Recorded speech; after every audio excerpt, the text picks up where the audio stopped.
So we should be live. Hello, whoever's gonna watch this. Welcome to the TheJadedTalk number 23 already.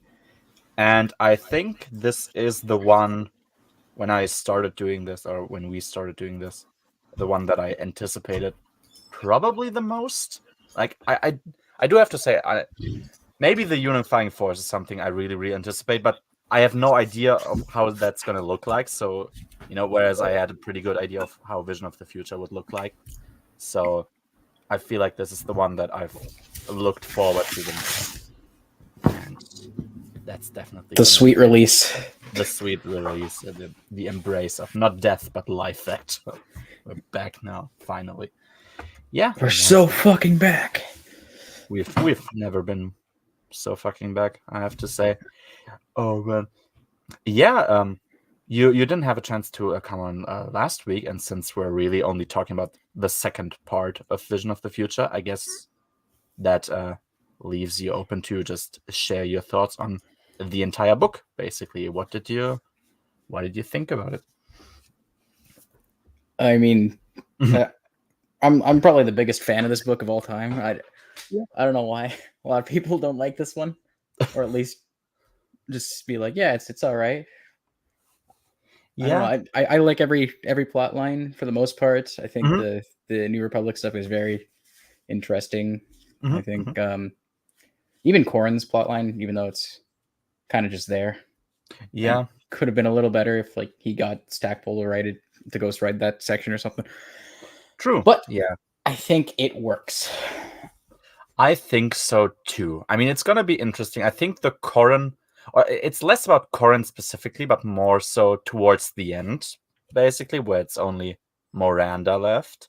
Mm-hmm. That I feel like, like, I feel like it could have ended very quickly, and there would have, like, the things that are happening at the end would not have happened. But we'll talk about that when we reach it. So that's gonna be interesting. Yeah, I agree. I basically think all of the storylines are at least good, mostly pretty good. Of course, Luke and Mara to me is the highlight. I think it's probably also the best one. I don't think that's controversial to say. And yeah, I mean, it's also a lot of meta, obviously, that makes it very enjoyable to me. Sure, we've gotten most stuff out of the way in the first part already, but now the second part, it leaves a few things to be commented on, so it's gonna be great. And yeah, later we'll talk about Union. We'll leave that for now, but yeah. So Vision of the Future. Yeah, as I said, in German, the book Vision of the Future are two books because German is a long language, and together those two books are like 800 pages. So they split it up. This one in German, it's called "The Admiral's Wrath," would be the translation. I mean, yep, there is an Admiral Palion. He's an angry boy towards the end. So yeah, there you go. He's a hero. That's what he He's a is. hero. That is true. It's true, but he's an angry hero. And I mean, deservedly so. He has all the reasons to be angry. But yeah, there you go. That's really all there's to say. The cover is identical. We spoke about it the last time, or rather, I did. There's not a lot to add there, and yeah, the Union stuff is going to be talked about later. Yeah, poor little Fabe finally watched the anime ending of Attack on Titan, and he had a reaction that was about as I expected it to be. So, yeah, there you go, Fabe. Now you're in on the joke, and you can go on the internet and search for the memes and cope. That's really all there is to do at that point. So, yeah, so what I did is I was like, shall I name the chapter reviews like the German title or just continue on with the Vision of the Future? And I chose to just continue with Vision of the Future. So, chapter 1 of The Admiral's Wrath is chapter 24 of Vision of the Future, just so you know where we left off last time. And I think we can just start with that exactly. So, exactly. So we start with Talon. So Talon, Card, and Shada, they land on Exochron. So Exochron is the planet that Cardas is supposed to be hiding on. And he's he is really afraid because, I mean, there has been this anticipation. We don't know Cardus from, I think, any other work other than this book, perhaps from a short story, because there's stuff mentioned there that I think might have been in a short story, but I'm not sure. So definitely that's really the first real introduction of Cardus, and we just know, yep, telling Card is anxious, which is not something we're used to, and that was pretty nicely written. And they go up to his house. They're led to his house, and He's actually in Thrawn trilogy, or at he is. least the Cardass smugglers. Oh, okay, the smugglers themselves, yeah, but Mhm. Cardus as a name, I guess, is not really Yeah, a George factor. Cardass. Let's see his first. First, yeah, I mean, I guess Yeah, first mentioned is Spectre of the Past. Okay. okay, first mention, yeah. So I guess yeah, the smugglers might have been present, but yeah, the first real mention of who Cardus even is, like the name and who he is and what connection he has to Talon, that's really an aspect of this duology. And yeah, I think it's nicely done, and I like the build up and also the twist that will reach very soon here. Yeah, they are to be led into his house, and first it seems like Talon wants to go in there alone, but Shada doesn't let him. She's pretty serious. She says like, "No, I'm your bodyguard now. I want to be serious about this," and so she insists on following him in, which is pretty cool. They meet Cardus there, and yeah, who? Yeah, so by the way that Card spoke about Cardus, he was supposed to be like this big menace, this. Oh my god, he's this huge threat, and even Card is afraid of him. But as they move in, he's apparently a very sick old man who's more or less on the brink of death, and he doesn't seem to have memories of anything really anymore. So Talon tries to speak to him, but he's just replying with nonsense that is not connected to anything he's saying. So yeah, so there's the sense of wait, all this time basically, and this is the guy that I that I chose to make into this figure of anxiety for me. Yeah, and of course they are there for the purpose of finding the Karma's document. And of course he says that, or like his assistant says, yeah, he has no memory of it.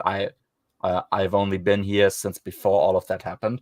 I don't know where his data archive, like his library of data is. And yeah, it was kind of sad almost the way that it was written. It's like, oh yeah, this is kind of it. I've pushed this this eventual meeting into the future all the time. I wanted to meet up, but like I was too afraid, and now he's here, and nothing really seems to happen. So that's kind of it was written kind of sadly, but like very nicely done. Basically at the end, like right at the end. Yep, that's right at the end there. I mean, yeah, it was pretty cool, and yeah, exactly. That's one of those things where you can say the Talon plotline. You could argue you could have made it shorter or leave it out, but I think yeah, it's pretty good. And I mean, of course, it has influence on the main storyline right at the end, but I think the Talon stuff was pretty cool. Yeah, I mean, it's been left open ended this basically since the Thrawn trilogy, and we've just kind of been there, chilling yeah, on the sidelines. So it needed to be closed as well as every other thing in the Bantamera.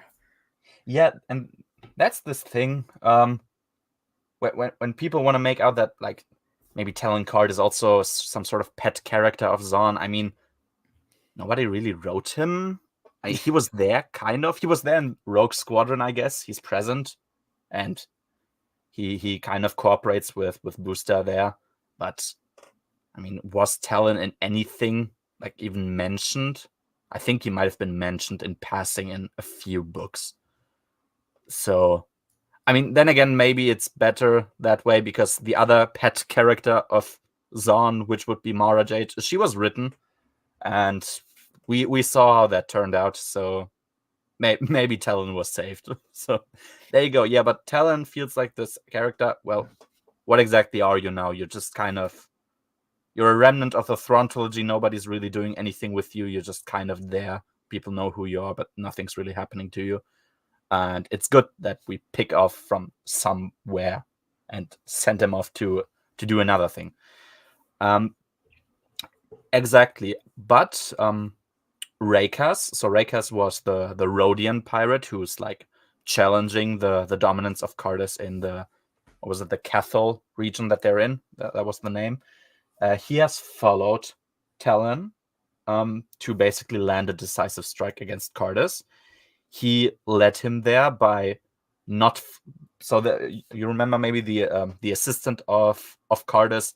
He insisted on like, hey, Talon, if you want to meet Cardis, go with my ship, but only you can come here because it's like a 2-seater. He refused to do it. He's like, no, I'm gonna come here with the wild card so Shada can accompany me. And that was the reason why they were able to follow him. So if he just followed the assistant of Cardis, but yeah, by the way, what's the name of Cardis' assistant? Like the English name, because I think it's a different name in German. I don't have it written down. Well, I can check. Because yeah, I think it's supposed to be like, it sounds like a letter and a number, so he sounds like a droid. And of course I think Entuni may be the one, because Enzwone, that's like the German name. But I'm not sure. Yeah, but it's like the assistant of Cardis. Exactly. Yeah, and in any way he offered Talon to take him with him. Rakas wouldn't have found out where he is. Presumably, that's what he says. Now he has found out, and he followed him to Exokron. And yeah, Talon is offered to just leave, but he's like, nope, I'm gonna stand back here, and basically I made this mess now, and I'm gonna defend the people who I've endangered. And he stays behind to fight, which is pretty cool. Anthony Daniels. Yeah. Sure. I mean, I think that's what it was going for, but I just try to figure out how to spell it. Yeah, I don't know. Maybe, I mean, Noah, you've read this stuff in English as well, correct? Maybe you know. So I got it. And yeah, N2 Neden. N2 Neden. Okay, yeah. L's. It is actually. It's just Anthony Daniels. Like that's what it's going for, but it's N2 Neden. That's a really weird spelling. I forgot about how weird it's spelled. Anthony okay. Yeah. Yes, I think the joke doesn't work in wait, I'm gonna just post it in the normal chat here. So yeah, there you go. Anthony, did they change his name in German, or? Yeah, so there might have, yeah, I think there was a mention of his full name and might have been pretty close, but because the N2, it's supposed to be like a it's supposed to sound like a droid, basically, like letter and letter and fucking number. So that's why they had to change it to the English, the German word, and that's what he was. That's the way he was spelled most times. So I'm not sure what it might have been still Enzwoni Daniels. So that's probably what I guess they were going for. Yeah, makes sense. So in German, obviously the joke doesn't work anymore because the N2 is changed. But hey, I mean, there you go. No. What's going on, Fabe? Are you still recovering from Attack on Titan? That's how you're going, perhaps. I don't know. I blame Zahn. Yeah, Zahn is the reason for everything in the EU. Factually, I mean, it's because he didn't read the Young Jedi Knights before writing this. So true, he didn't read Young Jedi Knights before writing both Hand of Thrawn and the Thrawn trilogy, which is really his fault. I mean, like, Jesus, Timothy, you might as well put in the work if you're gonna bother. But yeah, yeah, good luck. That'll never work. Yeah. So, chapter 25. Exactly. So, Garmbel Iblis, he has a new task. He is supposed to basically shoot his way into the Ubictorate on Yaga Minor, and he wants to have direct access. So what the plan is, they go there, they attack the base, and they get an original copy of the Karmas document. There are terminals there which are used by civilians, and it's mentioned like, wait, if you're gonna shoot there, you're gonna risk killing civilians who have done nothing wrong. And Mgarum is like, yeah, that may happen, basically accepting that this is a possibility. And I like that this is the way he is portrayed, because this seems like the kind of thing he would do. It's like, yeah, there might be very, very unfortunate civilian victims. I don't want it, but if we need to, we need to, more or less. It's not perfect, of course, as a plan, but it's a nice portrayal of character and kind of what you expect from him. The biggest thing there is, famously. Exactly. Yeah. So we're back again with Wedge, Corin, and Miranda. They enter the pet shop that Navet, so the agitators are running, basically as a cover for their mission there. And they go there. There's a pretty tense atmosphere because, like, the rebels, or like, Wedge, Corin, and Miranda, they know basically who these guys are already, and the other guys know that they know, but there's nothing's really happening in terms of direct confrontation. It's just this tense conversation where they try to get some info about what's happening there, and maybe get them to directly tell on themselves, which is kind of cool. But yeah, then we get the plan of how Navet wants to try. So we know Navet is there to try and disable the shield generator that protects at least the portion above the capital of Bothavui. And I'm not sure if I'm the biggest fan of the plan. So what they do is they smuggled basically metal-eating bugs into the shield generator. So there's like workers there, and basically they smuggled them in. I think they put them like in the clothing of the workers that are there, and they carry them inside, and that's how they go to like all the important consoles and whatnot, and cables. And I'm like, I wasn't the biggest fan of this, because in the book itself, it's mentioned that in those kinds of facilities, people would usually change their clothes as they enter the building, so that whatever they have carried inside from the outside is not actually carried in further. And I wondered, like, if this is the way that those kinds of facilities are usually run, why isn't this happening here? That kind of confused me a bit, because that's how they eventually are successful with their mission. They smuggled in those metal bugs. So it's like, oh, yeah, that's kind of... I wasn't the biggest fan of that happening. Exactly. So, and then they get called basically by the shield generators, because of course they're a pet shop, and they also supposedly can like fight bugs and stuff. So they get called by the workers in the shield generator. They come in, they have like bug poison there to like kill all the metal bugs, but then they have some additional kind of, I think it's like supposed to be just a beverage, because they explain like, oh, they control this and that, but they never bother to like control our food, like our lunch and what beverages we have with us. And that's kind of, they just spray it around there on like important stuff. We don't know yet what's going to happen with this. We just know it's there, and that's it for now. So I'm like, I mean, I guess there is no real reason given why they even do that. And like, the beverage itself is not poisonous. It's just something that's going to be used later in the book. But I was like, I don't know. Yeah, maybe it's just, I was a bit more confused about it when I read it than I am now. I was like, okay, maybe they wouldn't mind that, or like they wouldn't question like a normal beverage taken in with them, and they had like a special mechanism in their spraying tools that sprayed out the beverage instead of the poison. But yeah, so I guess I'm gonna even accept that now that I've spoken about it loudly. That's you convinced yourself by reading your notes. Yeah, exactly. Sometimes that happens, you just write it down because the first instinct's like, wait, this doesn't sound right. Then you speak about it, yeah, but this could be a thing and this and this and this, and then you're like, okay, yeah, maybe it's not as bad as I imagined it to be. It's like the Sometimes, Eagles in Lord of the Rings.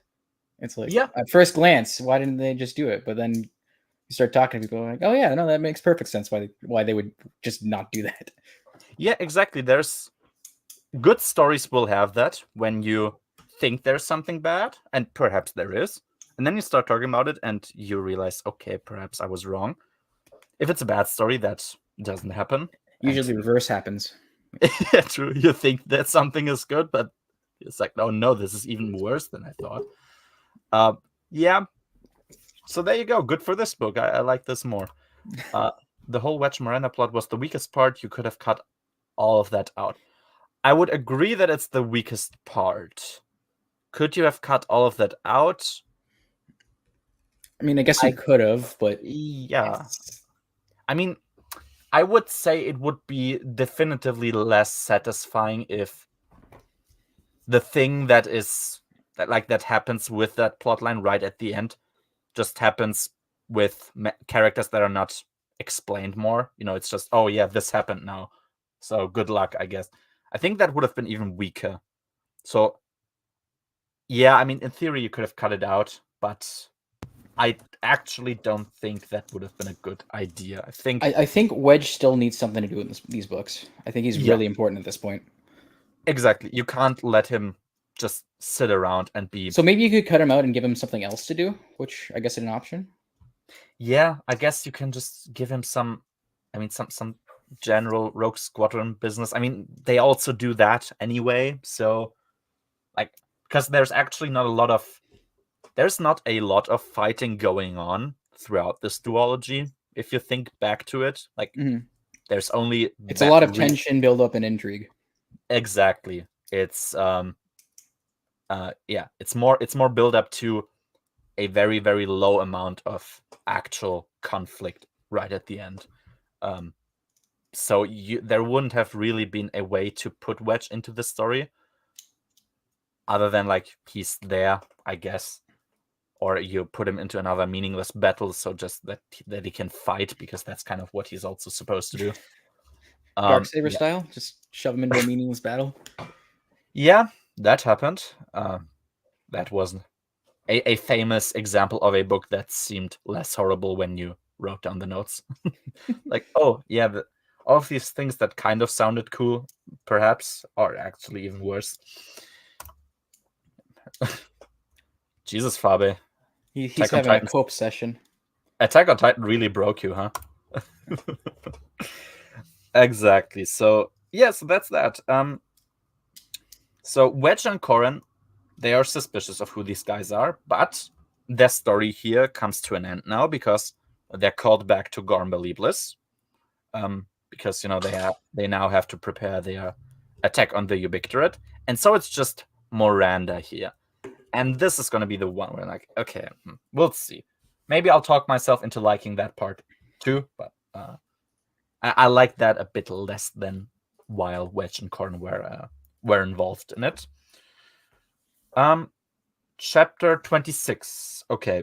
Yeah, so we had it was in the last book where Luke manages to put people, specifically put Mara into a force trance that sort of helps her heal, and it's more effective with her because she's force sensitive and she has a lot of potential in the force. Yeah, that makes perfect sense. That doesn't sound illogical. Oh yeah, we have a bit of philosophical talk, which is nice, which is actually pretty good, because I feel like I don't know, I think sometimes there's been a misconception about what Mara Jade was as a character during the Empire. So Luke compares Mara to the Gensarai from iJedi. So it's she served Palpatine because, well, essentially she had no real choice. She was taken in as a child. What else you gonna do? You're there. You kind of are screwed at that point. She never committed any act of evil for her own benefit, which is pretty obvious. Like I don't think that was ever really that, you know, in question. Like I think that was pretty obvious from the way they described Mara Jade. It's like, yeah, she's the assassin. She doesn't really do stuff because she's like really, really evil. No, it's she served Palpatine as she's a vessel. She's a vessel, yeah. She's nothing more. She's a tool. That's her thing. She doesn't act out of a desire to commit evil on her own. No, she's sent out as a killing machine because that's what she was raised to do. Like, what else are you gonna do if you're raised to be that? And Luke mentions, like, you know, serving others is what being a Jedi is about. But of course, the way that she was forced to serve others was disordered because, well, it was Palpatine she served and not kind people who are actually good. So he tries to like put it into this context with a Gen Sarai where it's like you kind of do incorrect things but for the correct reasons, which I like. And I don't I think I'm not sure who I think sometimes I've heard people call it like the whitewashing of Mara Jade's character, like trying to make her seem less evil than she was to, I guess, legitimize her being the wife of Luke or something. I'm not sure if that's the context, but I think whitewashing has been a word that was raised with her, and I think that makes perfect. Like I don't see anything questionable here. That's exactly what Mara Jade sounded to me like in the Throne trilogy already. But yeah, maybe I'm biased. I mean, I am biased for sure. But yeah, there you go. That's just what my thoughts on that were. And oh yeah, we have Luke telling Mara that she could be an exceptional Jedi. And you know, she tells him that there's few people that she trusts, and she doesn't think and she doesn't really want to open up to others like that anymore. Like, she doesn't think that she can do it. And because like personal sacrifice seems to be an ongoing thing with the Jedi, she's like, she doesn't really want to have to sacrifice something as personal as Luke was supposed to do with Vader, which, I mean, that's perfectly understandable. Who would want to do that?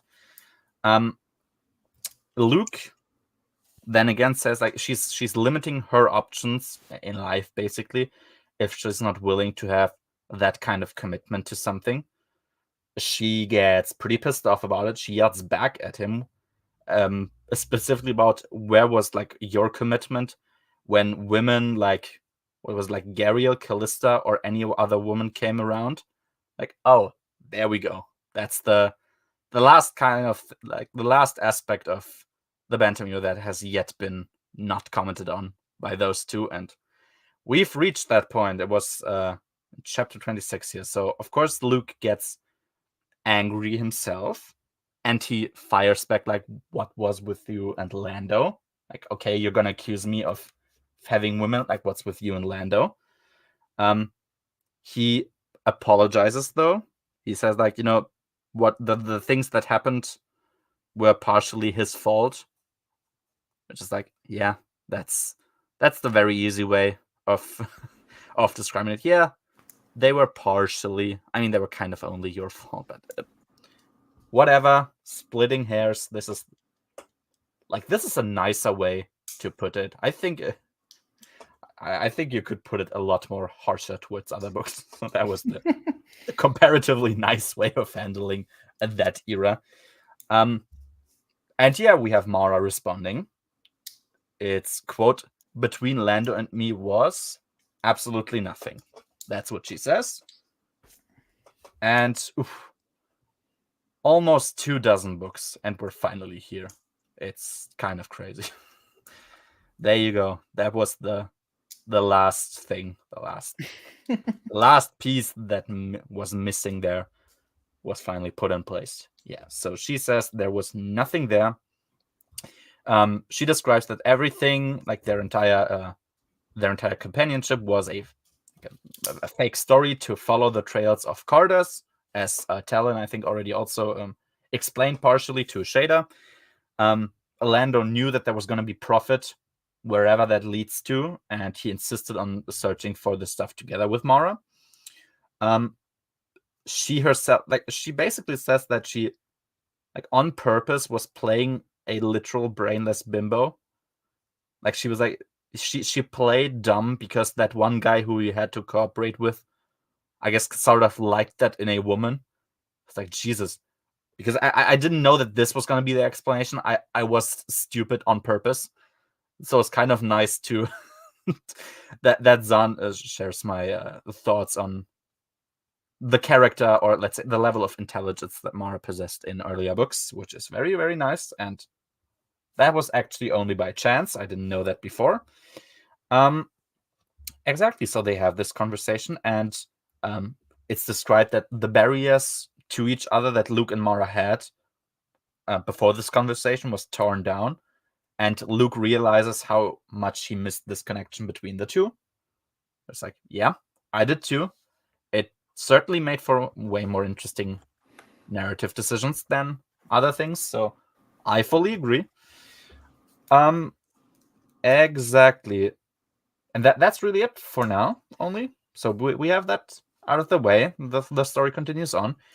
We have this little joke where R2 mentions to Luke, like, he's warning him to not shut off his comlinks, because, like, quote, shutting off comlinks in crucial moments is 3PO's specialty, which was just kind of funny, I guess. I mean, if I have to think back, I only really know that one moment from A New Hope. I'm sure it happened at some other point where he shut off his comlink, even though he wasn't supposed to, but it was just kind of funny, I guess, to have that as a joke. Exactly. So they search around and they find a command center with a holo map, but it doesn't only include the known galaxy in Star Wars, but also parts of the unknown regions, where Thrawn, of course, was sent to with Palpatine's support into quote-unquote exile. Apparently, it's 250 sectors, which is 30 times the size of the current Imperial territories. That's just the numbers we get, so that was kind of interesting to know.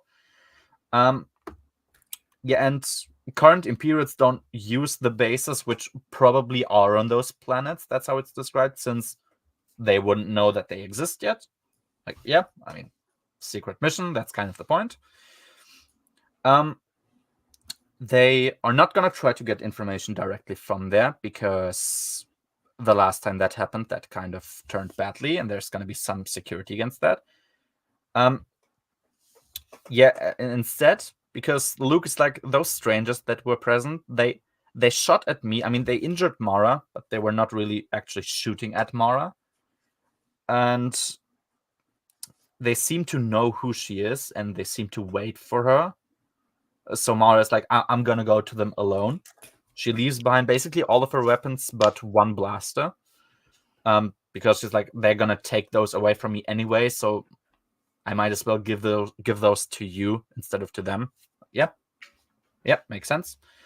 And yeah, they have a surprisingly intimate moment. I mean, it's been a while, so that's very surprising. Where like Luke is really worried. Of course, he doesn't want to let her go there alone. Yeah, she even jokes like, hey, like, because they can't really fully have conversations in their mind, but she could have with Palpatine, so she like makes a dark joke about that. But she's like, she's serious though, and she tells him like, don't worry, it's gonna be fine. This will work. And she goes off on her own. And yeah, I was like, oh, finally. Like that was the chapter. I was like, finally. Like the last aspects of stuff that I didn't like were deleted, finally, fully eradicated. I mean, yeah, in theory we know this stuff since iJedi, but having it being pointed out is... I mean, if you were reading like as they were coming out, iJedi only just came out. Yeah, that's true. So like reading those three back to back, that must feel like even more salvation than the way we did it. Because imagine you had to suffer through the bulk of those books as they were coming out, and you're like, is there no hope? And then iJedi comes out. It's like, oh, maybe there's this teeny tiny bit. Yeah, which I mean, what else is there to say about the chapter? It was pretty excellent. It was everything I expected, hoped for. So there you go. There's nothing more to say other than great chapter. Chapter 27. So we're right back with Luke and Mara. At some point, so Mara goes to the enemies, and at some point she stops feeling Luke's force presence. Like, it just very abruptly ends. And for a moment, she thinks like Luke could have died. Of course, that would be the first instinct. And she's instantly heartbroken at the insinuation that he might be dead, which, I mean, looking at the timeline, is pretty great character development for her. That wasn't always so self-evident. So good on her. One of the guys who Mara encounters there is a guy called Admiral Voss Park. He's like talking to her, just generally like chit-chatting, I guess, and they speak in this like very elaborate, very, I don't know. There's a lot of words coming out, and she makes a joke basically at Thrawn's expense, where she's like, "Does your entire race speak like Thrawn, or is it cultural conditioning to speak as though you're having a toast all the time, like talking in grandiose speeches, even though you're just sharing basic information?" Like, hey, there you go. A joke at Thrawn's expense. I mean, that's not something that happens usually, I guess. So that was kind of funny. It's like, yeah, I mean, kind of true. That's the way he was written. And I mean, it's basically only been written by Zahn himself. So you could argue he's making a joke at his own expense too. Like, yeah, I kind of wrote him to be a bit melodramatic at times, the way he talks. But, yep, there you go. Pretty funny.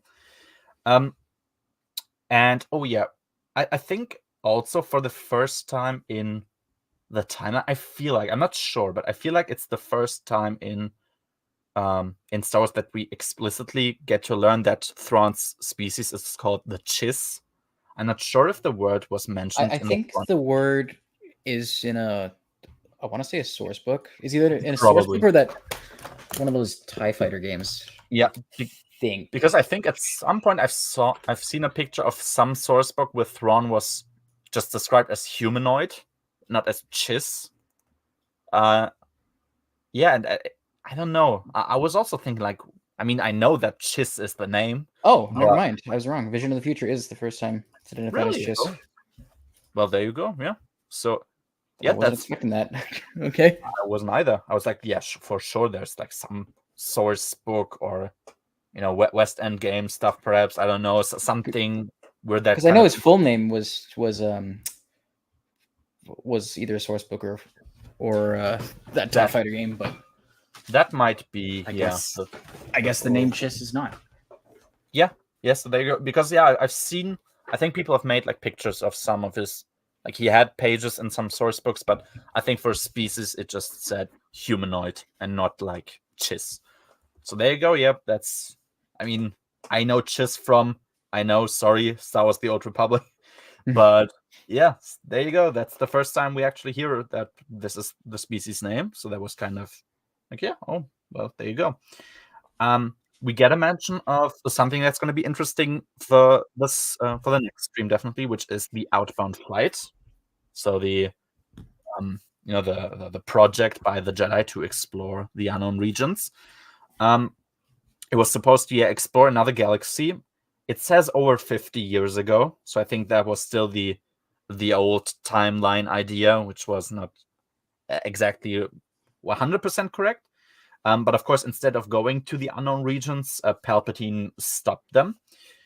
I was like, yeah, it was interesting because, I guess the timeline today wouldn't add up unless they would like say that it was Palpatine during his time as also separatist leader, like 50 years maybe. But I think I suppose it gets corrected at some point when exactly the outbound flight was supposed to happen. So yeah, I guess that's just a kind of it for now. We know that it exists. I think we know since the Thrawn trilogy already because of Sabayoth, but we get another mention of it. So it's interesting, and we're gonna learn more about it later. And we just get which is also surprising because I don't remember having any of that really in the Thrawn trilogy. A bit of backstory to what Thrawn was even doing. I mean, we get some in the X-Wing comics, I think. We see him there, but this is the first time like it's really elaborate to speak about like what was Thrawn up to before his return in the Thrawn trilogy. He had some problem with the Chiss, apparently. He was exiled. Then he was picked up by the Empire, like brought back to the Empire. And yeah, at some point, when he was like exiled and he went to the unknown regions, I think that was when he started to organize the defenses of the Chiss. He created stuff like what was it called? The Praetorian Phalanx, I think is the English name too. Mm-hmm. And another character who we know of at this point is here, which is the actual Soontir Fel. So he's back, he's there. And he's present in the room with Mara as well. And we learn why Mara suddenly stopped feeling Luke in the Force. It's because, of course, there are Isala Miri present there, which they also use those against Luke to try and capture him. But yeah, those are very useful creatures. They should probably know about them at this point because they got some stuff to know about Thrawn. So yeah, that makes perfect sense. They're very, very useful. And yeah, and what they were doing there, so Voss Park was just they're kind of sitting around there on near Rowan. They have been building up like their resources, and they sent clones into the New Republic and into the Empire. Apparently, that's what they tell us. To at some point, when Thrawn is supposed to return, give him back basically full control of all the resources that they have, and to unite those and to use it to defend the galaxy against something. We just know for the first time that there is some outside threat that's gonna attack the galaxy at some point. We don't know yet what it is. It's just, which I think is a good idea. It's like this is a blank slate, like fill it with whatever at some point. And I suppose this is the slot that was eventually filled with the Yuzan Wong. Of course, that's going to come later. But yeah, we just know some threat is in the ether somewhere outside, and we don't know more about them yet. And yeah, we just have a bit of setup for, of course, later stories. We have backstory about Thrawn, which was kind of surprising and interesting. And that's all there is to say here. Chapter 28. Yeah, we are back in Luke's POV. So as soon as Luke thinks about how Mara was potentially killed, of course, he has the same thought as her. For a moment, he gets like really bloodthirsty, but immediately he remembers his lesson that he learned on Bespin, of course, which is you may be very passionate about saving your friends, but that may not be the best idea to just charge in there all the time.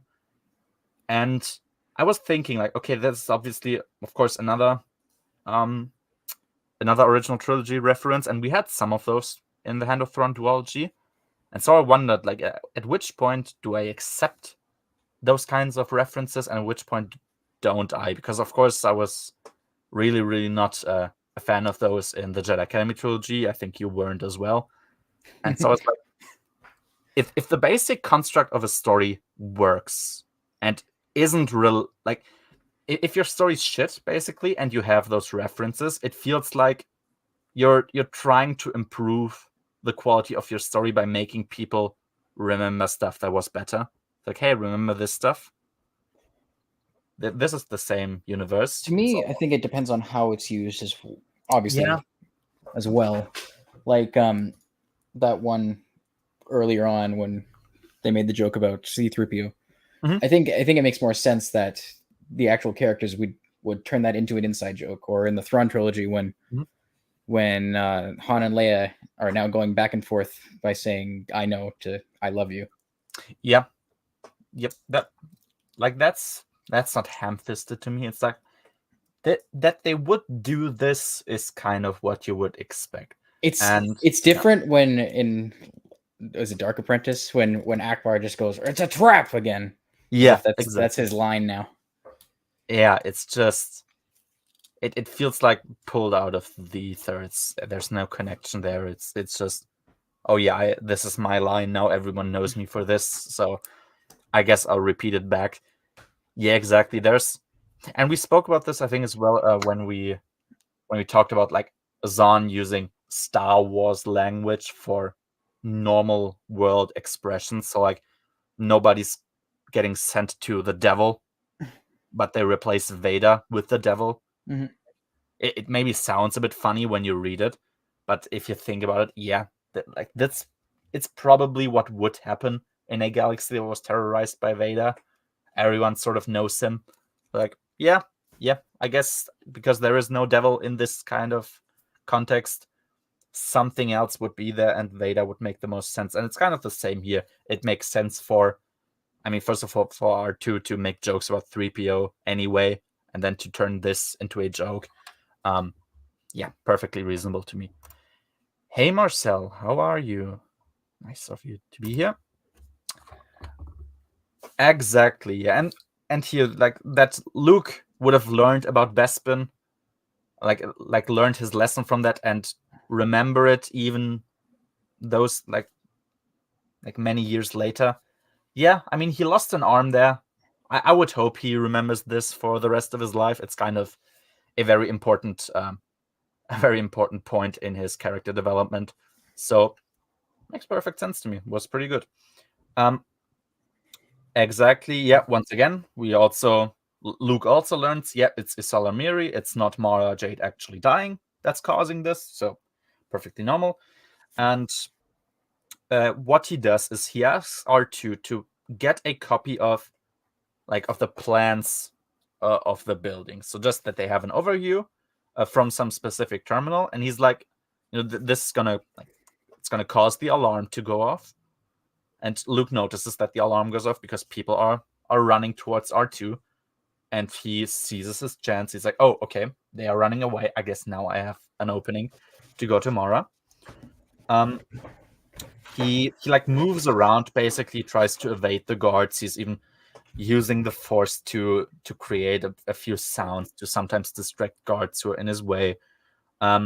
Because they very quickly realize he's on the loose, which is also, hey, that's nice. It's actually nice to have antagonists, or I mean, they're not really fully antagonists. They kind of are, but it's just nice to have competent antagonists who aren't acknowledged to be shit in universe, and they know what they're doing, and they're smart, and they can put two and two together very quickly. It's like, oh, there's this droid, but this droid is alone.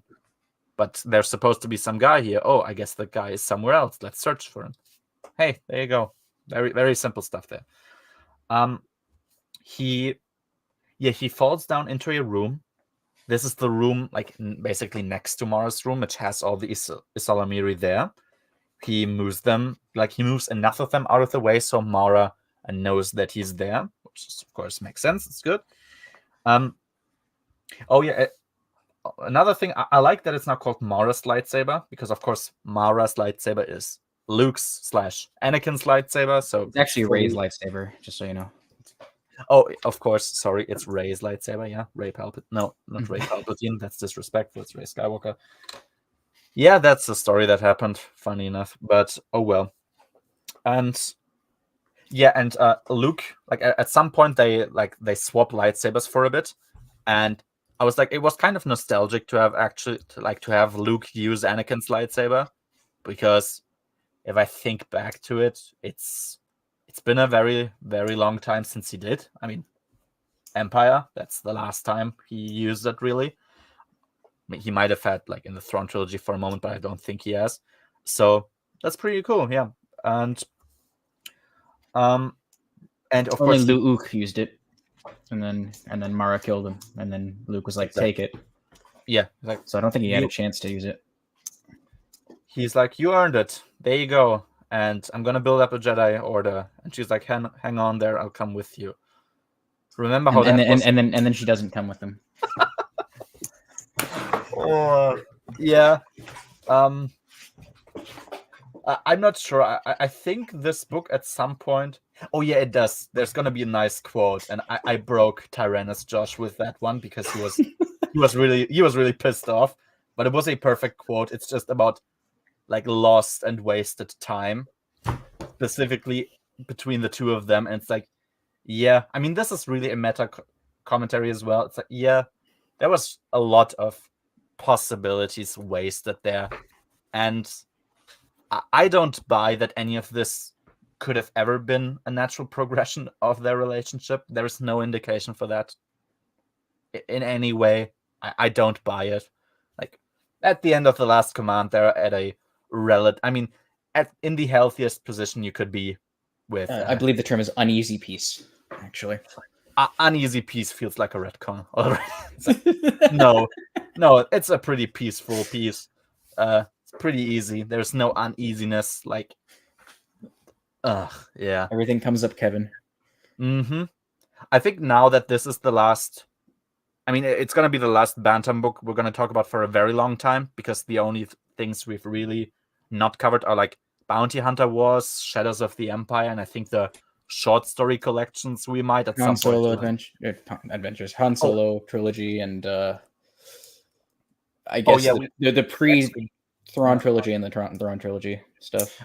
Oh, that's true. Yeah, I didn't have those in mind because I read them, but yeah, actually, yeah, you're right. We didn't cover them. Circle back around eventually, but that's way later.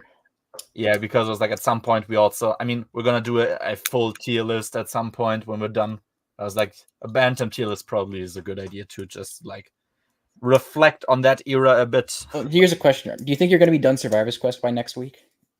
I'm not actually going to be able to do next week because we're going to be on a trip on Sunday. I was going to say we could do a Bantam recap then, but yeah, we actually could.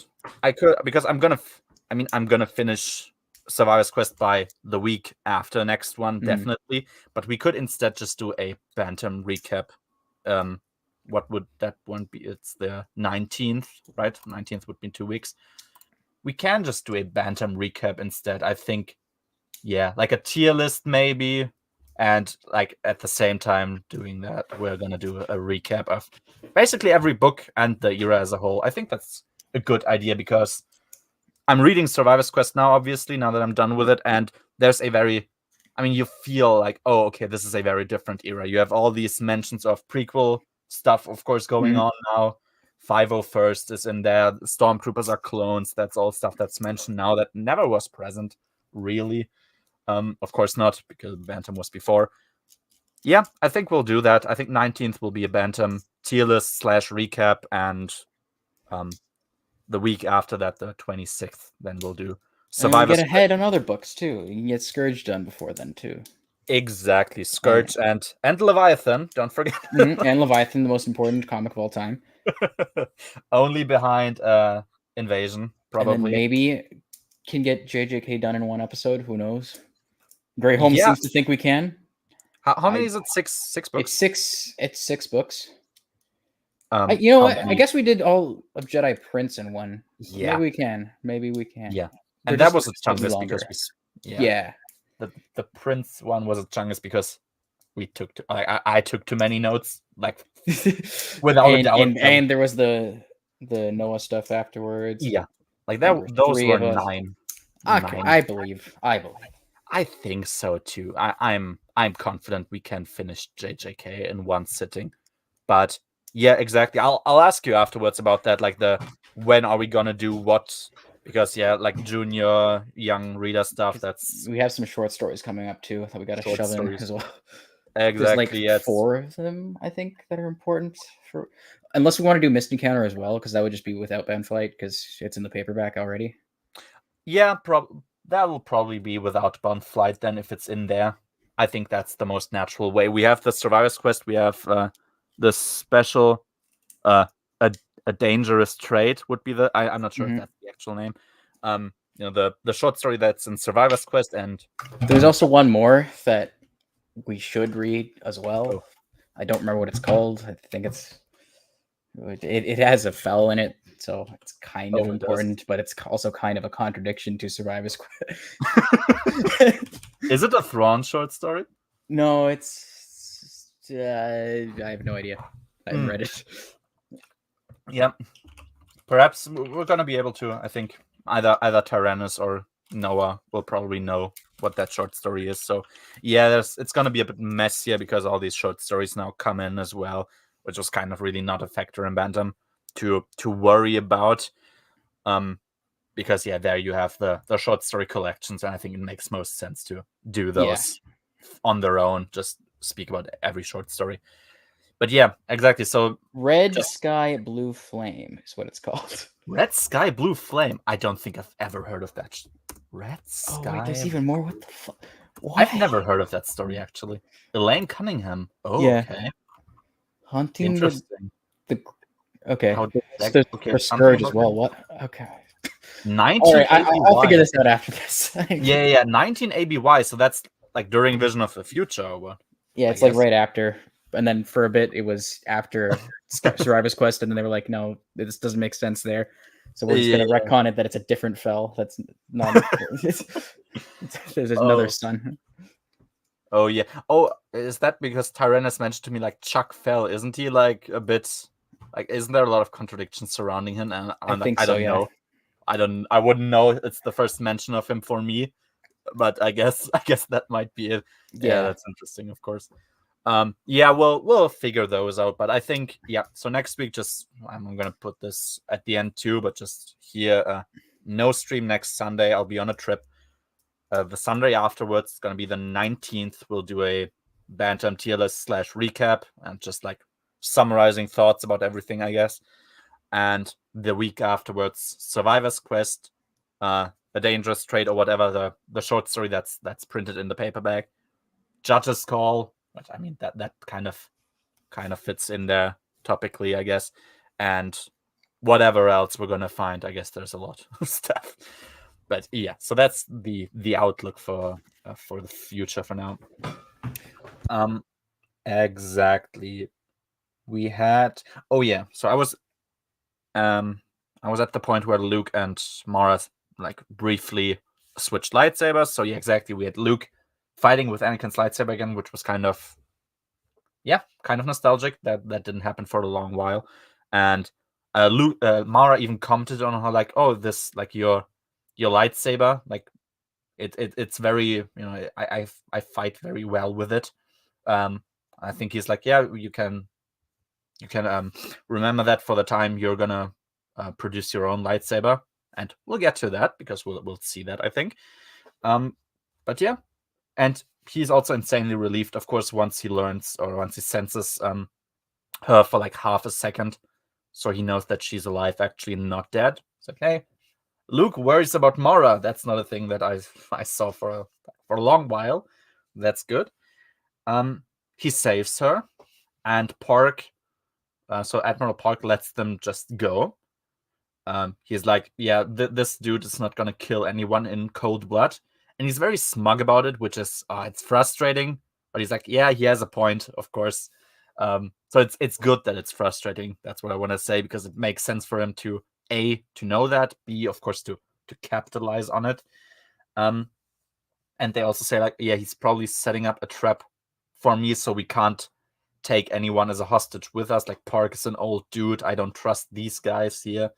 And it's like, yeah, they are building up a trap probably, so they'll just get along and move quickly, and made perfect sense to me. Chapter 29. So yeah, Luke and Mara trying to escape the fortress, and before they steal a ship in the hangar bay, and before they go, Luke disables basically all the other ships with his lightsaber, which is, hey, that's very smart. Yeah, you should do that before you try to steal something. And I was like, okay, so all the guards are kind of on the move already, because it's kind of tough to really get a grasp of how big is this fortress and how many guards are in there. Because of course you don't get a number, so you're kind of left with your imagination. So I wondered, okay, there's probably some guards there at least, and I wondered, there didn't seem to be anyone in the hangar, which surprised me. So I guess they sent everyone to go look for them outside the hangar already. I know that they disable a door basically so that nobody can come in from outside. But I feel like maybe there should be somebody inside already. That wasn't the case. So I mean, it's not like that would have stopped them, but would have been good to know that somebody is there, I guess. Exactly. There's also this moment where they speak about information, and they call information, quote, the only super weapon Thrawn ever could have any use for, which is also an interesting way of looking at it. Like generally just from his perspective, and also like, yes, super weapons, they've also been a thing, and that's a whole can of worms that we shouldn't even try and open because Jesus, that's a lot of stuff to unpack there. Fucking super weapons. So yep, that's just it. And of course, yeah, information that's kind of Thrawn's thing. So makes perfect sense.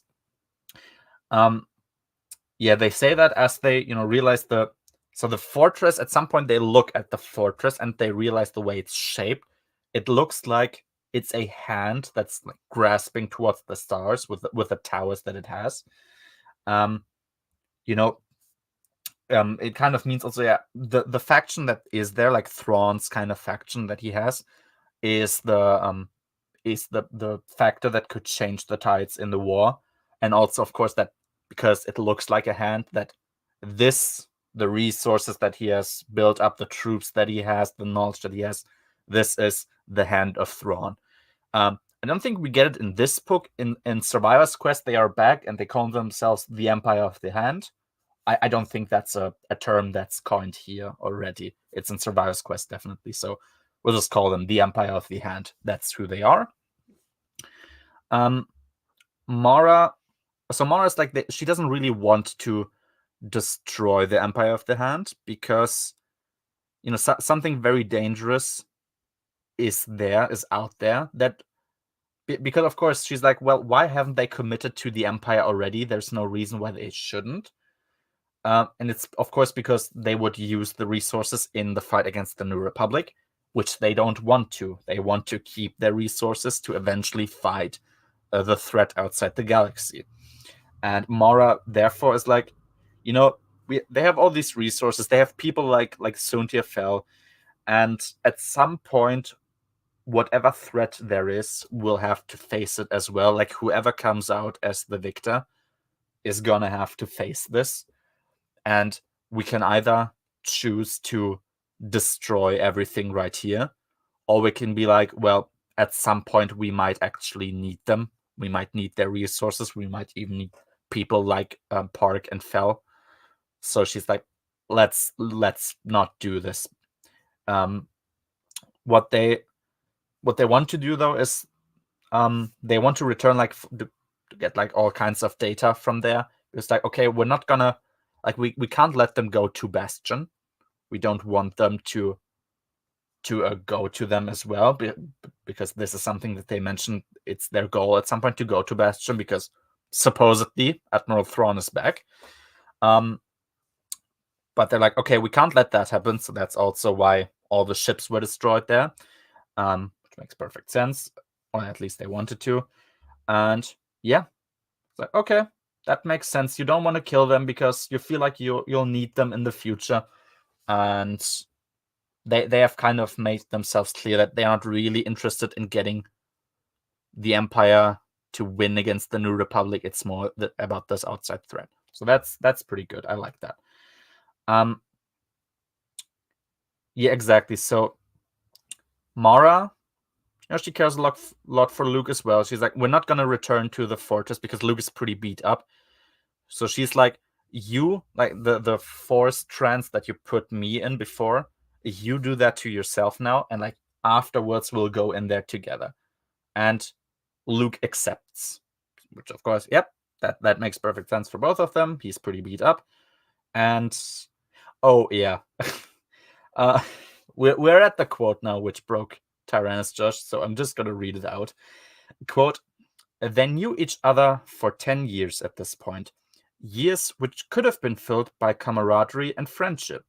Years which Luke successfully, with his lonely and arrogant and short-sighted forays through fully unnecessary suffering and doubt, wasted. Yeah. Just yes. If there's a one-sentence summary for the Bantam era, this is kind of it. Because, yeah, specifically this, forget even lonely and arrogant and short-sighted, like all of it is true, but like unnecessary suffering, that's really the core thing. It was fully like, sure, suffering builds character, all of this is fine, we know this, we've seen it in the original trilogy, of course it does. Your characters need to suffer, that's all clear, nobody's questioning that. But the kind of suffering that Luke went through was entirely unnecessary. Because it was, I mean, I said it kind of as a meme, but I actually believe it's true. All the suffering that Luke goes through in the Bantam era, save, of course, Thrawn trilogy and Hand of Thrawn, was fully his responsibility. Like, it was always kind of his fault. Like, but it didn't need to be. That's the problem. It's like, why are you doing this? It could be so much easier, but you're kind of making it hard for no specific reason. So yeah, this is this sentence stands for itself. It's the truth, only the truth, nothing but the truth. But yeah, this feeling of we wasted so much potential and time with these characters for no reason. I mean, like, spoiler alert, we know this, they're gonna get married eventually, but I mean, the characters are both, so it's 19 ABY. Luke is 38, and Mara is like, what, 37? So, fucking Christ, man, it's been so long. Yeah, it's been a very, very long time. And hey, I mean, eventually we reached the point that we wanted, but yeah, waste of time is really the thing. That's the central aspect of this. And as sad as I think it is that we needed this commentary, I like it. Of course, that's pretty evident. So there you go. Exactly. So Luke is in his trance, and Mara is, of course, next to him there. She wipes his hair off his forehead, like in a caring way, basically. And of course, she lied about going with him afterwards. She knows that they don't really have the time to wait.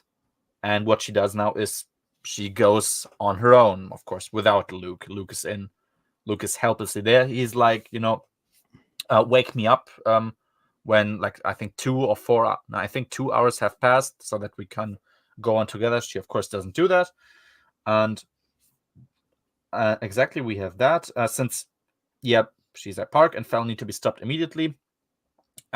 We have another quote by her, which is, I quote, "The old Luke would have forcefully pulled out the plan from her mind, like, so that he can't that she can't even trick him." Like, yeah, I mean, Kip Duran did that already. If Kip Duran can do it, why couldn't he? Of course. And as we know, since Kip Duran was never punished, what he did was fully correct. So there you go. But yeah, she's very happy that they are like both he himself and also they as like comrades are back on track again as characters, like in their relationship. Like, yeah, that's wonderful. Like, in universe and as a meta comment, that's pretty nice. I'm a fan. Nothing more to say. So yeah, that's it for now. Chapter 3, not chapter 3, chapter 30. Miranda. So we're back on Bothawi. Miranda's ship gets raided by Navet and Cliff, so the Imperial agitators. And what she does, and that's gonna be her thing, because now she's on her own. And Navet and Cliff know that she's on her own. She has like a recording of her, not a recording. I think a comlink also as well, but I think for now it's a recording. I'm not sure. Where she basically challenges them to, like, hey, let's fight, more or less. She, of course, knows everything that they've been doing. She speaks it all on tape. She does that multiple times. And I was wondering, so that she's there, and she has the Bothan authorities are looking for her. We know that. She's there. She has this ship there. I'm like, like she knew that they would go inside of that ship.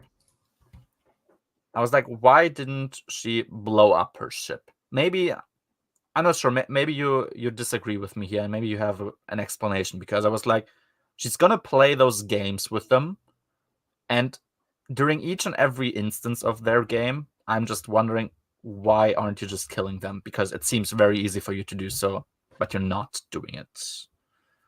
So I wasn't sure. I don't know whether you thought this was good or whether you didn't. So, like, did you have any opinions about Sorry, I was texting my trainer. I wasn't really paying attention. What chapter is this?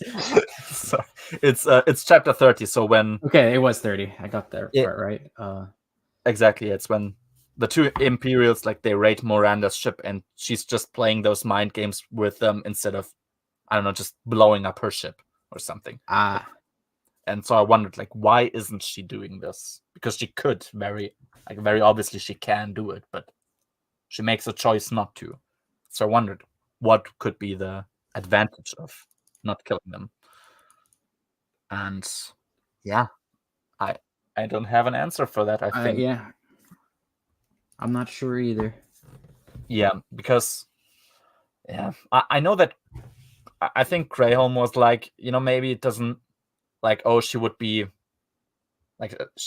trapped on the planet if she blew up her ship, or like Bothan authorities, they would know that it's her or something, and they would search for her. And it's like, well, technically they are already searching for them, for her, and yeah, I guess, I don't know, nobody took control of her ship already, so nobody probably knows that it's hers. And yeah, I mean, that's kind of a thing where I'm just like, I don't know what's her end goal, and this is also gonna lead kind of nowhere. So I think I'll just let this sit for now, and we'll talk about it at the end again, because we'll see the conclusion of that anyway. So I'll just leave it here. Exactly. Oh yeah. So in the last part, we're back with Han again, very, very briefly. So Han, of course, has gotten a Karmas document, and he is like, I'm not gonna give those documents to Gaverson unless he promises Leia, like, to get actual holidays, that's fantastic. I love that. Yep, absolutely true. And Mogit, so the Verpin that assisted them on the mission, of course, he's very skilled with hacking, and he finds out that, of course, what everyone could have sort of suspected, the Bothans that are mentioned on the Karmas document are, of course, not the actual ones. The names were changed. The problem is, though, that Han has already told Leia, and Leia said she's going to tell Gaverson, so kind of everyone's going to know that this is a thing, but it's going to be awkward, because it's like, well, yeah, kind of, there's a situation with that. And like, he could probably just immediately call her again and clarify, like, okay, maybe don't tell him, maybe we don't want to, but I guess maybe there was a reason he couldn't. I don't know. Yep. Oh yeah, Flynn. Back with him very briefly. So Flynn, the Thrawn impersonator, he's eavesdropping on Dizra and Tears. It's like, yeah, that distrust is like, it's kind of paying off, where they're like really, really hostile towards each other, and it's not gonna fully be the reason why this whole thing goes down anyway, but it's just an indicator that it's a very fractured, very, very fragile alliance that they have there, which is nice. I mean, that alliance was portrayed very nicely, I think, throughout, and believably. Exactly. So, Tears, he guesses now, because he's wondering about what Bel Iblis is doing. He guesses that his last chance, basically, is to attack Yaga Minor, which is why he called off Wedge and Corrin to assist him. And this is why he will now call, because at the end of the first part, there was there was the conversation about whether the Mistral might join the Empire, and he's gonna call them exactly to Yaga Minor to like demonstrate the tactics, or just, in case there's no attack and he's wrong, just to show off the Ubiquitorate as a place. Okay, makes sense, yeah. And there's this possibility raised of, okay, perhaps Bastion could be the target, but the thing is, and this is going to be something that's also mentioned here, it would be seen as an unprovoked attack. Like, oh no, the New Republic is not going to attack Bastion because it would be seen as an unprovoked attack in the public eye. And I was like, okay, very big war scenarios with the New Republic haven't been a thing for the Empire for a long time, but technically you are at war, so unprovoked is kind of an incorrect term. I mean, sure, it's going to be a big civilian planet, that's for sure, but that's going to be the case for any Imperial planet, really. So I'm like, I don't know if unprovoked attack really fits here. I don't think it does. And of course, yeah, nobody could. They think nobody knows that the Karmas document was changed and that nobody could prove it. And like, this is probably the default position of the New Republic, that you change that thing, because why shouldn't they believe that? But oh well. Exactly. Oh yeah, and we're back with Palion, and reading Palion in this part of the book was really satisfying because he really just gets to act like a boss, and it's kind of nice. So Palion, he goes to the prison that Vermel is in, basically like he owns the place, which of course he does. That's kind of great, because there's going to be all these people like, oh, you have no authority to like order me around, and it's like, I'm the fucking admiral, shut up. Unless I've been told something else, you're gonna listen to me. And that's kind of nice here. And yeah, since in the data cards that he's gotten from Dizra, there's also info on how he wants to like start a civil war in the New Republic. He'll confront them now, and hopefully, of course, send it to the New Republic. So just the information that the Empire is trying to incite a civil war. And he'll go to Bastion, which, I was like, okay, that's going to be interesting, because Dizra now is going to Yaga Minor instead. But yeah, at some point, Palion, of course, will realize that, so that's pretty cool. Chapter 31. Exactly. So we're back with Talon again. So Rayka's fleet is attacking, and yeah, they're pretty strong. And Shada kind of has like a little moment for herself where she thinks about like, oh, she wanted to kind of die before. That's almost why she hoped that the Nokri just would kill her. And in that moment when she went to the New Republic, it would be like the easiest way out for her, because she expects the Mistral to just hunt her down forever. But she really doesn't want to anymore. It's like, it's really not that easy. And she partially even considers now telling Car to be a friend. Oh, okay, nice. That's a little side plot there that also kind of pays off now, where they kind of are friendly towards each other. So that's nice. And yeah, they're basically at the brink of being destroyed, but they get saved by another faction that's influencing the battle. They are called the Aing Ti, the Aing Ti monks. And so they have like organic biological ships, basically. And the reason why they only turn up now is they didn't want to provoke a fight in their own territory.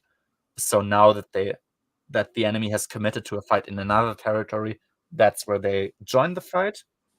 And we're kind of left wondering for a minute, wait, who are these people? Why are they there? Which is when we find out that Cardas, who pretended to be a fake old, like broken old man, actually isn't. He is perfectly healthy, and they used Talon as bait, basically, to get Raykas to commit to the fight, to then get the Aing Timon to interfere, which, of course, neither Talon nor anyone else is really happy about. Like, you kind of abused us as bait. Yeah, we kind of did, yeah. And he tells his backstory again. So he was with a dark Jedi, and he was abducted by that guy who eventually got killed, which was funny, by Yoda on Dagobah.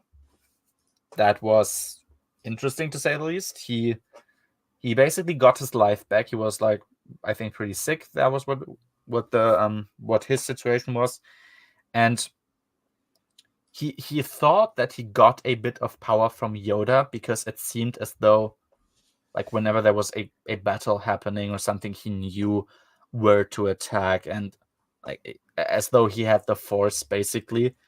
It never it's never fully clear what exactly happened with that, whether he like has a bit of Force sensitivity already, or whether he actually got like Force powers by Yoda. I wouldn't like the latter version. I'm not sure if I like that. That's a possibility that he gets, like, even if it's only meant like he couldn't use telekinesis or something, but that was just something he was able to do. And exactly, and but then so he got his life back. That's just where we are now, and he started dying again because that's what Yoda kind of told him. Like he emptied his spirit. He like lost it for power, and he did everything incorrectly with his life basically after he was gifted it, and he felt too ashamed to return to his men at some point. And he was actually glad to see how Talon treated them and what happened to his faction. So that's also now the resolution. Card, of course, thought that he hates me because I took his organization away from him when he was gone. But actually, he doesn't. He's pretty glad about it, which is neat, of course. And Yoda is like, because he was dying a second time, Yoda's like, I can't help you. He was sent to the INT monks by Yoda. So Cardus was sent there, and he got his life in exchange to live like them, basically. And I was like, okay, I guess he generally just has Force potential, because what they can do, so the monks specifically, what they can do is basically, I think it's fair to say they can teleport stuff. Like they can imagine as though, I don't know, a water bottle has always been in a specific spot, and that's when it will appear in that spot, more or less. That's how it works. And even the monks themselves can do it on a grand scale with their ships, so they can more or less teleport their ships. And that's, I wasn't sure I was a fan of that. It's like, because it's essentially it's teleportation. I don't know, what did you think of those monks, if you have any opinion on them, because I'm not sure I'm the biggest fan, and we don't get a lot from them afterwards anyway. I'm really not sure what he was going for here. Mm-hmm. They're just kind of there and not much else. Yeah, if I were really mean, I could call them a Deus Ex Machina. They're just kind of there, and they save the day. And because then I also wondered why did Yoda never send Luke to the monks? Like, didn't he want them to go there or something? I don't know. Did he think he wasn't ready? They're just really kind of there. They don't get mentioned in this book at all afterwards, and I'm not sure if they're ever going to be mentioned again. I'd assume not, but maybe in, I don't know, NJO or something. But I don't. It's not an NJO. It's not an NJO. Okay, but I guess it is somewhere. I want to say it's in Fate of the Jedi, but I don't. Oh yeah, makes sense. Because they're like wandering around and searching for Force scouts. I think I've heard about that. Okay, yeah, maybe there, but yeah, I guess the most interesting thing about them, though, is that it's basically, I think I would assume it's the first real mention of the concept of a unifying force, because they describe it as, they don't see the Force as really light or dark, but perhaps more of a spectrum, like a rainbow would be. Which to me, like, it sounds like the first draft of a unifying force concept. It's like neither light nor dark, something in between there. Which is cool, actually, because, yep, there you go. I guess that's kind of another setup that this can be a thing that exists. So that's cool. Chapter 32. Exactly. We're back with Elegos. So Elegos, he has an interesting comment on the Bothans, which is kind of true. He's just like, yeah, the Bothans in general, they seem like an extremely unhappy species because like the way that their society works is that trust, like there's no possibility to gain trust there, because like distrust and political intrigue is kind of how they work. And I mean, that's not a nice way to live necessarily if you just want to live a normal life. It's like, yeah, Bothans are kind of a broken people. Actually makes sense. They are like really, really into this war thing, and they never were able to move themselves out of there. That's just kind of where they were left off. So yeah, that's true. I like that description. Oh yeah, and since we're above both of we, so the Diamala and the Ashori, they are still there, and they almost escalate the conflict there. So Leia is there, she's in the Falcon, and she sees like, oh shit, this is gonna turn very bad now. So what she does is she destroys parts of the Falcon.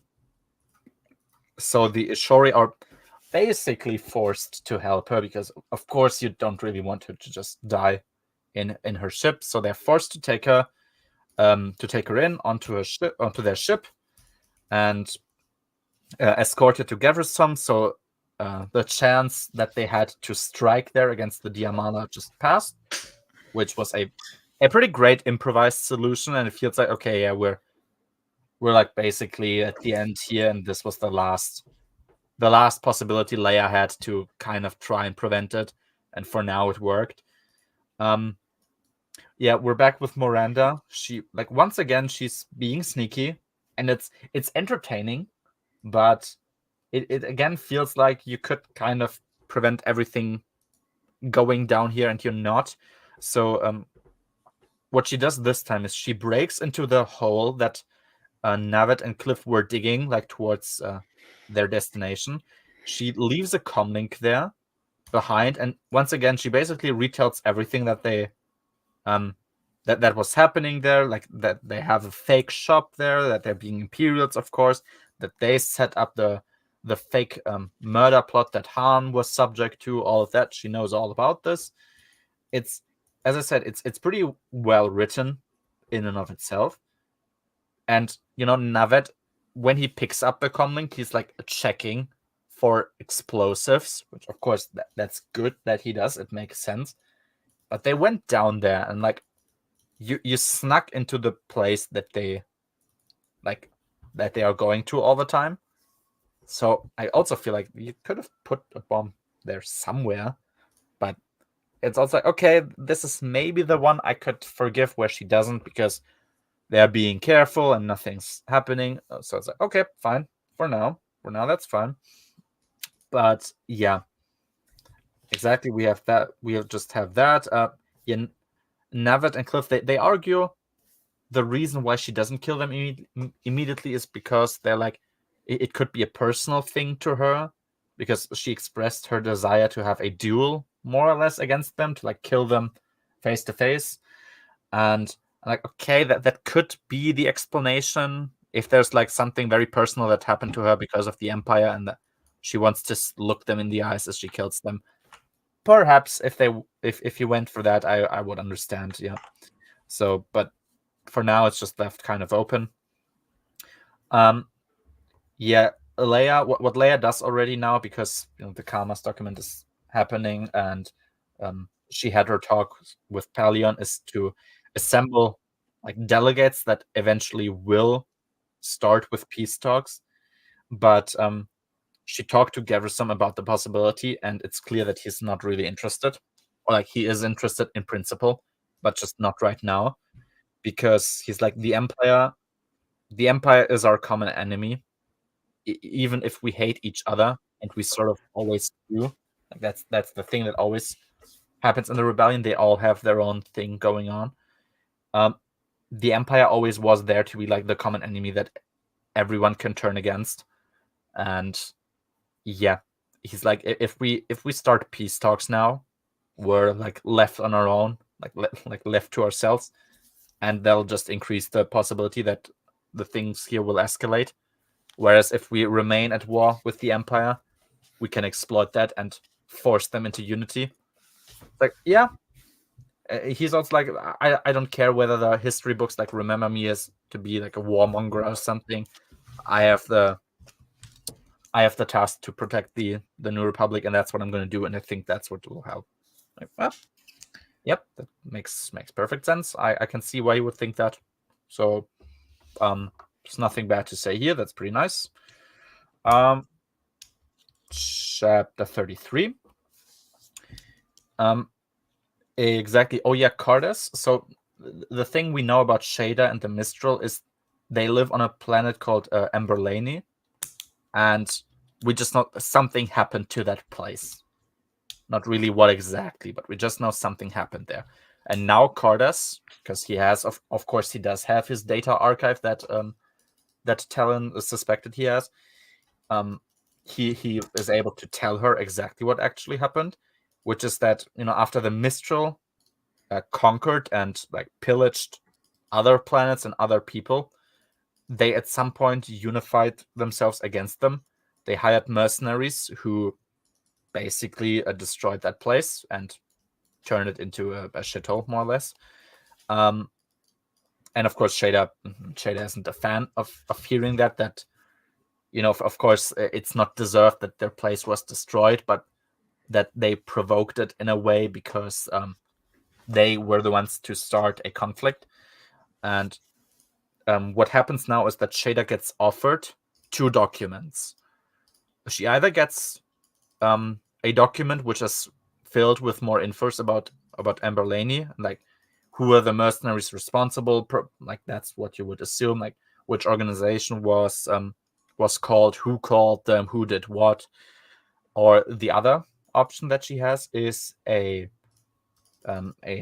data, a document which just has something useful for them. He's like, you're gonna have to trust me. There's something that's gonna be useful to you in the future. And there's of course speculation like, is it the Kama's document? Is it maybe something entirely else? It's just like, no, this can be useful to you if you stay on your path now. And Shada is like, she knows that if she has the knowledge from the document about Emberlane, she would only use it to get revenge. And she knows that whatever she does, even if she takes revenge against the enemies of the Mistral, there is no place for her there anymore. And so she chooses the other document with the supposedly important information, which is nice. That's good for her. Also, as a very tiny arc. I think somebody might have been similar to something said like, oh, Shada is like she's basically a Mara Jade, more or less, and you can see the connection there. I guess that there was something similar that Zahn was gunning for here, and it's not a particularly deep character arc that she goes on, but I think it was. She's there to be Mara's replacement in Card's operation. Yeah, kind of. Which you can argue not the most creative thing, but it's nice enough. I think she was a background character in A New Hope. I guess that's she's slightly different. But yeah, she was present with, who was it, Caroli, her colleague there. They were there, so I guess that's one way you can justify it. But yeah, it's nice enough, and I guess considering that they were kind of OT characters, I guess a cool way to bring them back into the story. So that's nice. It's nice enough, at least. So yeah, they will do something. They're like, are we going to return to Coruscant with this? Because whatever it is, it might interest like the government of the New Republic. And they're like, no, there's something better. I think Card says that. No, we're gonna do something better with this. We don't know what yet, but we just know something is gonna happen with this. And yeah, and we have a deadline now. So 4 days is the deadline after which the supposed civil war is gonna start. Nalgol, we're back with him. He's very reliant, of course, on the fact that Thrawn is actually going to be Thrawn, and he even things that are happening that aren't actually happening because of anything that Flim is doing. He's like, oh, everything's falling into place. This is, of course, all Thrawn's plan, when it actually even isn't. So that kind of sets him off to have false hopes, which is nice. I'm like, okay, I'm interested to see how all of this goes down, because this is something I do think I like. It's you always feel like, okay, now next chapter it's all gonna explode, and it doesn't, and it builds up a bit more. Like, okay, but now the next chapter, and it doesn't happen until like the very end. And I actually really, really like that, because as we said in the beginning, there's not a lot of fighting actually going on here throughout the book. The most fighting we get actually is from Luke and Mara's plotline, I would say, because and of course that's no big space. And even then, it's basically just running through a tunnel. Yeah, kind of, and like occasionally fighting a few Chiss warriors, but really that's it. Like there's few in between fight scenes, and mostly they're also just running around and searching for info. So I like that feeling of like political thriller, I guess. It's like building up, and you're wondering, now's the time that it'll explode, but it doesn't. And I guess either you kind of like it and you don't mind the maybe not so central side plots, even though I think that they are connected at least, and they all lead towards the end. Either you don't like it or you like it and you're into the suspense. And I think I can say we both were into it, because it's pretty nicely done. So I'm a fan, definitely. Chapter 34. So Luke wakes up again, and we're of course thinking, well, where the hell did Mara Jade go to now? Is she dead already or something? Of course, we know that she's not going to die. Mara's actually pretty close to where he was at, and we for a while there's just this talk of she like has to sacrifice something, which of course she was pretty against before in that conversation, and you don't know what she's talking about. It seems like something horrible has happened or is about to happen, and like, Jesus Christ, what's like, is she gonna try and kill herself for the greater good or something, or what the hell is now about to happen? But what she actually does is she has, of course, still the remote control for the Jade Fire, so for her personal ship. And what she does is she uses the Jade Fire and flies it into the hangar of the fortress of the Hand of Thrawn. And of course that explodes, then destroys basically all ships and the hangar itself. And I really like that scene, because it's not really long, but it keeps going. Like, Mara is going to do something that's going to be really horrible. And of course, to her, it is really horrible, because there's always this mention of, the Jade Fire. It's like her only real possession that she ever had. It represents her like personal freedom to do things, which of course means a lot to her after she was a Palpatine's slave.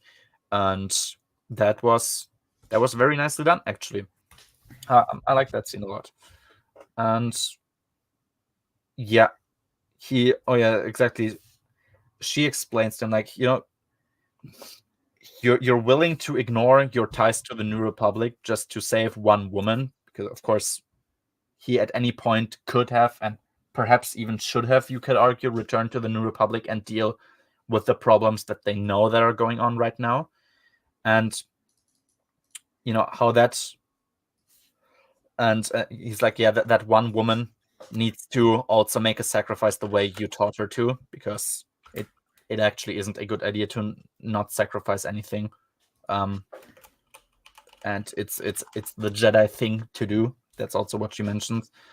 And I'm like, it was pretty nice. It seems like, okay, she's kind of, I mean, she's kind of really reverting back to the path that she was supposed to go on after the last command anyway, because that's the kind of stuff she would have learned around that time then. But hey, better late than never, I guess. So I'll take what I can get. And exactly, yeah, they even mourn it, like, because it really hits her. I think she's even crying and like she's hugging Luke because it means a lot to her that she lost the ship. And yeah, it's nice that she did, I guess, that she was ready, of course, to do so.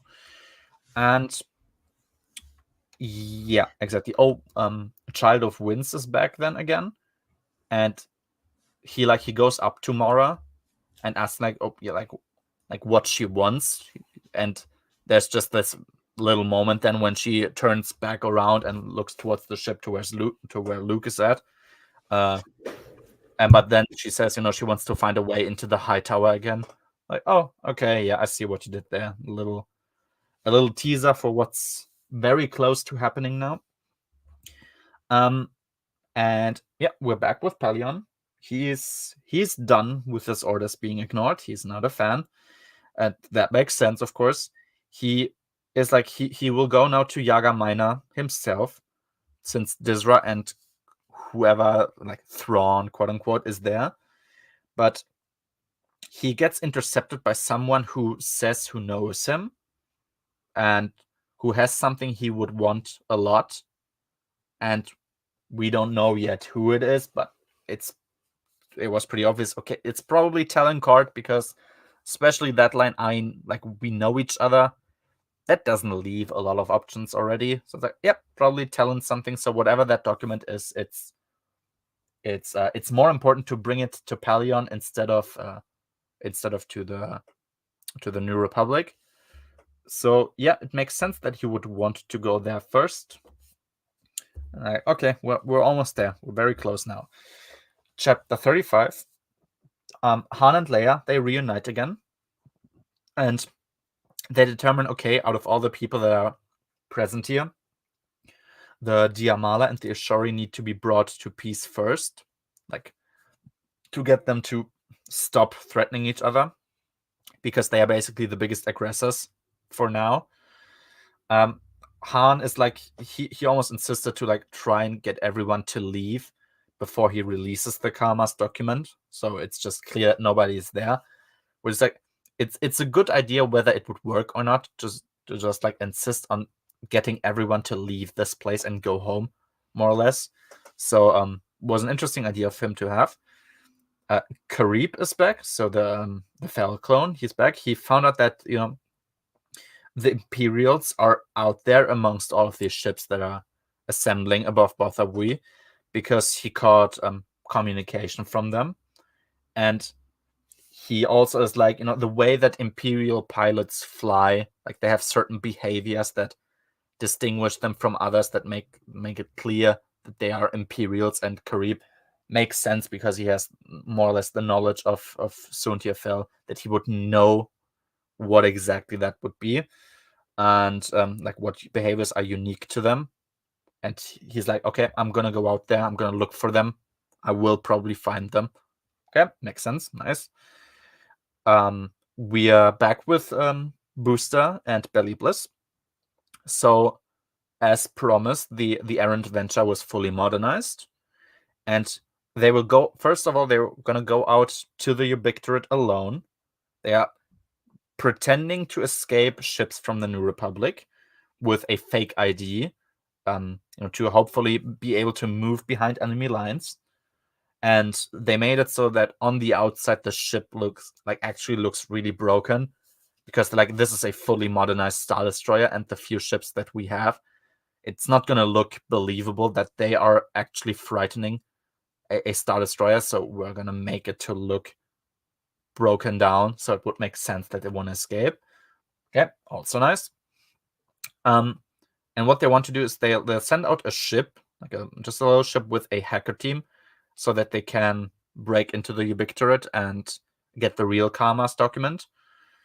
And yeah, both Booster, who's like carrying, of course, for Mirax and Valen, and also Bel Iblis seem fully ready, that even though they say, oh, it's gonna be easy for us to escape there, that they'll probably die when they move in so far into enemy lines, which also is well done. it seems like, yeah, Bell, Iblis, and Booster, they seem like the kind of people who would be ready to die if they needed to, and it's nice that they do. And they what they use is they use the idea of the Tyrannic. The Tyrannic is Nalgol's ship, so the guy who's waiting above Botha Bui to eventually attack. Corrin has he just has a bad feeling.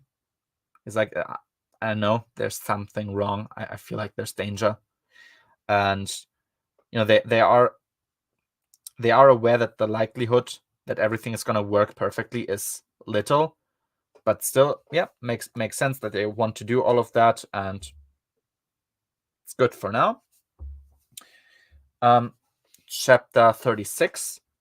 Once again, Miranda breaks into a place. This time, it's the pet shop that Navet and Cliff run. She's taking something from a secret stash, in a cage, to show them I have no trouble finding out all of this. And I'm like, okay, they are sleeping in that shop. She had a really easy time. I'm like, either there was a really, really secret place where they slept and she didn't find them, which I think is hard to believe, because if she was at the place where they slept, she just literally could have murdered them and in their sleep, and they wouldn't have known, and nobody would have ever found out, probably, or at least on Botha Bui, probably nobody would have found out for a very long time. So it's like, why doesn't she just kill them? This feels like waste of time. She's still doing her shtick on threatening them, more or less. And the breaking into the shop is what she still uses to further her plan. So what she does is, she breaks into the shop. She steals something, and then she calls the Bothan authorities onto the shop. Like, hey, somebody broke in there. Please go and look. So the Bothan authorities come up to the shop and search around. It's like, okay, that's smart if killing them in their sleep wasn't an option, and I feel like it was. I get no indicator that it wasn't. That's what kind of irks me with that whole thing. And what she does is she specifically set off a bomb or something that causes a smell of cable fire, specifically burning cables, to spread in the shop.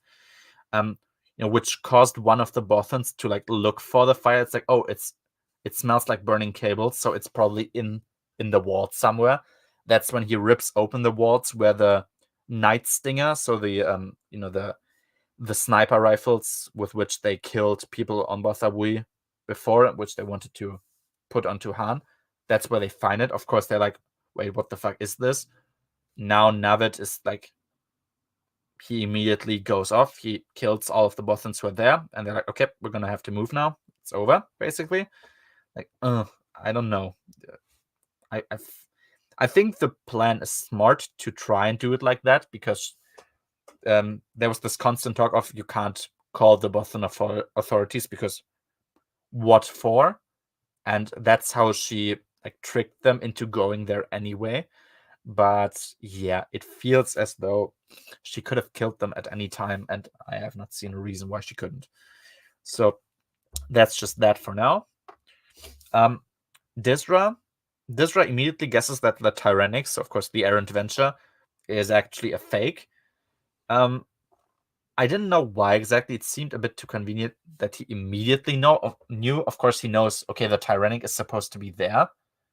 Perhaps he's like, he wouldn't expect them to come here in the first place. Or I guess he was maybe relying on the fact that, yeah, they are hidden in their little a camouflage generator thing there in space, so there's no chance that this would be them. It's probably Bel Iblis instead, who they already guessed would attack Yaga Minor. It's like, sure, I guess. I was like, maybe a bit convenient, but I guess there's enough for them to, there's enough possibilities for them to believe that. So I'm like, okay, fine, sure.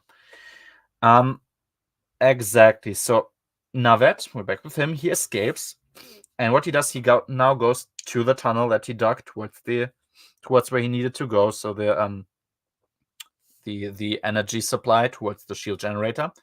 He goes to that place where he dug the tunnel.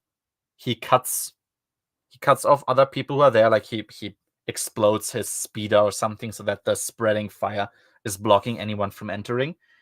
He has little lizards.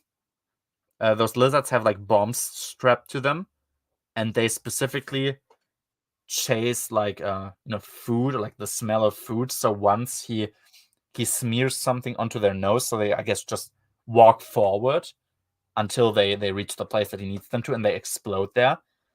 And then he just sends them in there without anything. Then they smell the food that he sprayed all around inside the shield generator when he was there, and they all detonate there.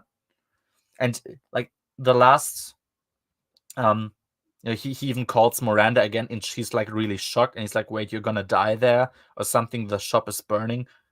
And he's like, "Yeah, okay, fine, bye. You're all gonna die, basically." And yeah, that's kind. I was like, okay, is there maybe something that I'm not seeing? Is there a super secret plan, like this isn't the true shield generator, or something happened and it won't work out the way it's supposed to? No, it actually did.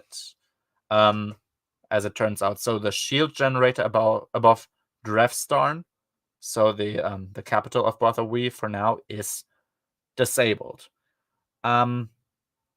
I don't know, now that we're at the end of, because Miranda doesn't get mentioned a single time ever again. And I think Navet probably doesn't as well. What do you think of the conclusion of that storyline? Because I have mixed feelings, I think. I feel like it should have gone on a little more. Mm-hmm. And basically the whole ending should have been different. Yeah. That's probably my biggest issue with this book. Yeah. I think so too. Because Navet being successful is not bad. I think you could easily fix it by making Miranda a bit less competent, because you've shown her like she has this easy way to break in everywhere. She knows everything about them already. It's like, okay, you've built her up to be exceedingly more competent than them, basically, but now she fails at all the crucial moments, and she had so many chances. And yeah, making it a bit longer, I wouldn't have minded that as well. Like, eventually I would still like probably Navet being successful. I don't mind that, but yeah, I would also say it's probably my biggest problem with the entire story, with the entire Hand of Thrawn, basically, because yeah, I don't know, it felt way too weird towards the end. Basically, more or less, when Wedge and Corin left, that's when it kind of, like, when Miranda was on her own, Mm-hmm. that was kind of weird to me. And because before it was pretty nice and it mostly made sense. Like, maybe the bug thing, I was like, I don't think so, but it mostly was pretty cool, actually. But yeah, the ending, I don't know. I'm not convinced. So yeah, exactly. So Navet did that, and what Cliff does is he goes on a ship, like on an Ishori ship. He immediately like kills whoever is like there at a laser battery. He's taking over it and shooting down onto Bothabui. So now the Diamala, of course, attack back. And yeah, now everyone's sort of shooting at each other. Like, basically, more or less, the Civil War has started. Like, oof, okay. Same thing, I wouldn't have minded them eventually actually firing at each other. That's fine, but this wasn't the way to do it, in my opinion. Yeah. Chapter 37. So yeah, they once again break into the fortress on Nirawan, Luke and Mora, and there's pretty cool traps laid out everywhere. So it's like they're specifically made for the Comke and the Comja. So it's like there's those predators that they encountered before. There's even like energized nets, so like they if they were to fly onto the ceiling, like the those creatures, it would be like they would immediately get shocked or something, or the ceiling would crash down because it's so like it's crumbling basically. So that's pretty nice actually, as like tailor-made traps more or less. That's pretty cool. Yeah, and apparently what the Empire did to provoke the further attack is they sent out like recorded orders in various languages to make it sound as though, okay, the fight's starting now, even though nobody has actually ordered anything, which is interesting. It's like, okay, this is nice. I guess it makes sense that you waited so long for this to like really build up the tension and make them a bit more jittery. But yeah, I like the idea, at least I have to say. And I think the idea is pretty nice actually. And yeah, Han, of course, Han is now back. He's worried about Leia because she's on a ship that's now in active combat. He wants to save her, but instead he flies with Karib, who he still doesn't really trust, like to the comet. So that there's a comet there, and Karib mentioned to him like, hey, there's like a bunch of Imperial mining ships flying around there, like something's wrong. And so they go to that place, and that's just what we know for now. Of course, we know that something's gonna happen, but that's all we have for now. And back with Bel Iblis. So Bel Iblis, his the errant venture, it gets caught in a tractor beam, and with what remaining movement he has, he wants to rotate the ship to shoot at the tractor beams and ram the Relentless. So the Relentless is one of the Star Destroyers. It's also closely associated to Thrawn. So it being there is, of course, also a psychological thing, but he wants to ram it. He predicts that Thrawn probably wouldn't actually destroy his ship unless it's like absolutely necessary to, first of all, to not destroy a possible addition to their fleet, and also to just get Garm Bel Iblis alive as a prisoner. And that also makes sense to me. Sure, that's probably what he would do. And yeah, Han and Karib now, they approach the comet that they want to go to, and surprise, it's actually the Imperial Star Destroyer of Nargon that's beneath it. They used the camouflage technology we were introduced to right in the beginning of Hand of Thrawn.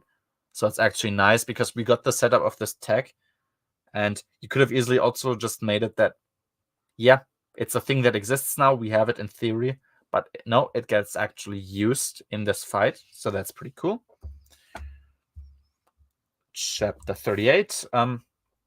Luke and Mara, they're searching around, and what they find is an actual clone of Thrawn. So it's a clone from Thrawn, and they're like debating whether they should just kill it, more or less. But then they're also like, I mean, it's Thrawn, sure, but in theory, this thing hasn't actually done anything. It is kind of a living being. So is it even correct to kill it? Which is an interesting thought. You wouldn't necessarily expect to be raised. It's like, I mean, it's the clone of an evil person, but it's still something that hasn't actually done anything. And that's pretty nice. I like that the thought is raised, because yeah, you don't usually get that with clones, because the clones usually do something that does incite them being killed. So like, of course, Creamy Sheaf is such a guy, but Shabayoth, of course, clone warriors in general. Yeah, they are in war. Of course, it makes sense to get killed. That's what happens. But yeah, this guy, he isn't even activated. He's still like in a sleep, just waiting to at some point be activated, and nothing has happened yet. So it makes sense for them to ask themselves the question. We have another pretty cool trap. There's this distraction where like Thrawn like there's a recording of Thrawn, like who dares to disturb the sleep of the mighty Thrawn or something, and like while they are distracted by that, two droid guards come in with a cortosis armor. So cortosis is the lightsaber resistant material. And there's also ropes. Specifically, they grow out of the ground, and they know that, like, oh, it's those ropes. Like, if we start moving now, they'll wrap around us, and there's no way we'll come out there afterwards, probably. So it's just like they're just like having to stand still for now. Which is cool. Leia feels that something is wrong with Han. Of course, he was pulled into the fake comet, which of course a Star Destroyer instead. And she guesses like, okay, Lando was with him, so whatever happened, he probably knows. She actually even gets contacted by him, which she wants to immediately do because Han was like, hey, keep me in your sights, and if something happens, like, I guess inform somebody. And yet, yeah, he wants to contact her, but of course he's on the ship of the Diamala, and they also don't want to contact the other ship now, like not in an active battle. So not only does he ask Miatamia, like the senator of the Diamala, to return his favor that he still has to ask for from before, but also that like he vows that if you let me communicate with Leia, like for I don't know 2 minutes or something, you'll actually get my my mines and my casino that I have. Like your people will get that. And it's nice for Lando. It also feels like character development for Lando because his thing mostly was just having those weird business ventures that he's starting all the time. And they all kind of eventually go to shit anyway. Except Hologram Fun World. Hologram Fun World, Cloud City, of course, too. Big one. It goes to shit multiple times, actually. That's how shit it was. He does have that. I did wonder, he has the domed city in the Corellian trilogy. I don't even know what happened to that. And who the fuck cares? Oh well. But yeah, it's big character development for him to, to not lose it by chance or like because enemies attack them, but just like take this and give me something so I can save my friends. I almost hope that perhaps he wouldn't actually gift them because the fact that they're all fighting is kind of, oh man, it's kind of sad. But yeah, he'll probably do that, and it's nice that he wants to. And yeah, Talon is now back. He's with Wedge and Corran. So what he has apparently is he has a high priority code that enables him to just pass the enemy lines of Yaga Minor, like because it's showing him to be like an Imperial ship, like an Imperial freighter. And he's like, I need an escort. One of Rogue's squadron has observed, like, hey, this one turret on one of the defense stations, it is like just a little bit, but it's a bit like it's not perfectly accurate. So that's probably where you have some form of opening there. Like it has a minor malfunction. And what they do is now they escort him through, and they follow him closely so that they are also behind that. And that's cool. We just know that okay, Talon's here now. That's kind of what he what his plan was, to go to Yaga Minor. Chapter 39. Luke and Mara, they now have something which I guess it's going to be their thing, because of course both of them are force sensitive. They are like fully open to each other, like in a spiritual way. Like they feel each other in the force all the time, and they even can see into each other's hearts. That's what's described, what's happening. And yeah, they describe it as a wonderful feeling. It's almost like a drug, more or less, which, yeah, I mean, I guess it feels hard to conceptualize because the force is not a thing. But yeah, I guess if like two strong force beings had a thing going on, that's how they would feel. Because of course we wouldn't know from, obviously not from Han and Leia, because Han's not force sensitive, and I guess we didn't really have another force couple before that. I mean, I guess Lumaya or something, I don't know, but that wasn't a thing. And yeah, Callista famously wasn't one, so it's really kind of the first mention. And it's like, well, this is sort of uncharted territory. How is it when this kind of stuff happens? Or I guess Tales of the Jedi was a thing, but oh well. Well, yeah. Oh, I was gonna say Nomi's husband died before she became one, but I guess Exactly. There was Ulick and Nomi count, yeah, kind of, but like, they were kind of together while Ulick was still force sensitive, so there was something, but I guess I mean it never got that far ahead that we got to dive into, well, how is it to be force sensitive and your spouse to be force sensitive as well and have that play out. So it's kind of a blank slate where it's like we can do whatever, and Zahn just shows you to make it like, okay, it's they are like fully open to each other. It's like the force thing is also then very heavily influenced. It's like, yeah, that's probably the most, like, the nicest thing probably you can make with that. It's pretty cool. It's like, yep, that is kind of what I would expect to do with that. Yeah, Mara regrets how long she has gone without that, by just being isolated and also by stubbornly refusing to accept her Jedi abilities. Like, yeah, that was very bad indeed. Yeah, whenever I read, like, okay, new Bantam book. It's Bantam book 15. We have 3 new Glubshittos that are doing stuff. What's going on? And Mara Jade, yeah, she's there. I know her. What's she doing? Oh, she's a smuggler, I guess. Cool. That's so compelling. I never saw that coming. And what you gonna do with that smuggler or smuggling? Yeah. She's gonna be there, and mm-hmm. that's it. Yeah. At some point, you'd assume that smugglers should lose their relevancy, and they either, they should probably become honest people. That's also good that it's also good that Talon Card is back here. I guess, Booster, he's sort of his own thing still, but like, yeah, what you gonna do? Like, is that what you're gonna do for the rest of your life, smuggling around? That's kind of pathetic. Yeah, and I mean, sorry, like, Mara Jade ever doing an own smuggling thing after the last command was so disappointing.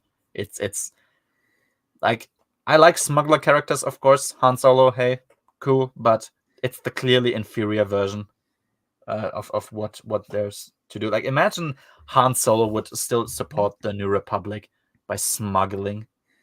It's like the most boring bullshit thing you can do. Just make It'd be crazy if they like made a movie where that happened too. Like, yeah, and like him and Leia like broke up off screen or something, and and you mean he went back to smuggling? Yeah. And she went back to leading a resistance movement, even though her faction is dominant in the galaxy. Yeah, that'd be crazy though. Yeah, that sounds like a reboot of A New Hope, which sounds crazy as a concept to me. So thank God that never happened. Yeah, Jesus, we live in an interesting timeline, I have to say.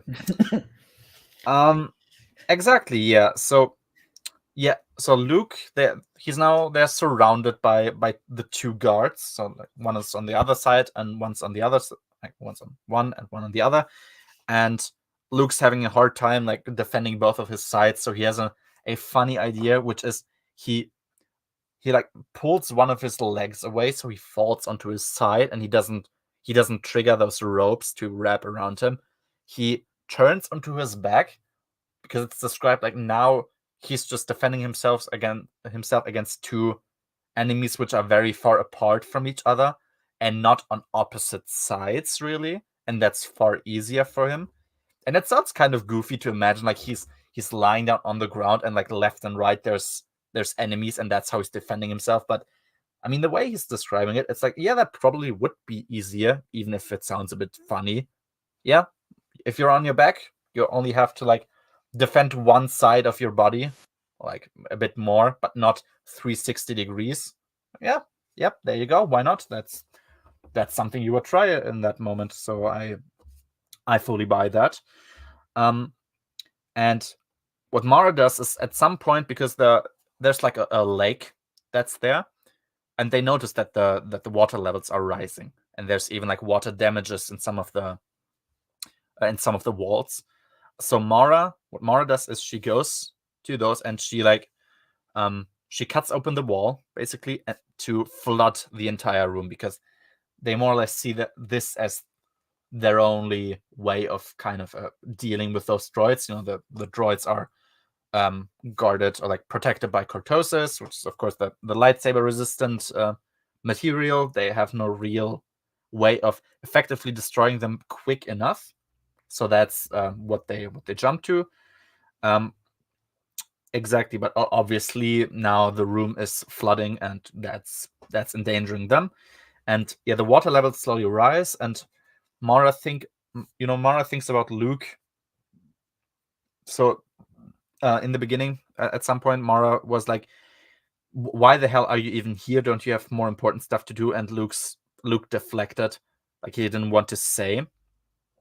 And she once again thinks about what the reason was for him to come along, and how she agrees with with Fawn. I think Fawn would be the name of the character that who said like, "Oh, you two guys make an excellent team." She agrees with that now, and Luke also shares with her like how profound their force link feels, and like they were melting into one person almost. The force shenanigans there. It's kind of nice then here. And what he does now is very abrupt, admittedly, but I'm just gonna quote it. Quote: "Do you want to marry me?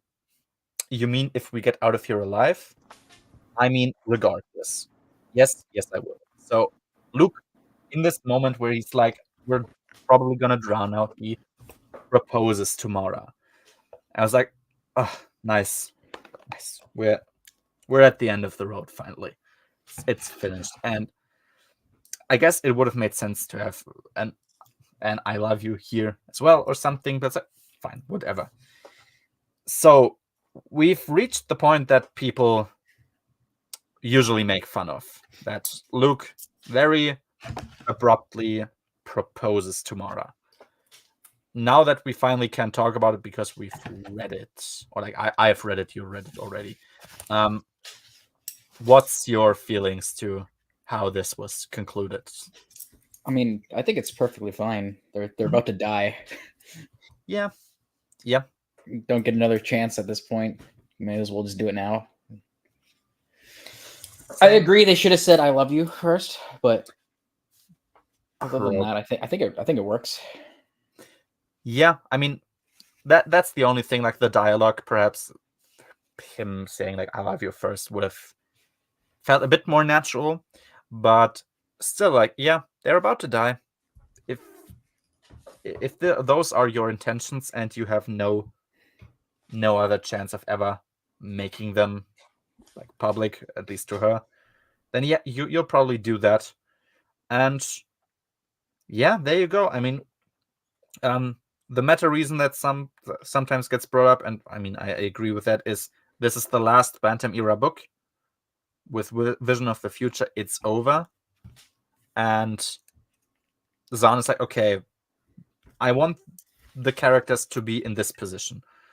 There's only really one way for me to do this, which is to set it in stone as much as possible, which is, to say they are getting married, because breaking that up is going to be a lot more awkward. And I mean, it's not like it hasn't been done already, but it's going to be more awkward to do that than if they just kind of confessed, because then you once again have the chance to do your shenanigans there. So I don't think it's first of all, I don't think it's a horrible romance, please. Like, imagine if this was the worst romance in the EU. Jesus Christ, I would dance out of happiness if that was the worst. Because fucking hell, can it get worse? Is it the most Like, is it the best one? Probably not. No, but I think it's a pretty good conclusion of a lot of character interaction. Probably the most character interaction they had, or not probably the most character interaction they had since the Throne trilogy, and definitively the best that they had. So, yeah, a good ending to a very, very rocky relationship that has finally moved into a place that is normal and healthy. So there you go. The very final, or one of the final Bantam era horrors has been eradicated. I'm a fan. Chapter 40. I'm gonna go on.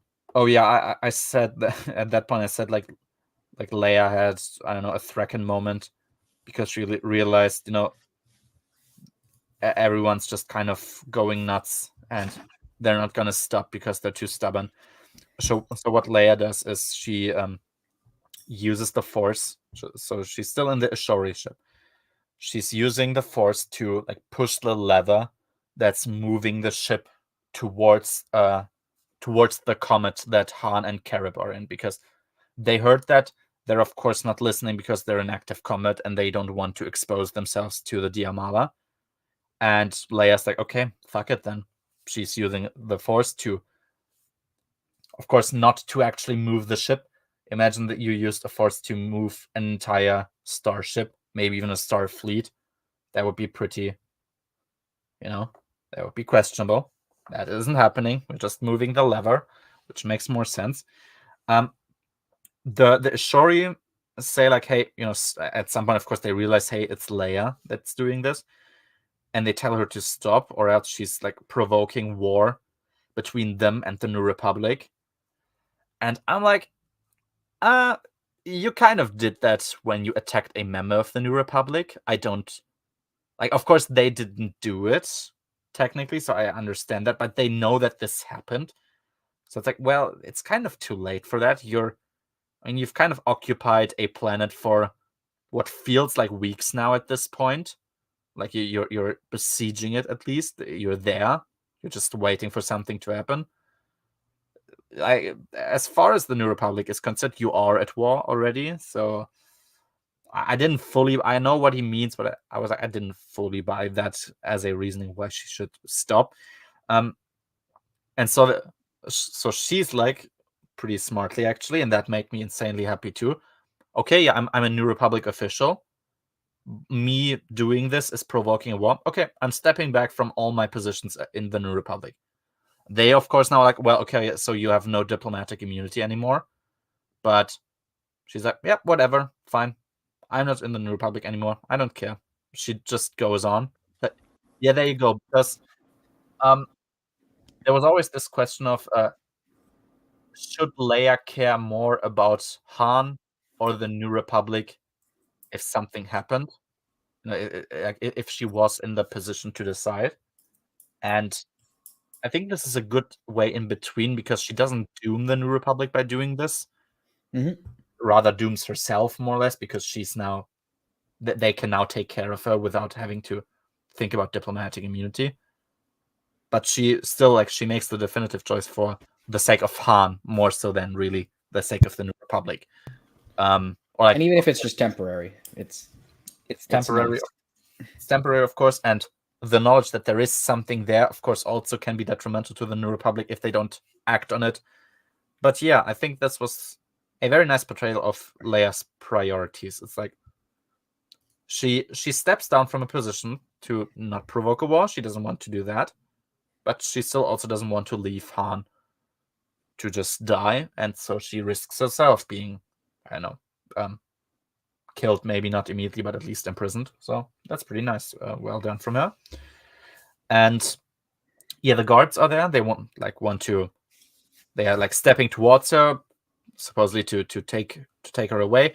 Gaversom also steps towards her, so you think he'll also try to stop her. But what he actually does is he's being the fun. Like, this is interesting. This is a funny moment to be a bureaucrat in. You remember? I just thought about this now in the JAT when there was this whole joke about the Death Star prototype and the people inside there being weird bureaucrats and they care about stuff that makes no sense in the current fight that's going on. Garrison actually did it in a not only in a funny way, we're like, oh my god, yeah, that's what they're gonna do, but also in a kind of smart way, where he's like, under official New Republic law, Leia just confiscated your ship under Article so and so 42 of this law, and he's like, you have to accept now. This is like a dangerous situation, and she did this under with a full right, and I'm like, this is hilarious, but not just for the sake of a joke, but actually because it makes sense. And it's like, yeah, sure, that this would be something that's codified somewhere. And I loved it. It was a pretty funny scene. It's like, oh yeah, there you go, you can do that. So I know bureaucracy is funny. If you want to make the joke in a serious book, that's how you do it. That's cool. Exactly. So yeah, what Lando has the same realization that something's going on there in the comet. And of course, the Diamala also don't want to send anything in there. And but what he does instead is he basically manipulates Mia Tamia to order all the Diamala ships to follow them, because now, of course, the Ishori fly towards the comet. They are leaving the battle. And so Lando's like, you should follow them. Oh, and you should probably call all your backup that you have too. So just you make sure that they can't escape, or call for their backup, blah, blah, blah. It's doing a fun way of talking him into following, because he knows we need to go there now. And so that's great way that he did that. I like that a lot.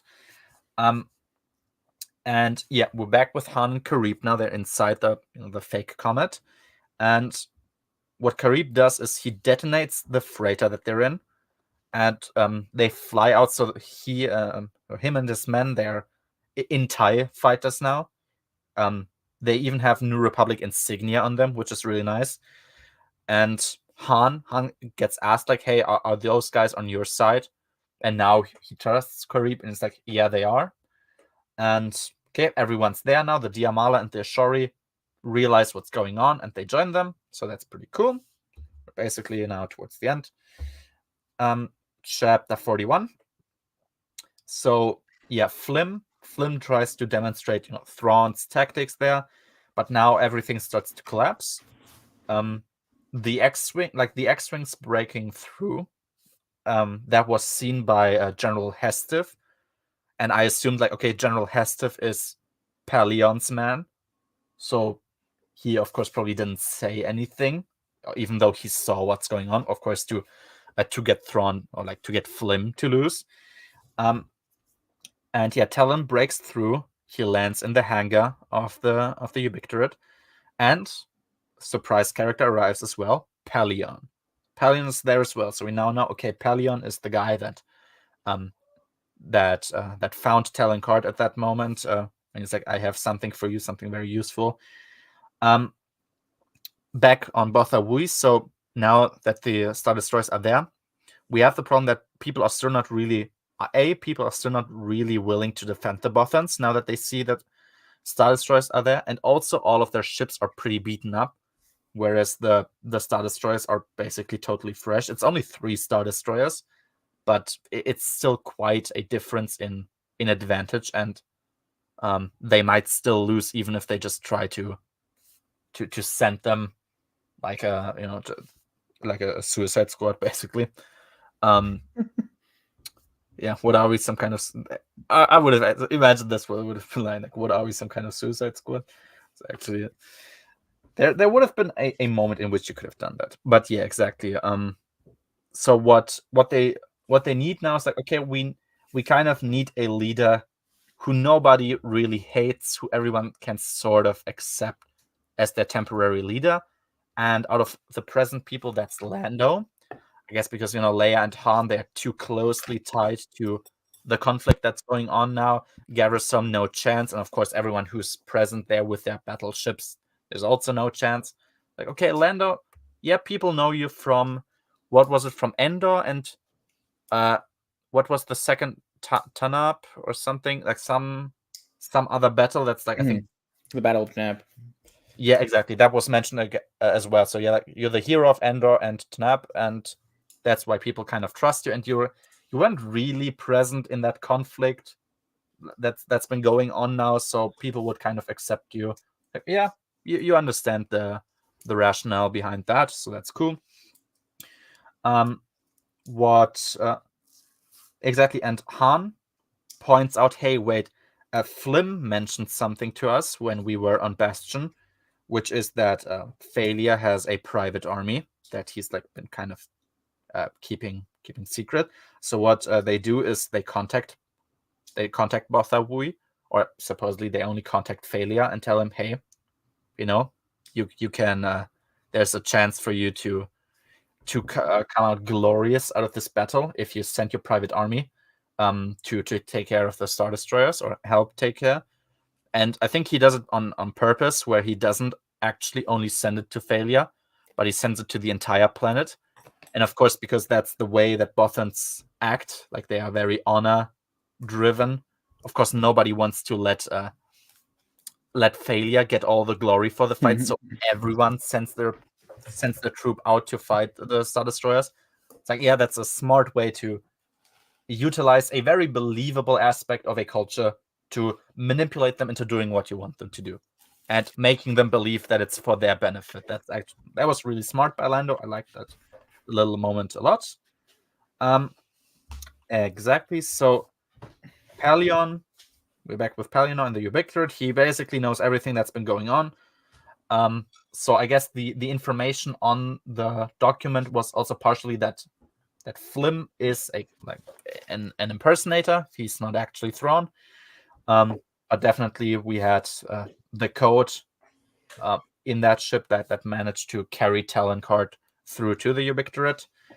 And we get another revelation that I actually didn't see coming at all, which is that Tears himself actually is not isn't actually the real Tears. The real Tears died like 10 years ago already. This one is a clone as well, and I guess now looking back to it, it makes sense. We know that, okay, Thrawn had a bunch of sleeper agents. Those sleeper agents also involved clones.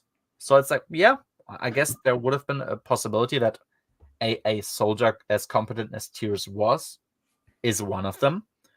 And what the speciality was is that a part of like Thrawn's mind was injected into him as well when the cloning process was done. Like, yeah, also makes sense. Why wouldn't you? And Palion basically calls him a failure because and there's a reason why Thrawn never created more of Tears, which is that he's a brilliant stormtrooper, but what he needs isn't actually a brilliant stormtrooper, but a brilliant leader. It's like you're very good at fighting, but you're clearly driven by taking revenge. And what Thrawn actually is about is to have order, to have stability.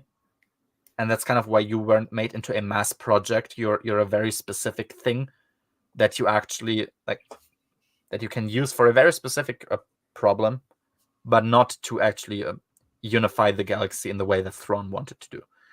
So, yep, that's a good reason to never do that. And I guess he was like, yeah, I mean, you're useful enough. You still can do things, but it's just like, we're not gonna mass produce you and apply you in the way we thought you could be applied in. Yeah, they're not just gonna kill him, right? Yeah, you've put resources into it. The guy is competent. It's not like he's useless. But yeah, you're here, but you're not what we hoped you were going to be, but you still have a use. So yeah, they're not just gonna kill him. Makes perfect sense to me. And exactly, so Tears, he basically gets crazy. He tries to kill the Mistral. So one of the 11 Mistral leaders, and also Karoli is there. Shada, of course, is present as well because Talon is. She saves the Mistral who are there from Tears, and they basically beat him half to death. So there you go. That plotline is basically finished now. The battle is over. Chapter 42. Yeah, exactly. So Luke and Mara, they need to escape. And still, so like in the room where they're at, there's like also cortosis in the walls. the thing is, the Cortosis, while being lightsaber resistant, is actually not really resistant to normal force. And it can break with easily with enough force, which means that Mara, what she needs to do is she needs to take the lightsaber. So of course, it's not like the Cortosis is entirely resistant. It's like it's just very good against lightsabers, but eventually it also breaks. She needs to make a very specific cut into the wall, which will cause the water to or which will cause the wall to break at a very specific moment because the pressure gets too much, so that all of the water can flow away and they're not going to drown in that room. Okay, that also makes sense. And oh no, sorry, I think I'm a bit of that I misexplained. So the cut is a normal wall, and behind that wall there's the clone cylinder with Thrawn in there, and there's also a generator for energy. And if that generator explodes, it's going to create such a massive force that it will destroy the Cortosis walls, and that's where the water can flow out of. So with a bit more in between there, but it's also actually a pretty smart way of dealing with that, because the lightsaber, you can't be quick enough because you're basically about to drown. So that makes sense. Luke was he promised himself to he's not gonna try and feel any love for her. He promised himself, because his love kind of always turns to shit, and I guess this one eventually will too, but that's a rant for another time. It's okay, hey, in this moment that's pretty nice that he thinks about this, so cool. But Mara is okay, the water is sinking now, but we're still gonna be in the water and we don't know what's gonna be on the other side. So Luke puts Mara in a forced trance to make her give her the possibility to survive underwater longer, and he holds her basically and flows with her. And of course, because you need to say a specific sentence more or less to wake somebody out of that forced trance, and Mara gives him a sentence, and we don't immediately get what it is, but Luke just smiles as a reaction to that sentence, and it's okay, fine, we'll do that. There was no surprise what that sentence is going to be. It's pretty obvious. They have a pretty turbulent ride down, and at some point Luke wakes up with Mara in the water, and Luke had that same vision of the future, quote unquote, where Mara is lying with her face up, supposedly dead in a lake. But now he sees okay, that moment is actually now. And of course, Mara isn't dead. She is she's still in her forced trance. She's alive. And he says the sentence, which is, "I love you, Mara." And she wakes up again, and he's happy that the vision that he had became true and she survived, actually, because of course the vision only showed her in the water, being asleep more or less. He didn't know that she was going to be that she was going to be dead, but of course he interpreted it that way. And it's also nice to make that to have this very subtle variation that you couldn't possibly know. You have this picture in your head. Mara has closed eyes. She's lying in the water. You assume she's dead, but of course that doesn't have to be what you actually see. Your vision can deceive you and possibly even bring you on a path that that actually makes what you're seeing true. So that's it's a pretty cool way of dealing with that here. He's of course he's happy. He's okay, they can finally be together now, and they kiss. So there you go. Wasn't that hard, was was so easy. Oh man, there you go. We finally made it. Hunter of Winds, so he was kind of one of the leaders who's there from the I think he was Komja. I'm not sure. It's kind of difficult for me to put them one apart. Of the tribes. One of the two tribes that are there, exactly. He sends Luke and Mara away, basically. Because what we learned basically is that if we just kind of stay here on our own, because I think the high tower, like the Empire of the Hand, they also searched through their place, and probably they kind of communicated, we have no issue with you, like just stay away and we're good. And he's like, okay, yeah, they told us this, and we kind of don't want any trouble anymore. So, and you're kind of like their enemy, it seems. So it makes sense probably for you to just leave. Like, yeah, I mean, it was a bit rude the way that he said it. That was acknowledged, of course, but yeah, makes sense for them. Of course, they wouldn't want to provoke any more conflict if they have a way of preventing that. Exactly. So, yeah, apparently what they want to do in this, like what Luke and Mara want to do now is just leave Park and the Chiss there to let them perform their tasks in the unknown regions, whatever exactly those are. We don't know. But they do still acknowledge that there's a possibility that they could go back to Bastion, which they of course don't want to do. So it's like, okay, I guess we're not quite sure what we're supposed to make of this, like, because they let them there. I guess they have no means to going to Bastion now anymore. So it's like, okay, for now, we're good, more or less. We don't know what they're going to do in the future. It's just for now, it's fine. And oh yeah, they suggest that Child of Winds gets a new name, which is, if I really translated that correctly, a friend of Jedi. That's basically, that is correct. And Hunter of Winds is like, I'll consider it. We don't know if that happens. We can just assume it might happen. So yep, there you go. That's that. The Mistral, now we're back with them. They accept that Shada is not going to be persecuted anymore. They're not going to hunt her down because they saved their life and also their reputation, because if they eventually were going to join the Empire, it would inevitably lead to them becoming just a killing squad, which of course they don't want to be, but that's what they would be. And and eventually it would have also come out that this whole Thrawn thing was a charade, and they would have burned all bridges that they ever had, and they would also kind of stand there as, well, idiots, more or less. So that's good. Yeah, the Shada thing is taken care of. The identity of Flim and Tears were on the data card apparently, and Card gives it to Palion for free. Even he's like, yeah, I don't know. There's nothing really for me that I would specifically need.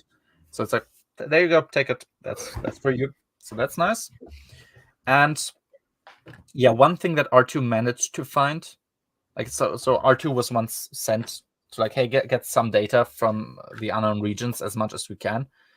And what he actually does get by chance is Thrawn's actual copy of the Karmas document, like the proper, exactly, untouched. Exactly, untouched. That's the full truth. Nobody has tinkered anything here.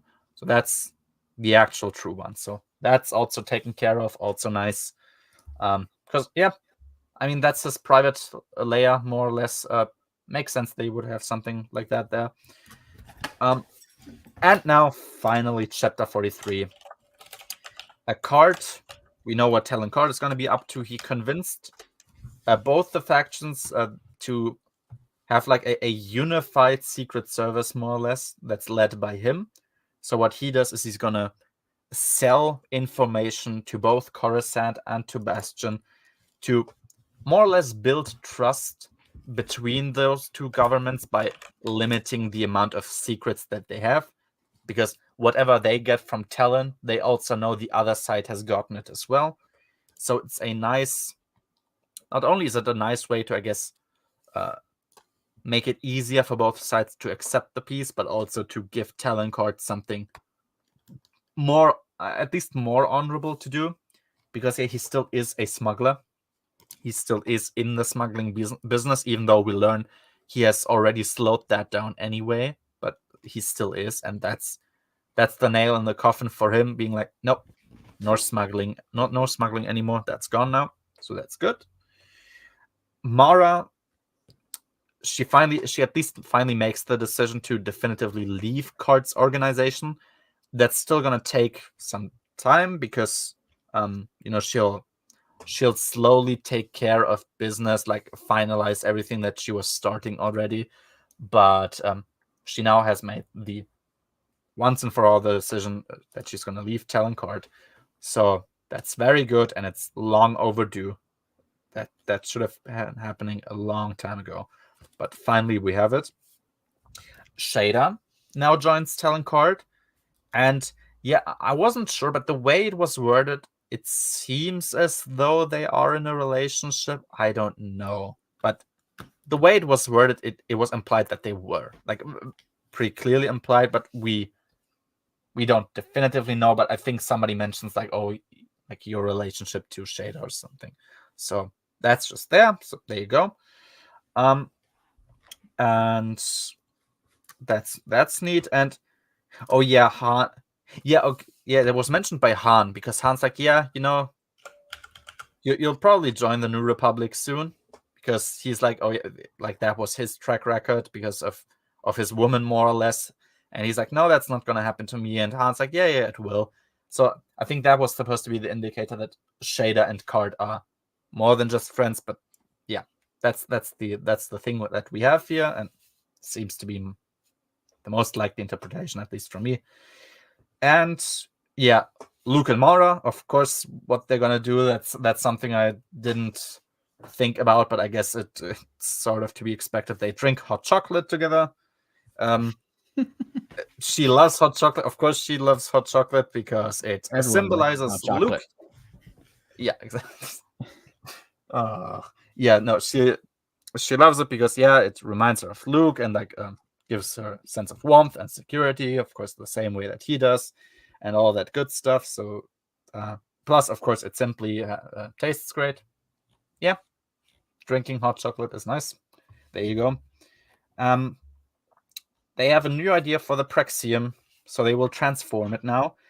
People will only go there to get a very basic training, and they will then go up and be paired with a master. So, and Mara says like she doesn't really want to stay on Yavin 4. Yeah, I wouldn't either. And what she suggests instead is flying around. Basically, she's like that you're solving problems on the way and teaching your students on the way as well. So it's like, yep, that sounds kind of like what you would do. You go to all these different planets, you show a bunch of different conflicts, and you can make the students learn from that. Yeah, makes sense. Mara briefly also explains why she wants to marry Luke. She's like, she feels like they complete each other and they're like two sides of the same being, which she realized after they shared their Force link. And of course, the Mandalorian is the third side of that side. Those two sides. Oh my god, imagine this. The Mandalorians are a third side to the two sides of Luke and Mara's Force link. Yeah, they're there. They're talking to them. Oh, Jesus. Yeah. We'll get to the third side of the galactic conflict very soon, I feel like. They will let the Hand of Thrawn just be, and just probably let them do their unknown regions thing. Because like, okay, now we don't really have to worry about them being used for an active conflict, so they feel like we can just sort of leave them be and let them do their thing. That they know what's happening right now, so that makes perfect sense. And yeah, Luke goes to the ceremony, like, there's the ceremony of the signing of the peace treaty and all of that, and there's like a party. Luke says like he doesn't really want to be there, but Mara's like, hey, no, people are kind of expecting you to go there. So he's like, fine, yeah, sure, I'll go. And first he only goes alone, but then she's like, hang on, I'll come with you. Goes with him, and that's the end of the book. And that was like the perfect line to end on. Hang on, I'll come with you, because hey, remember this? When this happened, this was what we actually wanted. Or this is what we should have actually wanted. And this is the full Vision of the Future book. Oof, that was a big chungus. It's a big boy. Yep, you'll definitely read a while if you go through this. So we're finished with the full book now. I guess it's time for a numbers rating. Out of 10, what do you give Vision of the Future? Fuck it, 9. I don't care. 9. I love this book. think that's fair. I split it up obviously because the German parts are split up. I gave the first one I think an 8.5, and I think I would give this part a 9, and probably also the entire book a 9. Yeah, because it's just the Miranda part, specifically the ending of it that I think really holds it back. Oh yeah, the Miranda. Yeah, same. That if you could have just changed it a bit there, because it's not unbelievable that the Empire would succeed in that place, but yeah, she was too competent to fail at that point. And we don't learn exactly what happened. Like we don't know who died there. Like, is Miranda dead? Is she Navid's alive? dead. I know that for sure, but I don't know about Miranda. I assume she's dead, but I don't know. Yeah, because they're also like I think they're like asking, hey, how much damage was actually done to the capital? It's like, hey, examine that. But we never learn, I think, how much damage actually was done. So we also don't learn, is there a chance that Miranda survived, or is she just buried in the rubble? Yeah, that's definitely the part that holds it back to being higher for me. But yeah, it's a fantastic book. As I said, it's quite long. Like in German, it's 800 pages together. I think after this read, it's my favorite Bantam era book. It passed Dark Force Rising for me. Yeah, definitively, because now I've read all of Bantam, so it helps. Well, there you go. Yeah. Yeah, I mean, I haven't yet. As I said, I haven't read the short story collections. I haven't read Bounty Hunter Wars and Shadows of the Empire. True. I'm gonna go out on a limb and say none of those will pass Vision of the Future. I have this feeling reading about Caesar doing his shenanigans will not pass Vision of the Future for me.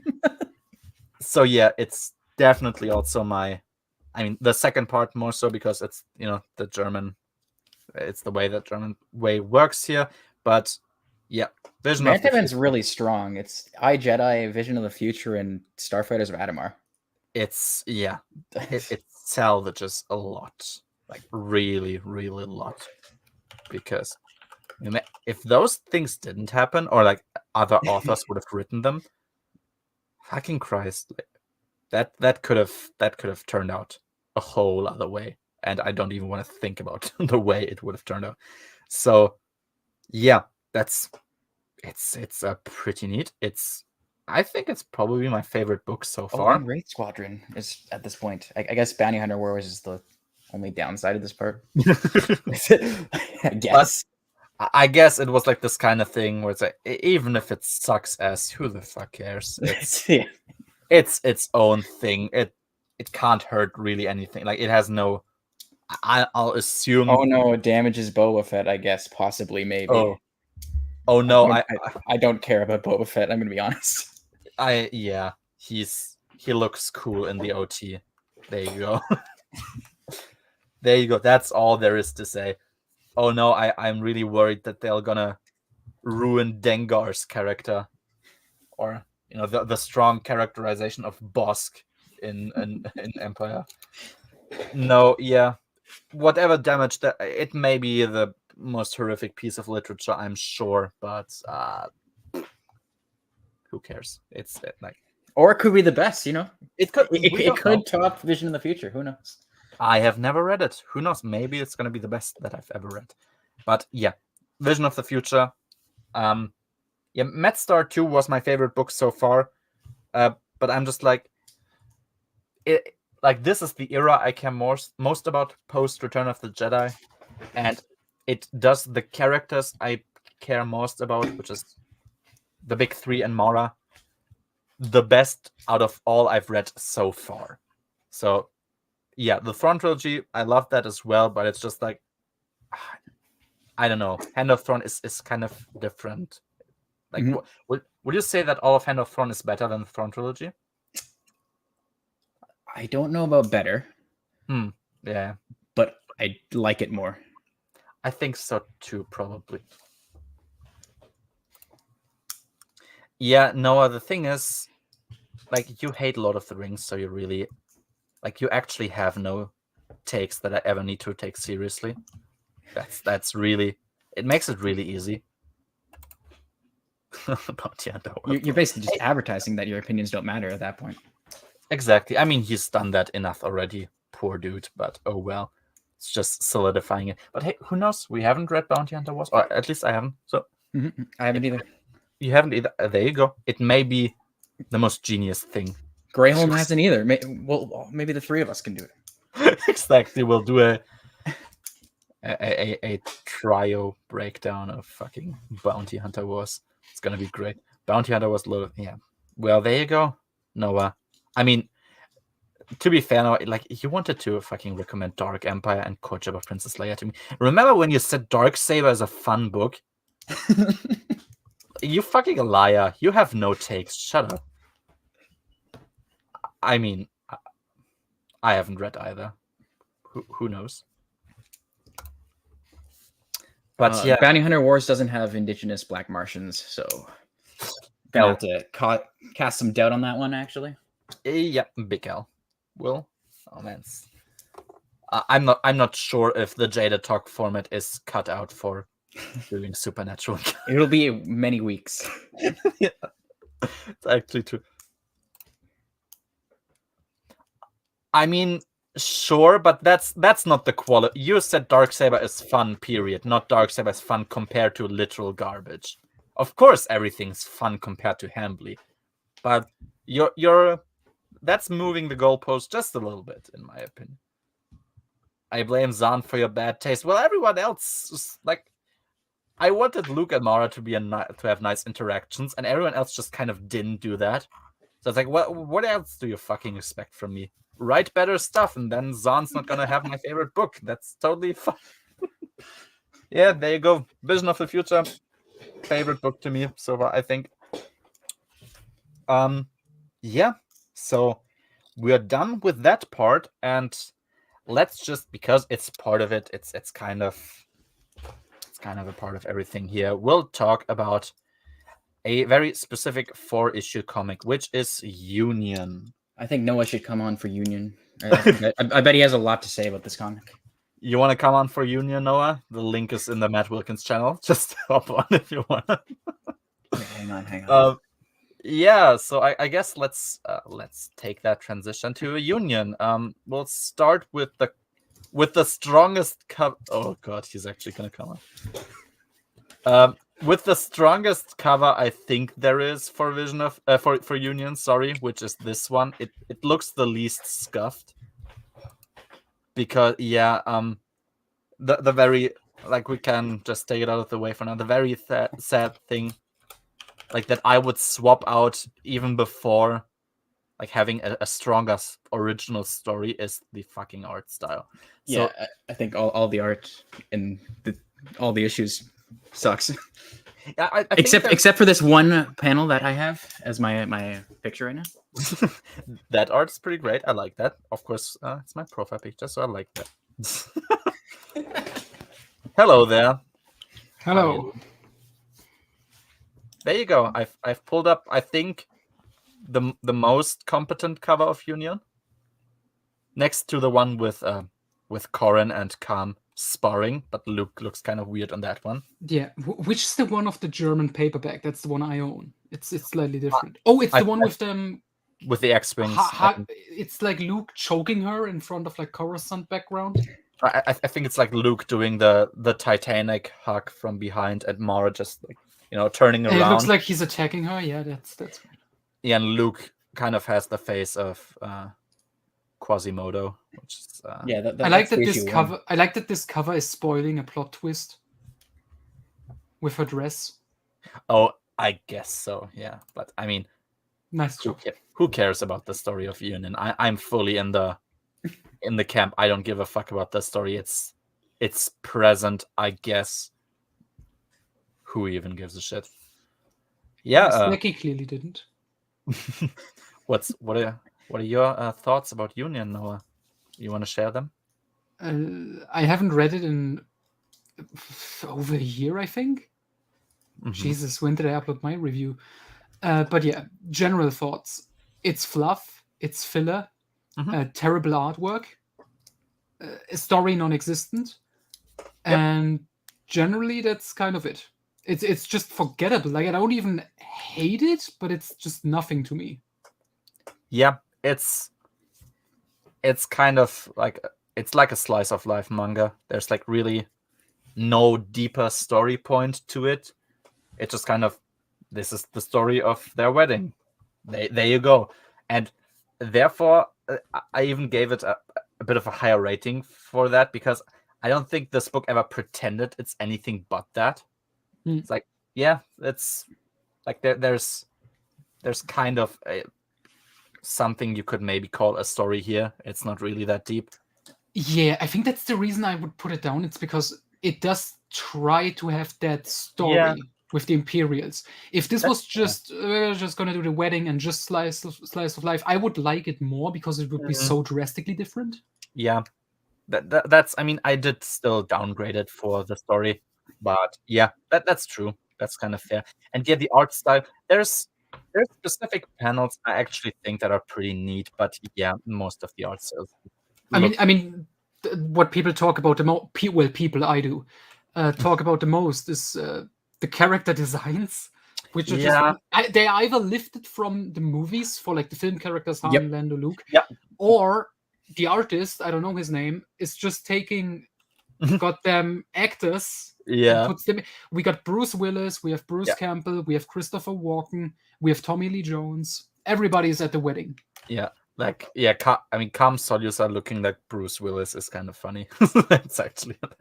Did you pick up who Tommy Lee Jones is supposed to be at the end of the story? I saw Tommy Lee. I think one of the rogues. Yeah, that's what I think. But I wouldn't know. Like, who has, like, he had black hair, right? Who has black hair of the rogues? It's not Wedge. I think Wedge looked distinct enough. Yeah, because they have an actor for him. But yeah. That's another problem we can go into. I think Hobby had black hair. It doesn't really say who everyone is as the major issue. Yes. Yeah, that's true. Can you just pull up? Finally, we have pictures of all the Expanded Universe book characters, and we don't know who they are. That's just pull out the big picture with all the Jedi, the one with Brand. Oh yeah, wait a minute. So classic. So is it? Oh, I also just want to ask in advance. You mentioned you liked a lot of the art in here and the pictures. I'm gonna guess your favorite was the spa. Actually, not. Even though people could believe that. I like that I couldn't tell who the women were supposed to be. Like, obviously, Mara and Leia. There, I know. I think I could tell them. I think I can actually, because I'm gonna guess it's Winter and Mirex, just because Stecky is not gonna bring in fucking Tendra or anyone. I know Tion's there because she says. Is she? I think. I'm not sure if this is supposed to be Calm. That's him. That's Bruce Willis. Calm. You can tell. We have Empathios Brand, I guess. I don't know. But the Brand, he's back from the dead.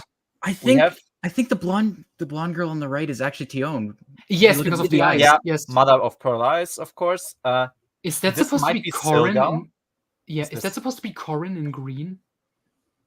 You mean this? Yeah. I was not even sure if this was a man or a woman, to be honest. So I can't. I was thinking Leia originally, but. And then we got Bib Fortuna. Yeah, we have Bib Fortuna. We have a Quarren, whoever. I don't think we have a Quarren Jedi yet, so he's somebody. I like this could be the. I was thinking Jason and Jim. Can you zoom Jason and Anakin? Can you zoom on the guy besides Brand? He looks like he has weird claws. Yeah, he does. Right. Oh yeah, that's definitely Bruce Willis. This guy has really long fingers. It does look like he's a. I don't know. It's Freddy Krueger. Yeah, exactly. That's what it looks like. I don't know what this. That's Dorsky too. That lady in the background looks like she's showing him the middle finger. This one, yeah. What did you say, Pico? Who's that? Dorsk 82. Yeah. Okay. Well, that's good to know. There you go. That's one of his 2 moments before he died. I mean, yeah. There you go. It's that species that was almost eradicated. Thanks to Kip. Yep. Only thanks to Kip. So yeah, that's probably the solo children. Like Jason and Jaina, probably. I would assume maybe. I don't think Jane. I think it's Jason Anakin. Jason Anakin. Yeah, it does look like this could be Anakin probably in this Jason. Maybe it's Jaina in the background. Because Jason has a green lightsaber, right? And Anakin has a purple one, I think. Yeah. So that could fit. I don't know who this is. Like she's standing too far in the back for me to be Jaina. Maybe Jaina? Yeah, she's standing. It's by the artist. I mean, yeah. Jaina's drawn earlier on in the comic, I think, at some point. Yeah, I think they're all present. I don't know who any of those are. I like that guy on the side next to Bib Fortuna, who's just throwing his hands up, his claws. It's like a crab person. Yeah. Oh yeah. Wait, I can't go. I think the panel actually stops there. Yeah. I mean, there's actually the occasional artwork that I like the one I have in the thumbnail. I actually kind of like, even though I like that Luke is wearing yellow. That's true. Oh, there you go. And she has red. I mean, that fits, I guess. Yeah, it's nice seeing them in different colored outfits. That's not just brown, boring Jedi robes. Yeah. Oh, by the way, did this comic come out before Phantom Menace? Yeah, 99, I think. It might have been like right at the edge. It was just after. Just after. Okay, so I'm like. Yeah, no, November 10th, 1999, or I guess 6 months after. Oh, okay. Yeah, I was about to say, who did it first? Cam Solisa or Bob Ness? Boss Ness. Boss Ness apparently did it first. I guess it was Boss. They should have had Boss Ness at the wedding. I mean, it would have probably made sense. They probably didn't know if he survived yet. I mean, they would have been. Can someone Photoshop this? Just Boss Ness from the movie holding the glow thing in the background instead of Cam. Please. There you go. Or maybe you can. It would even fit with him saying peace. Yeah, I mean, perfect. Yeah. That's a running theme, that their wedding could symbolize peace. So I don't know how it symbolizes peace, but they keep telling me it does. Oh well. Yeah. So yeah, that's probably true. So probably Tion, Dorsk82, whoever. Perhaps maybe Corrin. I don't know. Somebody, probably Silgal. I guess Empathias Brand. His ghost. Wouldn't it be hilarious if fucking Joe or like whoever just or Abel G. Pena just comes in and is like, actually, this is a very important character who just happens to look exactly like Empathias Brand. I mean, I'm gonna tell they would have done it. I mean, perhaps like. We don't have any idea why he looks like that anyway, right? So it could be a species that looks like it. Brand? No. Brand, it was like a life support suit, like Vader. Oh, well oh yeah, true. Well, he was human. Then. Yeah, so maybe it's just another guy who also had the same type of accident and looks like a ball. Maybe he found his suit after the explosion and put it on and just floated around like this. Yeah, we wouldn't know. So there you go. It's one of the nice panels of the book. How many pictures do you have? I don't have any pulled up right now. We could, in theory, just go through. Yeah. We have to look at the movie characters. Bruce Willis in close up. I have Bruce Campbell. A totally legal version of the comic pulled up. If we want to oh, that's nice. Opinion. If you wanna, you can present. I think you can present at least. Yeah. Should be. No, I don't want slides. Share screen. And you really want to go in depth through the comic?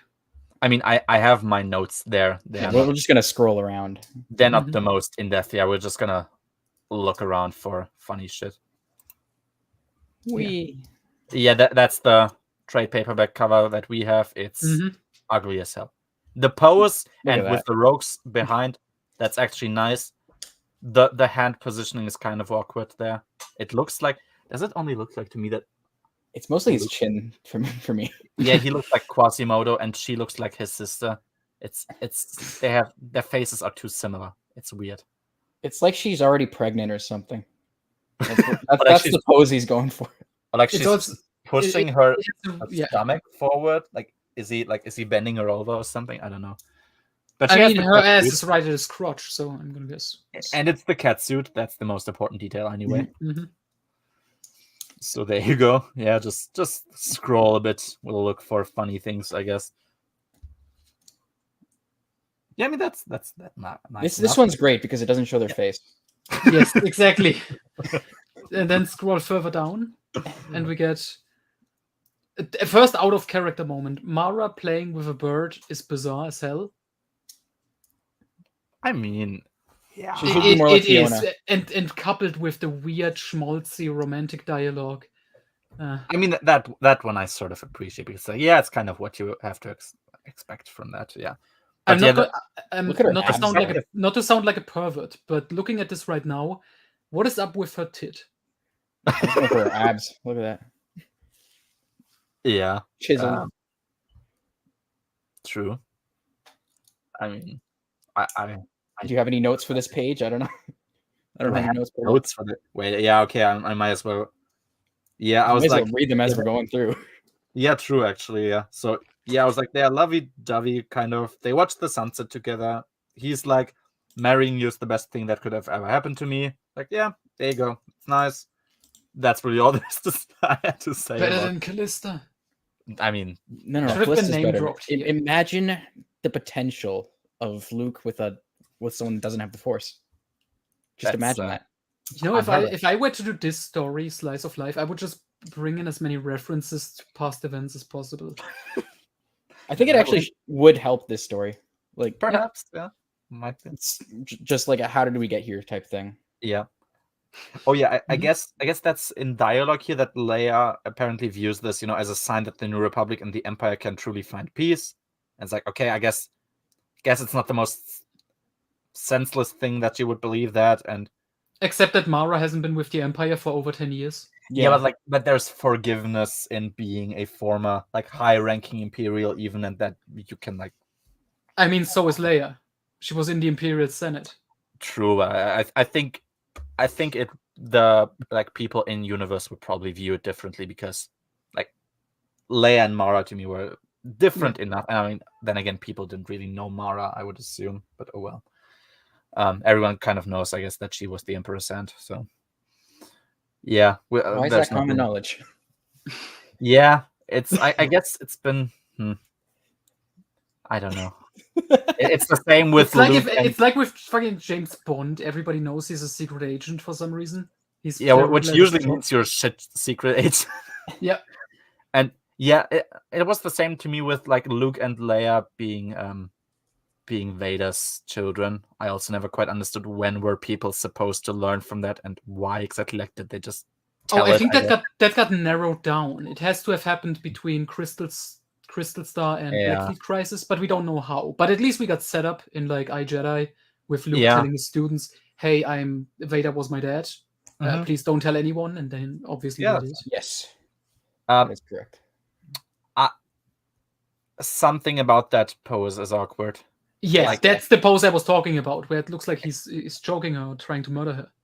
No, he's not really hugging her from behind, this weird kind of side angle, and it looks strange. Yeah, I don't know, because if she's in this position, she'd be turning her head the other way. It's it's less awkward. Yeah, I don't know. It's a bit bizarre. Let's continue. We have to see so many faces. Leia, oh my god. Okay, that Leia picture is perfect. Leia, she looks like somebody who has to deal with journalists. She looks like somebody who had to tell. She looks to somebody who lived through the Bantam era. That's fair. So maybe that's a good representation. Yeah, I'm she gets bombarded by journalists, and then she lets 3PO speak about something, so they get bored to death. And I like how one of the journalists is Dan Durr. I like to headcanon. It's actually him. Oh yeah, that would be nice actually. Jesus, Leia on the that bottom right panel, man. It's like a smirk. Kind of. I mean, 3PO looks fine. There you go. This one's great, actually. Yeah, this pretty detailed, actually. That was kind of what confused me. It's there was the potential because like occasionally there's a pretty great panel, but I don't know. But they got to trace. Yeah, Han. Leia's nose looks too big. It sounds like a weird thing to say, but I don't know. Looks like she was punched in the nose and it's swollen. I see that your next note isn't until Wedge shows up, so I guess we can just keep going. Yeah, we can just look at the pictures. Yeah, there you Oh go. my god, one of those is supposed to be Jaina. This is Jaina. She's in. Oh my god, she really looks like a tomboy. That's. Oh my god. I mean, I guess Jason looks more feminine than she does. I guess he would be. I mean, so maybe that was Jaina then in the big picture. I guess we'll find out. Jesus. Oh yeah, perhaps it could be then, right? Yeah. Oh yeah, there you go. It's Wedge, it's Yella, and what are they called? Sial and Myri? Myri, I think. Yeah. Yeah, I was like, oh yeah, Wedge is like, he says about time, about Luke and Mara getting married, so that was nice. I like that. We find out that he has 2 children, Sial and Myri. I like that he named one after sister. Exactly. Side note, Myri becomes a main character in Mercy Kill, the last X-Wing novel, which is nice. There you go. Well, that's at least a good connection. And I was still wondering, because I kind of thought it was bizarre. Do Wedge and Sial actually never get to meet up? Does that never happen? Don't remember, but I don't think so. Because that's really fucking. No, they don't, because I don't know. I think there was gonna be like a story written by Zahn and Stackpole together. What was it called? The Reenlistment of Baron Fell. And that never came out, but it was written. And Stacky doesn't want to share it. Yeah, that would be one of those things where like you could do we should have gotten Joe on this. Or that would. I mean, from Stacky. Yeah, because Jesus, man, it's kind of like it makes no fucking sense to me. It just kind of gets ignored, and because now I have to accept really sad. I get just hide still. I mean, you get Wedge's sister later on again. Yeah, like she shows up here and there in NJO. It's just they never meet. Yeah, but like it's pretty clear that they're going to meet after Unifying Force, and then I guess they just never do. I mean, to be honest, another setup wasted. I mean, they should have met up after Vision of the Future, timeline-wise. I agree. That's when they know Baron Fell is there and not evil. So, fucking hell, there's no reason to hide anymore. It's done. Like, Issard is dead, Palpatine is dead. What the fuck are you waiting for? Maybe Wedge is just busy raising a family. Whatever. Yeah. Oh, well. There's stuff that... Wait, the next note is something about Yavin 4, so... there's Talon Card, I think. There's Bruce Willis and Mother of Pearl Eyes. Yeah, I was like, 2 characters on Yavin 4 are holding hands, so I was just assuming that that's Carmen Tion. I was like, yeah, nice. I like how we never saw them develop a relationship at all. No, it just shows up here. Yeah. Yeah, I mean, that's better.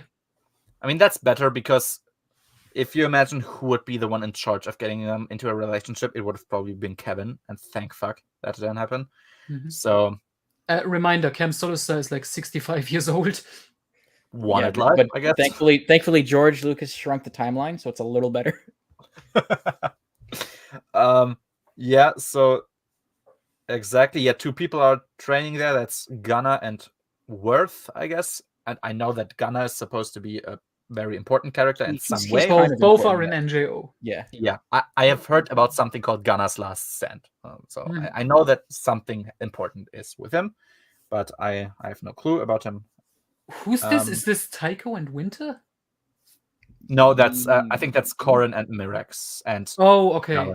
Okay. So Corran, my next note is about Corran. He's like, somehow everyone knew they were meant for each other, just not the 2 of them. Okay, judging by that face, it is Corran in the Jedi wedding picture. Yeah, probably.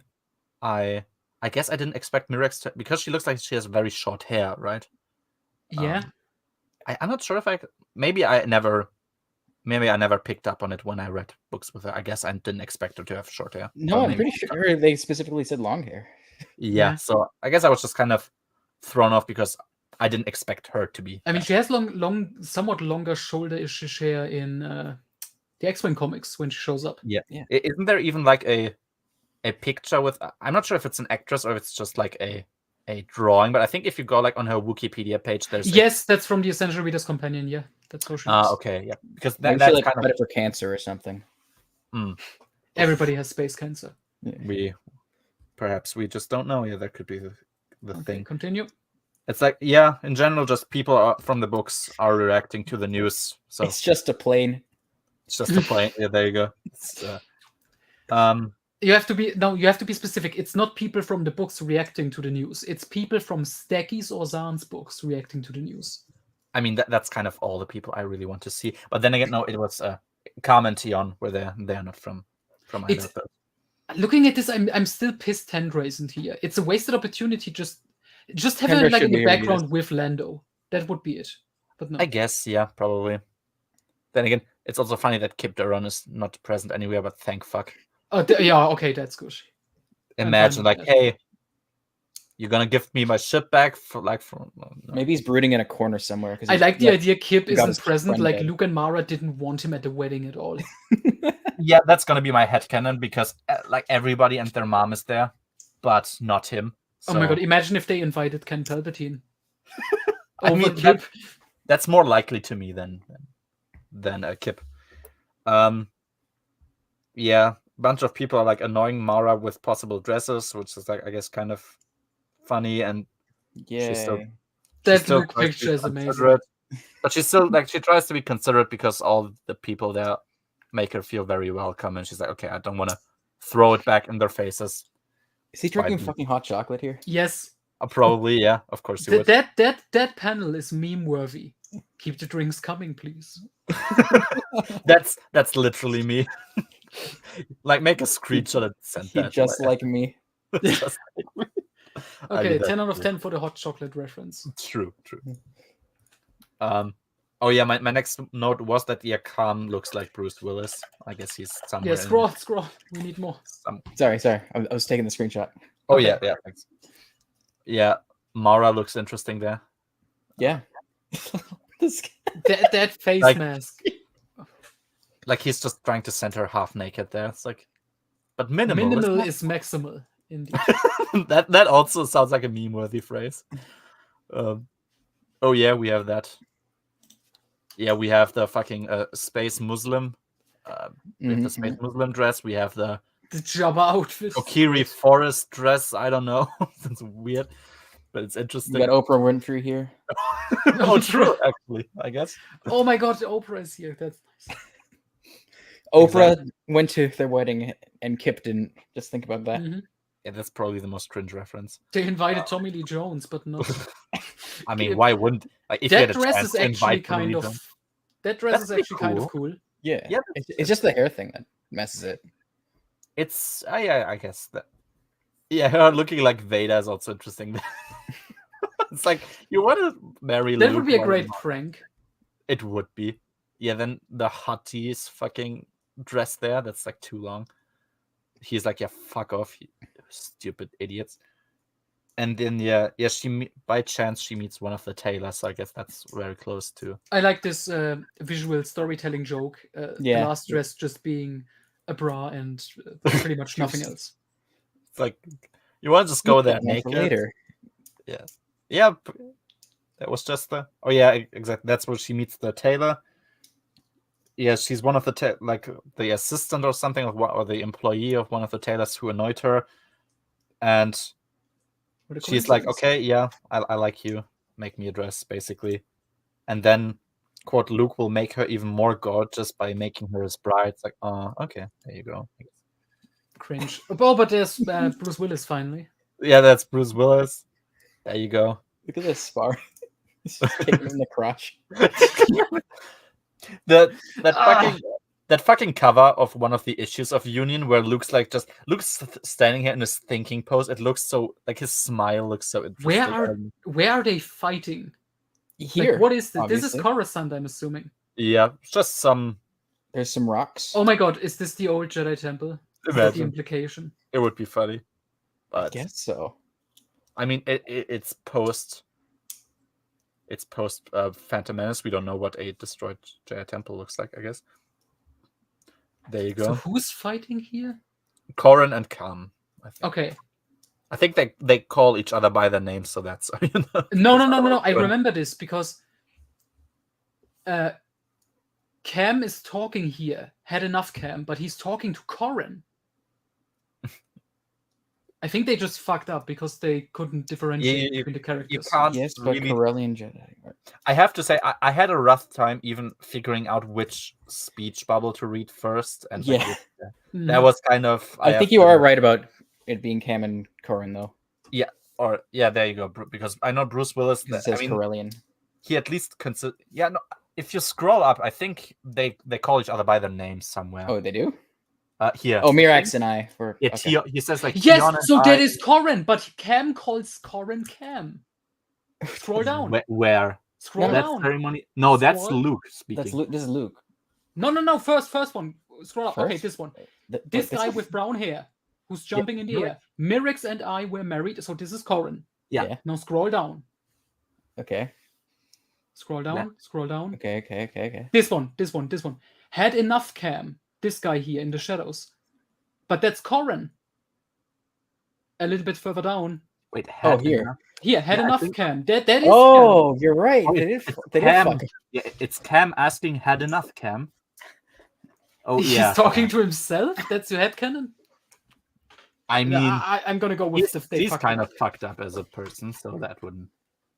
He looks like Bruce Willis. So yeah, good to know a lot of care and detail. Yeah, but hey, I mean, there you go. Cam won a spar against Corrin. Perfectly. No, Cam won against Cam. I guess we are on Coruscant. Yeah, I mean, Coruscant looks nice, actually. I think it looks pretty... I just wish I knew what his place was. Is he force choking him? It's Coruscant. Nobody ever knows which place it is unless it's a Senate or Jedi Temple. Yeah, it kind of looks like his...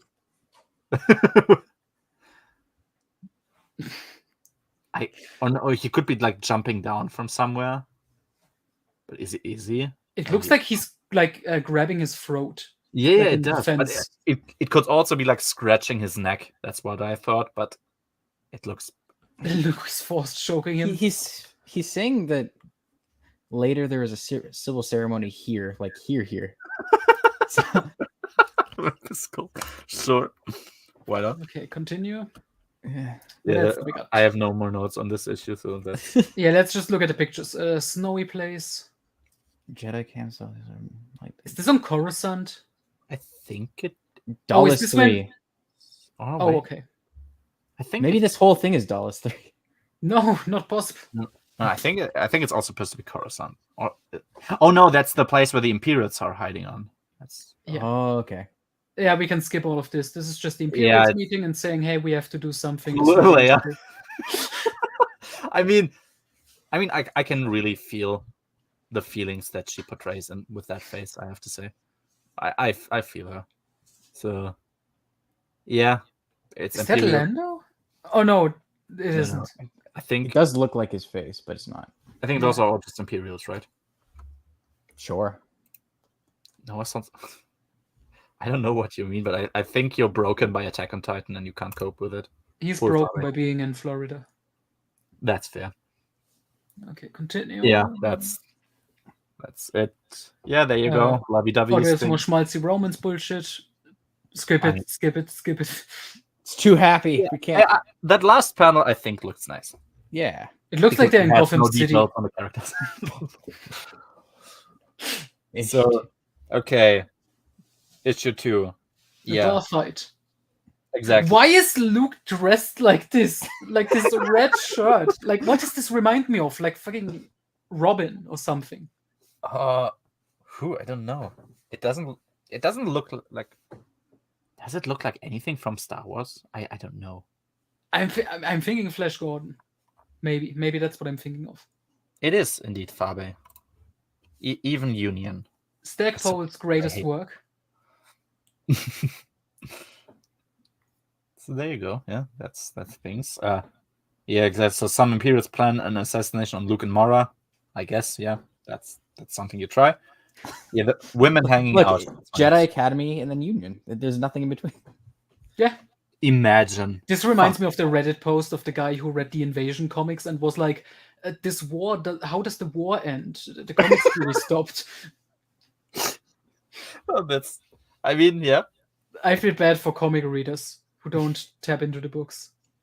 Yeah, I mean, if you're a comic-only reader for Star Wars, like, unless you really only read the stuff that is on its own, and I guess there is some.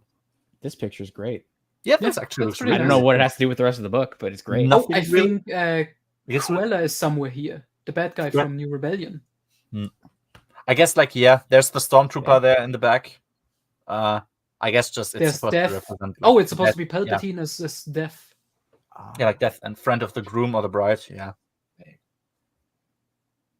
Oh my God, Satanic, Owen, and Beru. I think those characters are actually nicely drawn. To be honest, if I look at them like that, like Beru and Owen look pretty nice. Tarkin, I think, looks nice enough. Vader looks great. Vader looks pretty great. I don't know who's the one above Vader. Biggs, maybe. I see some pilots here, but there's no. He doesn't have a mustache there, right? The other pilot also doesn't. So I guess the artist just fucked up again. Perhaps, yeah. Palpatine. He looks great. I think he looks pretty good. Mm-hmm. Yeah, there you go. They have their nightmares. It's Boba Fett. Oh my God. It's that. Do you remember Boba Fett? I would Luke dream of him, of all people. Have these two ever interacted apart from him knocking him out? No. On accident? I mean, oh no, Han was that shot at him in Empire Strikes Back, and Luke deflected his blaster shots and was restrained by him for a few seconds in return. So. Mm-hmm. Oh, and then famously the holiday special when they first meet. Yes. I wouldn't know. System. And then the newspaper strips by Archie Goodwin where they also first meet. People meet for the first time a lot, I feel like. Mm-hmm. Oh, there's Bruce Campbell.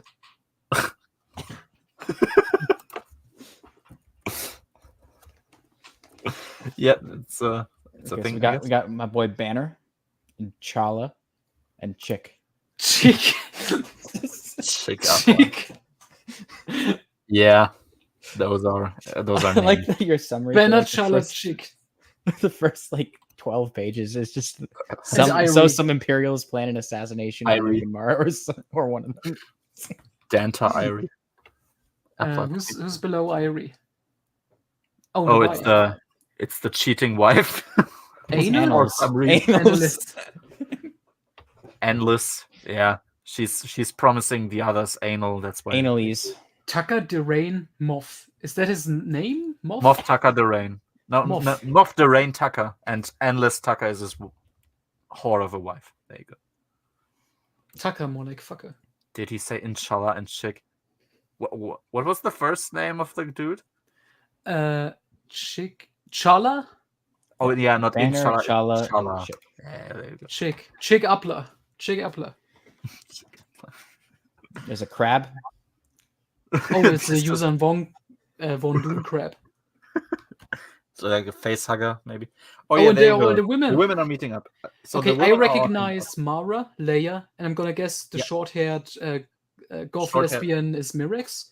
I guess. And the other one is Iella. Iella was. Yeah. Really? Okay. It's Iella, Mirax, Leia, and Mara, and they seem like they have a relatively normal life here, kind of. Mara's not wearing the catsuit, which is surprising. Yeah, so it's like, hey, thanks, Stackpole. These characters can sort of have normal friendships and normal lives and don't need to be currently. Well, they have so much in common. Mara and Mirax were best friends, but then it was Saba. Yeah. No. They have so much in common, like how all their husbands are best friends. I mean, that's more than some other people have. Yeah. The crab would have put a face like I mean, that's a great idea, actually. It would be funny. Why did they do this to Mirax? I don't get it. She didn't deserve this. Weird hairstyle. I mean, it's not like it's the worst thing, but it's like I really don't picture her like this, so I don't know. Yeah. What more is there? Oh, there's the guy who looks like kind of Christopher Walken. This used to be such a beautiful place. Then all the fucking aliens came here. I mean, the Empire had a point, so. I don't know when did you? Oh, the ceremony. The ceremony beginning. So that's not a whole lot happened. Let's go through this quickly. It's it's things. It's like, oh, they're mourning the rebels there. It's like, oh, look at them. They're celebrating like smugglers and criminals. And it's like, well, that's how it turns out. The child looks inexplicably evil in that bottom left panel. Yeah. maybe Stackpole was trying to do something here and never got picked up. Maybe that's Mara or something. She's the one dying in sacrifice. And and here we get to the ceremony hosted by Bruce Willis. Yeah, Mara talks about how surprised she was that he accepted her, and that he neither ran away from her or raised a sword against her. And Luke also says something like, "Oh yeah, all fears are." He says, "Oh yeah." Boy, yeah. Oh boy, yeah. Boy, I mean, he goes full Toby. What else is there to say? Wait, is that supposed to be Kip Darren?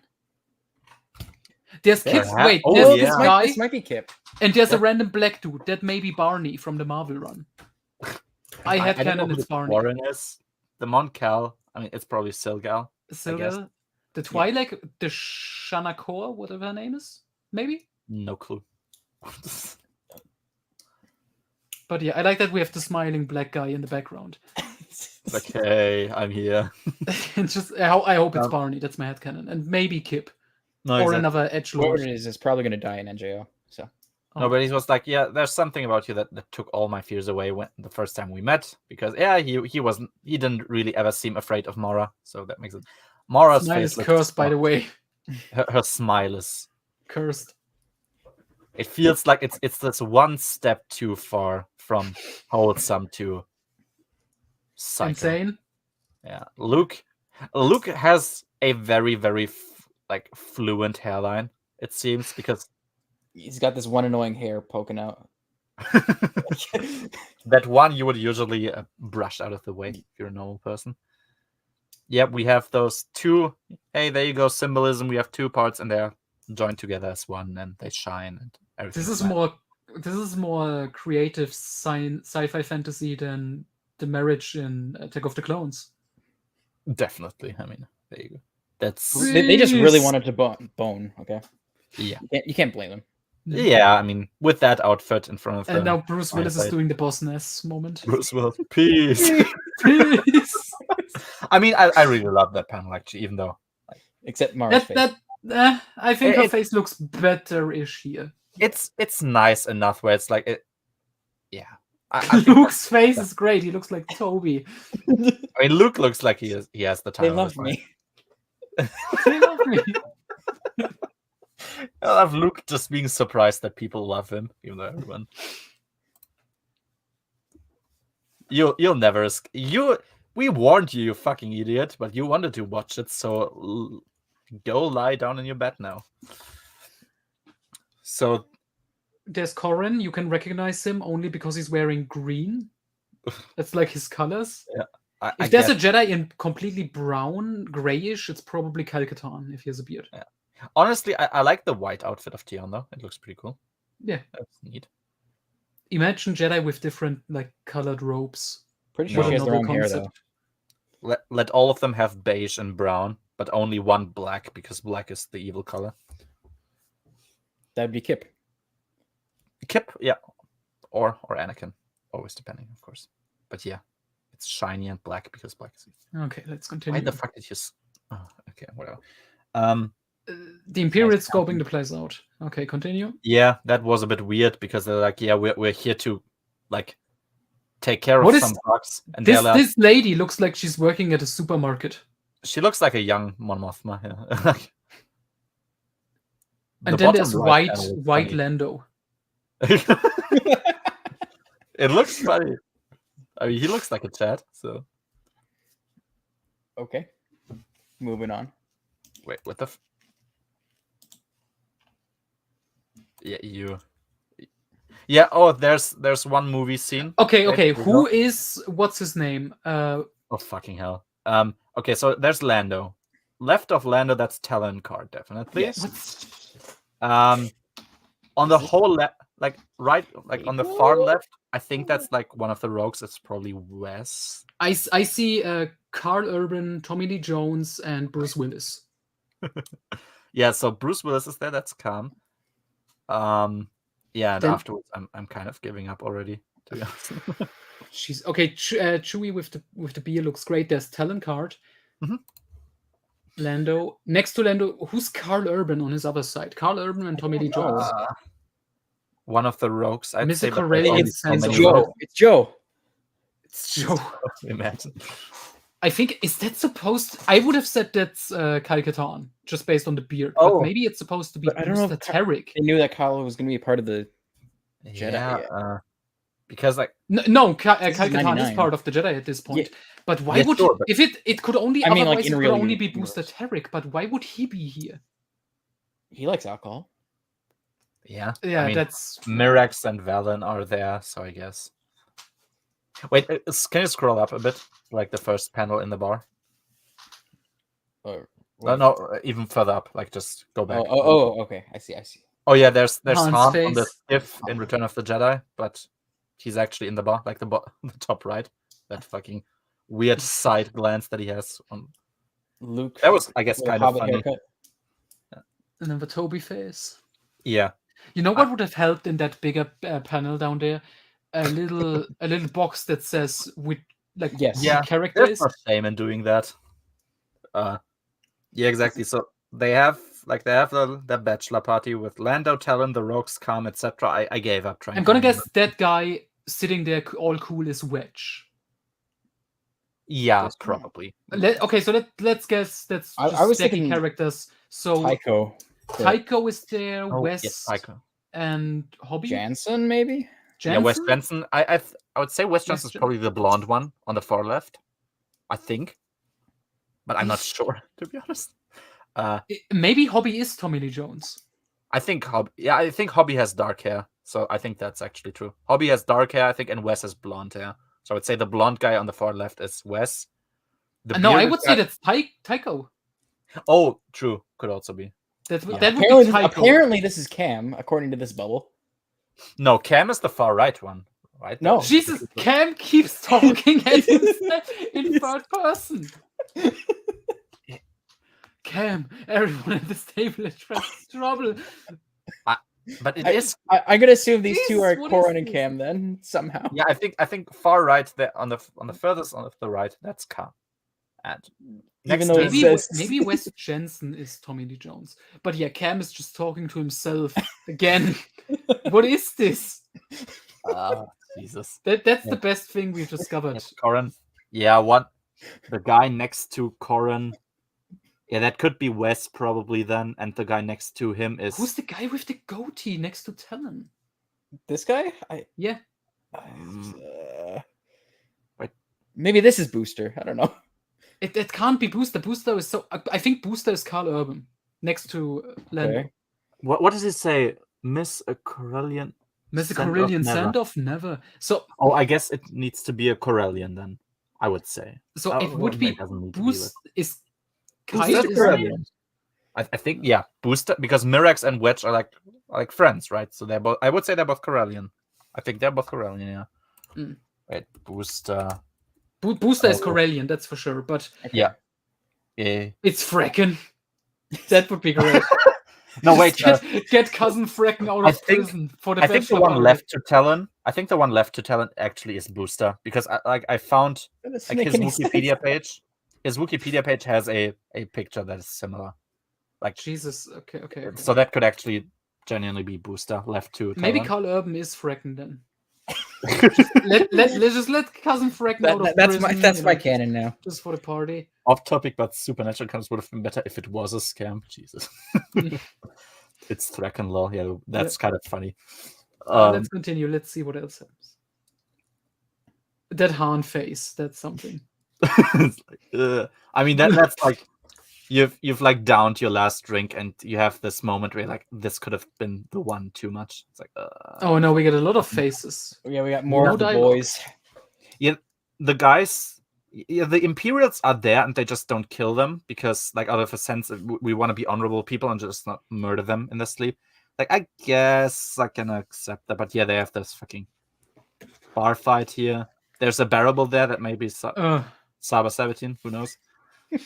We have Lando there from looking at Nyan Nunn, but actually, we have Bruce Willis having the time of his life. He's like flying. It's great. I love it. What is that picture with Bruce? Like, see the third picture there. I with like him holding his hands together like that, like he's thinking intensely. What is that? That middle this panel. one. What is he doing?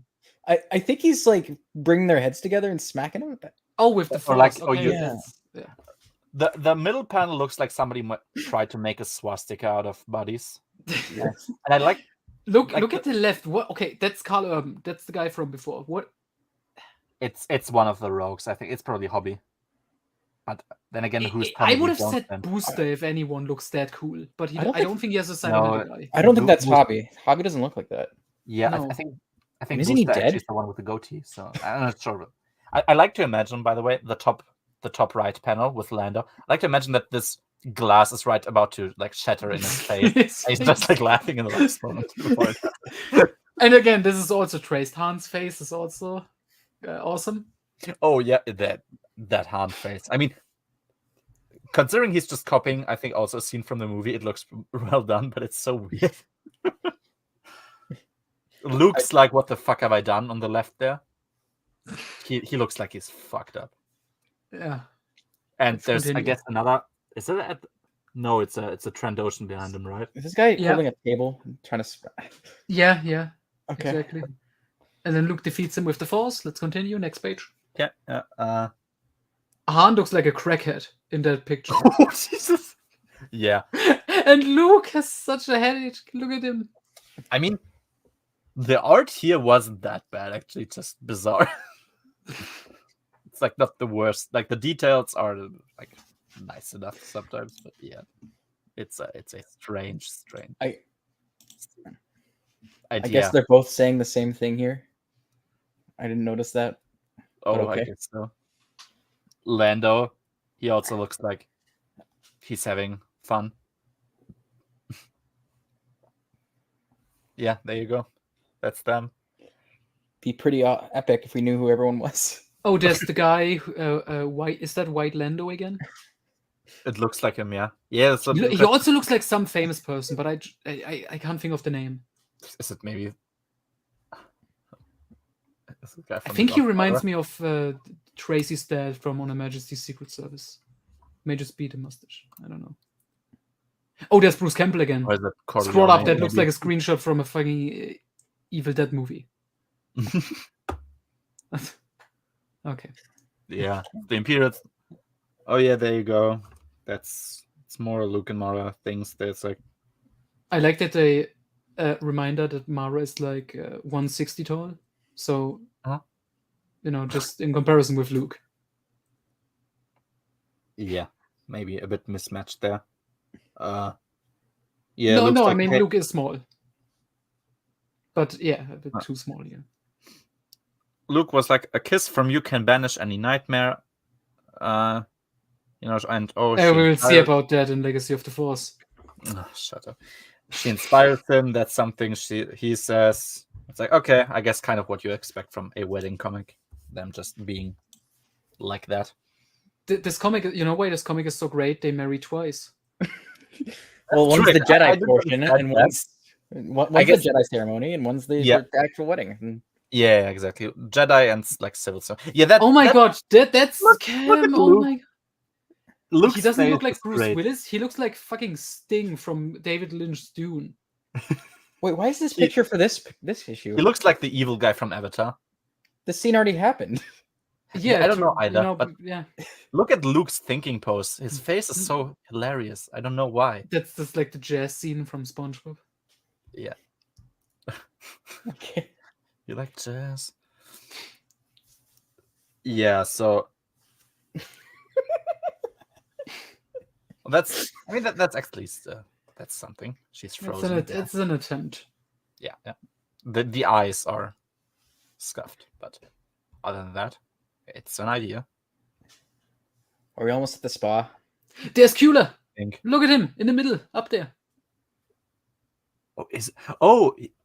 But this one? What does Mara really have to do? No, up there, Kula, the guy who looks like... Oh, here! Okay. Yeah. Why is she dreaming of him? Oh, there's Darla, by the way, underneath Tarkin. What's with Siva?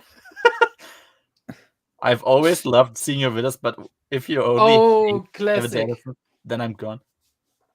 Oh, that looks like a fucking copy pasta. Yeah, it is, famously. Yeah, Sivat. I like that he shows up now, out of nowhere.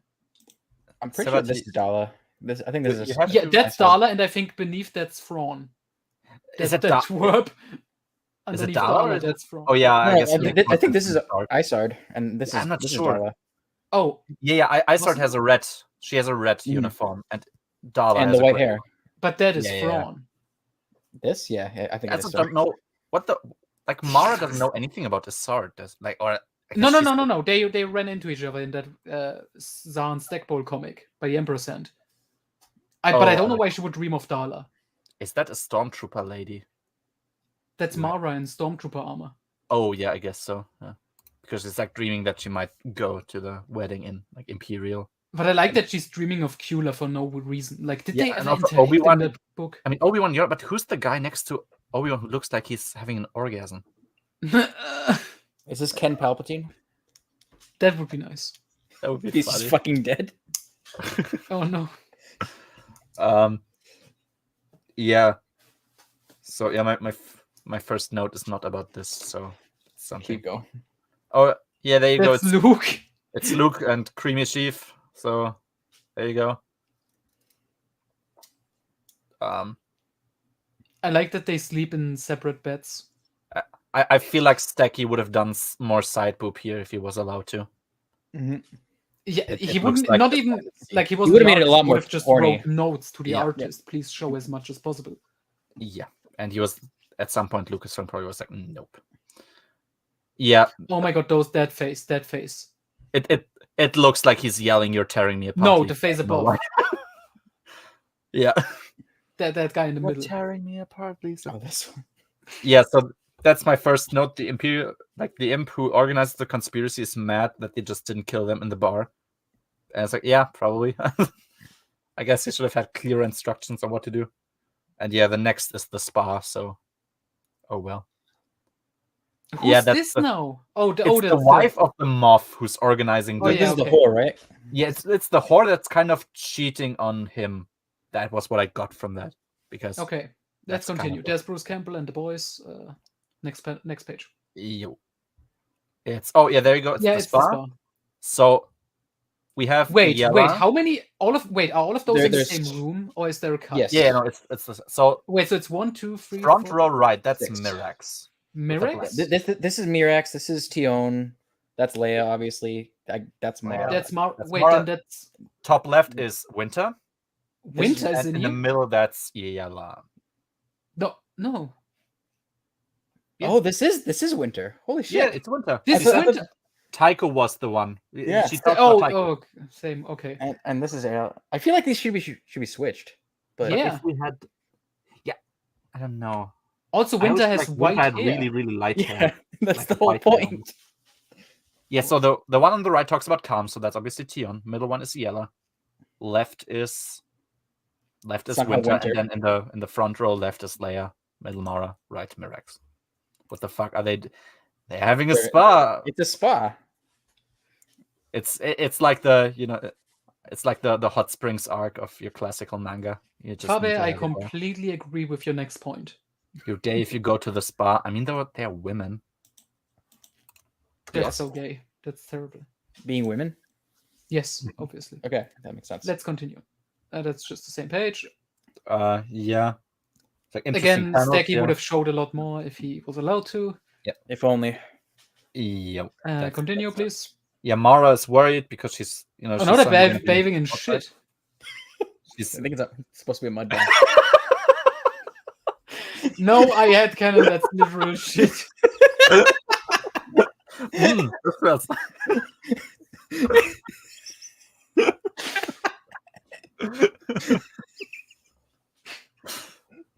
Did I miss your analysis of the bar fight? Yeah. Sadly, yes. We figured out Cam Solusa in this comic. They gave him the wrong speech bubbles, so he's constantly talking about Cam in the third person, about himself in the third person. He's like, Cam, you fucking idiot. You need to kill him. Cam, all of these people here are very dangerous. Yeah, there you go. Hey, somewhere in one of those panels, Mara is worried that she's suddenly going to be in the spotlight, which I guess makes sense. And she's worried because usually Luke gets all of that attention and she doesn't want it. I was like, yep, okay, there you go. Let's scroll. Yeah, there you go. Oh my god, it gets blacker in that panel. White hair. Yeah, she's supposed to have like platinum blonde. That's Winter. Sorry.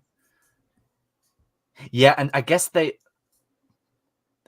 like a weird some ball game that they're playing and they're like destroying them, but they are also getting beaten up or something. I didn't quite understand what was going on there. Yeah, that's the joke. They play a game to relax, but they fucking destroyed the people there.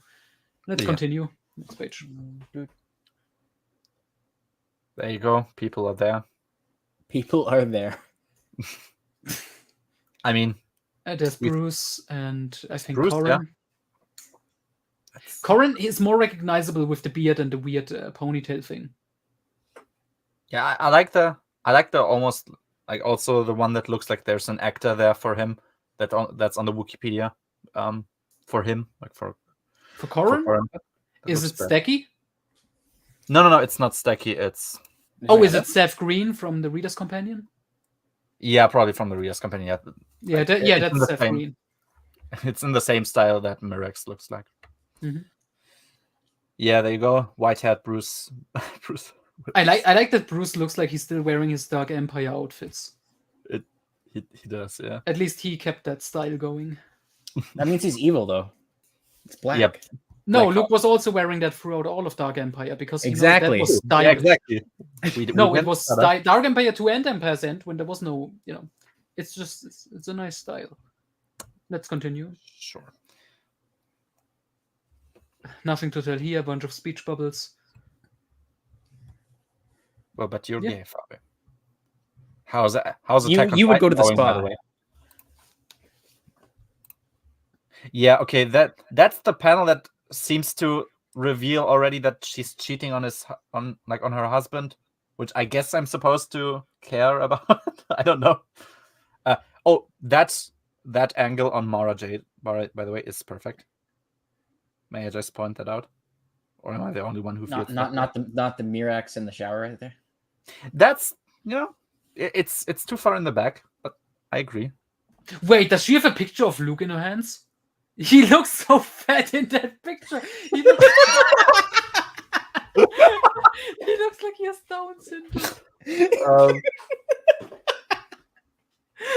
Yeah. It's take a screenshot of that. He looks like he has a triple chin. He looks like a fat Giga Chad. He looks like a Reddit model. Yes, he has a great jawline, but he also looks ridiculously fat. Oh, Jesus.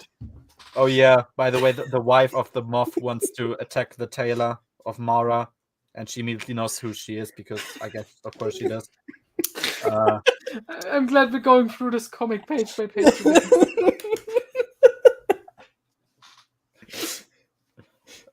This is so much more fun than I thought it was going to be. True. Why would they make Luke like that? I mean, because it's a shit artist. He has his wife now, so he might as well, Yeah, he doesn't have to look good anymore. Exactly.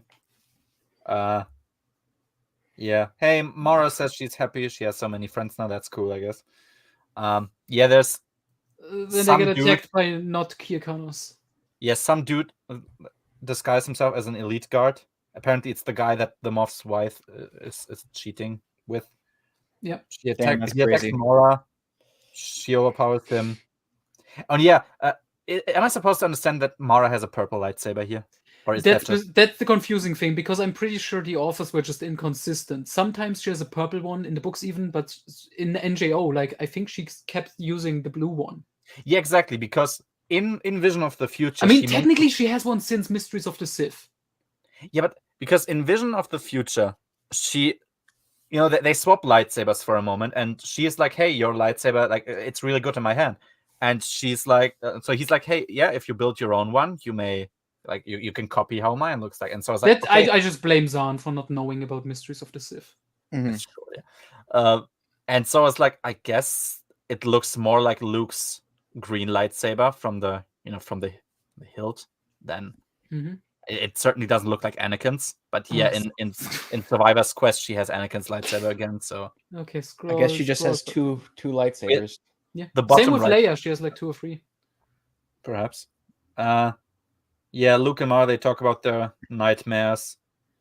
For Mara, it's explicitly everyone dying but Luke, who's Palpatine's slave, blah blah. They wonder whether it means anything or whether it's just fear of them possibly ruining their marriage. Well, that eventually happened. Thanks, fucking Karen Travis.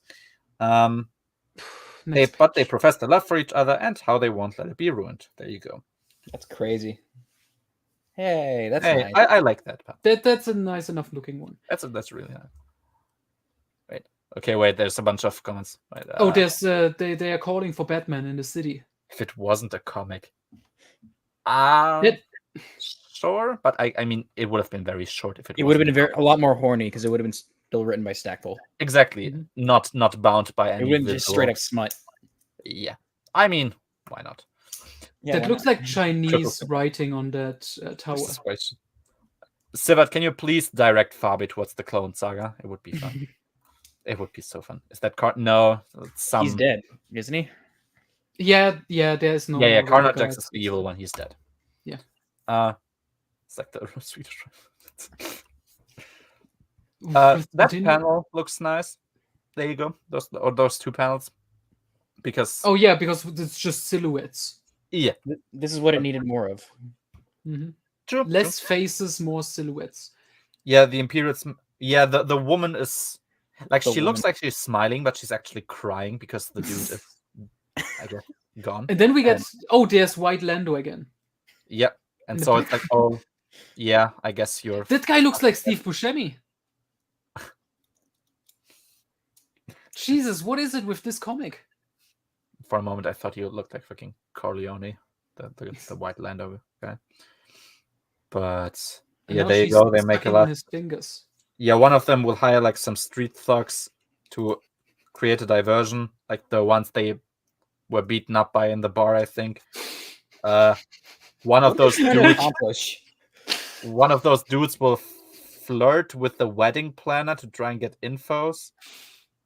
One of them will hide like in the sewers to secure an escape route, and the wife will get some other info on the computer. It's like, I looked at the Down syndrome Luke picture again. It gets funnier every time I look at it.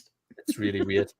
Especially he looks like he's... Why is it an actual? It's like a magazine or like a photograph. What is that? Look at this photograph.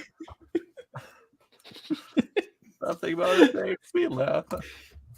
It's like almost like a Giga Chad chin. It's a fat Giga Chad. That's what I said.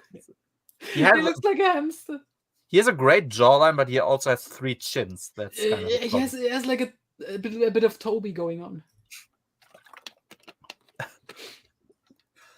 Yeah, imagine any woman looking at a picture of you where you look like that. What else is there to say?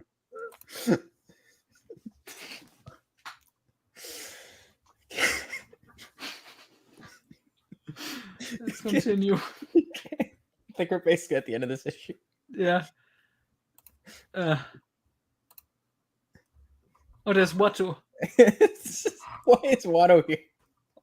Wait, what?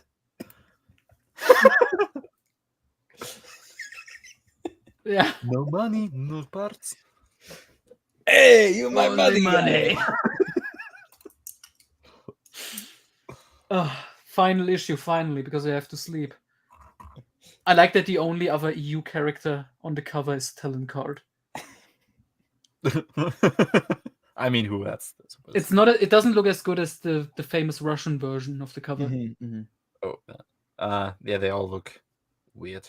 Oh my god, they look old. They actually look aged in this. Yeah, but too much, like actually. So yeah. Okay. That's Wedge. That's clearly Wedge. Luke looks very, very angry. Han looks like he's slept badly. Mm-hmm. Why does Lando look like that? I Man, don't know. having Tendra as a wife, that's gonna age you very quickly. Poor dude is hanging onto. Fun fact: they haven't married by this point. I think they do a couple of months later after this wedding. Jesus, okay. Why? I don't know. It's so I don't even know who fucking dumb. established that, but They constantly screw up fucking weddings. I have no idea why. They're dumb. Yeah, there you go. Panels. Han. I mean, Han looks. eh, I mean, like he's 50 something now, right? Like 40, like in 40 something, yeah. But late 40s. He looks. I mean, he looks very old. oh look, it's the town. Remember? I do remember Tauntaun. Okay. I've seen that movie. I did. Yeah, it was terrible. It's the most boringest one. Mm-hmm. True. Okay, that's there you go. Like Wedge's face. Yeah, Wedge looks like the fuck are you talking about? He looks like he's not impressed. Who's the blonde guy? Is that Tycho?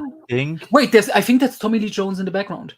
Yeah, I think it is, but I think those are Wes and Hobby probably. But yes, I think that is. Those are probably Wes and Hobby. Jesus. That's Jason and Anakin there with 3PO. Mm-hmm. Yeah. The two I think are. Oh, those are some Imperials. Okay. Last panel, scrolling down. I see this. Yella, Myri, and Ciel. There you go. I guess. Oh no, there's the bitch. That's Mon Mothma. Go away. Mon Mothma's back. Fucking sex. Borsk is also there. Yeah, who fucking has a sex slave, like trade ring. Imagine inviting Borsk failure to your wedding. Yeah, I don't understand why. I mean, Talon looks fun. Is this Gaverson? No, It doesn't look like a bird. It's not supposed. Like it doesn't look like him, but like no, that can't be him. I don't think so either. Who the fuck is it then? Mon Mothma is okay. Wait, in that third picture, Mon Mothma is next to Bruce Willis. Behind her, I don't know. That looks like the rest of the rogues. Fabe. I think so. Yeah. So yeah, things are happening. Did you see that woman screaming in the background in the first pic? On the left? Mon Mothma. It's Mon Mothma. It's that one politician who. It's Talon Card. He's so dreamy. I mean, he is the best looking guy there. To be fair. Yeah. I mean, and he's played by fucking Stackpole himself. Yeah. Mon Mothma. No, Card is Zahn. Yeah, Card is Zahn. Corran is. Oh, yeah, okay. So that's Zahn himself with a goatee. I mean, that's fair. Yeah. Oh my god, Zahn is a Giga Chat? Mm-hmm. Mon Mothma. What are we trying to tell you? Mon Mothma, it's the woman who almost sold Princess Leia as a sex slave. That's so cool. I always wanted to do that. Now she can ruin another wedding. True. The woman that decided to not have courts. Yeah. Imagine how cool the galaxy would be without courts. Yeah. Oh yeah. That's Bruce Campbell. It's the tailor of Mara's dress and the wife of the moth, and she kind of the other Imperial, he's like having doubts and he doesn't want to do it, so he kills. Why is Bruce Campbell hanging out with skinheads?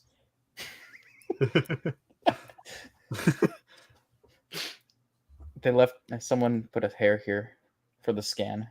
Hobby looks like it's somewhat. But I'm not sure if you mean this panel. I don't think you do, but this isn't Hobby. Really, I think he means up here. I feel like we haven't seen Hobby in a. I think this is Hobby. I thought that was blonde hair. I don't think Hobby had blonde hair. It's the guy from the second. Yeah, okay, somewhere, but I don't know anymore. Let's just continue. Let's just continue. Get it over with. So okay, there's shootout. There you go. She's dead. F. Yeah. I like how he just reused the picture there. We had that somewhere else, I think, as well. Yeah. There you go. It's the kids interacting. I guess that's interesting, actually, because they never Which do kids? really. I think it's Jason with the Antilles kids. Oh, you think Stacky was setting something up?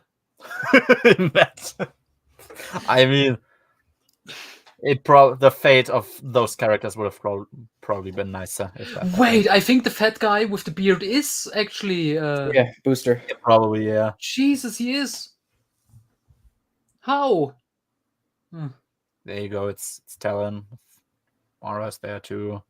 That Imperial who killed the Moff's wife, he's there. He goes away, or tries to at least. Mara looks good there. Just gonna say. Yep, she does. Let's continue. Blah blah. It's. There's Bruce Campbell in all his glory. That young.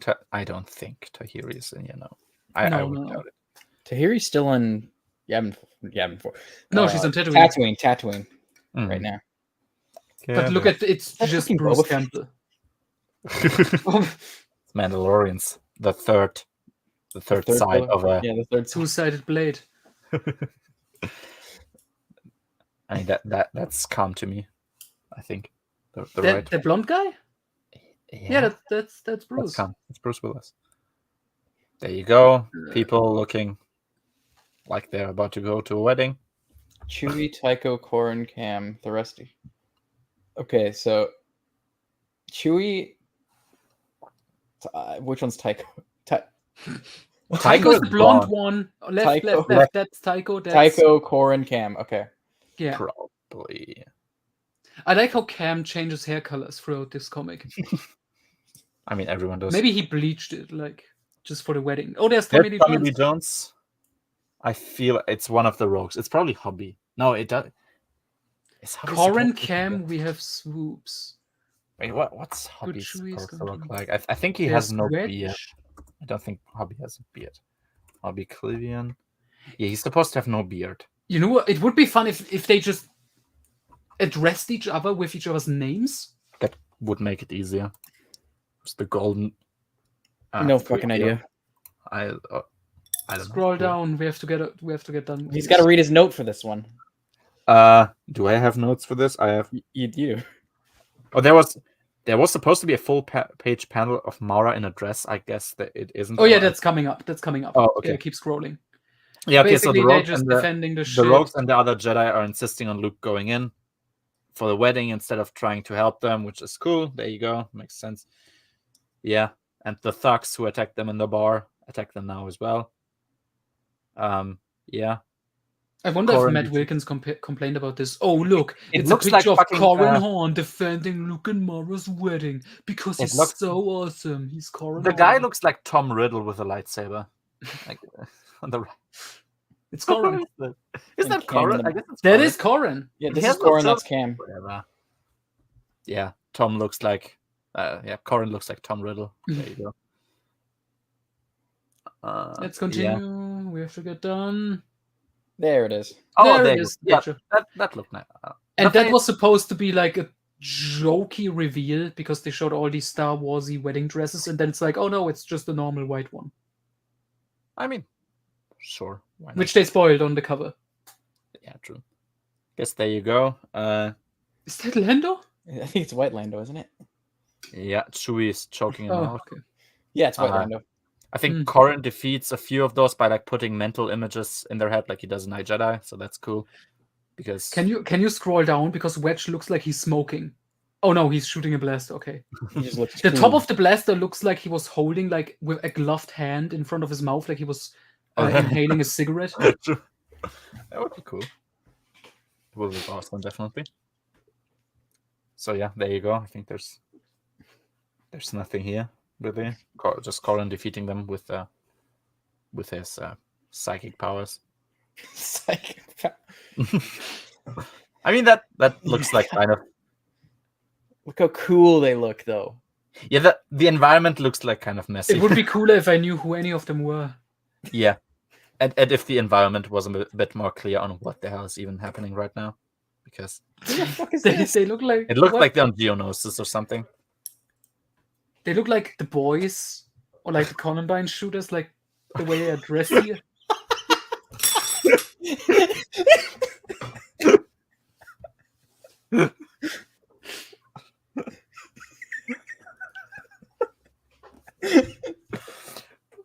That makes them cooler, in my opinion.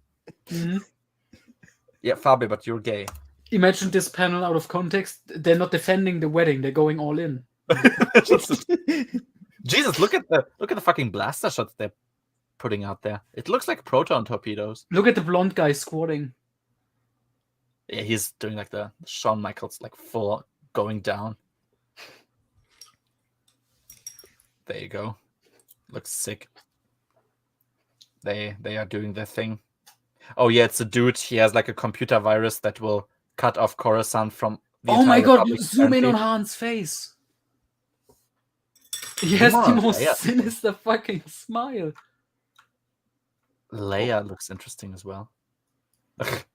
Like yeah. Mirax is like trying this Chinese woman is Mirax. She looks like she's calming herself down. Like she's this close to it. She looks like she just farted. Okay, there you go. Yeah, Mara's this guy face is also who apparently has a computer virus that will destroy the entire Republic, and everyone's like, wait, but we're protected, right? Yeah, that doesn't work. So there you go. Firewall. And looks like this guy really hates the Empire. No, really hates the New Republic because he was like suffering because of all the stuff that happened to the Empire, and so he convinces him to be nice and stay at the wedding. Have a cake. Have a piece of the cake. Yep. Scrolling down. And then everything ends happily ever after. Yeah, that's Corran, I think, giving them the mental image of going through a black hole. So that's cool. Because Corran is so... I'm surprised Matt Wilkins didn't have like a 10-minute hate speech of how terrible this is. I mean, he got beaten by Khan in a sparring match, so wouldn't be fair. Oh, there's Tommy Lee Jones again. He's got Reagan. It's not Hobby. He's saying, oh, Hobby, but maybe he's like Cam and he's talking to himself in third person. Oh, Hobby. Okay, so he's... Yeah, exactly. So it probably is Hobby then, yeah, because he's... Wait, the bearded guy is Hobby? Wait, I guess then? But who is this? Wait, no, that fat bearded guy who looked like... Wasn't that supposed to be Booster? No, Booster had the goatee, I think, because he has the goatee, I think, in also one of the... Like, no. Look in the panel to the left. They addressed this guy as Booster, but then this Tommy Lee Jones is saying, oh, Hobby. No, then he's talking to the other guy there. Okay, then it's just unclear. Okay, that's great. Jesus. It's not only that nobody is ever addressed one way, but also they keep changing their looks. Yeah, it kind of makes it harder. It's like I haven't seen Carl Urban since the bar fight. True, he's been gone. It's supposed to be Luke.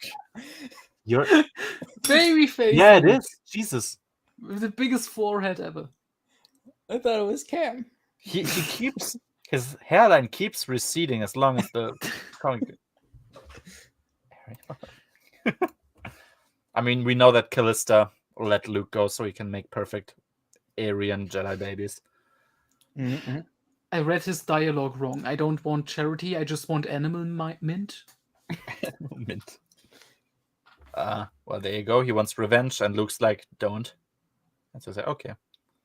No, that's it's like, okay, yeah, good idea. And then he's like, damn, I didn't. He looks like Jimmy Neutron. Look in that picture. He looks like Jimmy Neutron. I don't know why. Down for the sky. I don't know the English version. There you go. I mean, it's not like it looks like Mara in the wedding dress. No, it looks like Leia. Leia in the wedding dress. Yeah, it is Mara in the wedding dress. Yeah. No, yeah, that would have been a weird.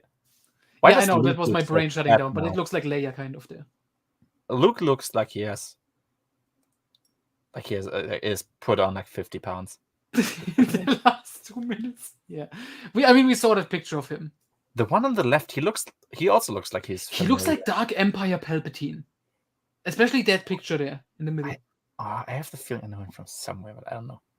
Luke's hairline, man. What the fuck? Yeah, it's the same hairstyle as Reborn Palpatine. Wait, where's the picture?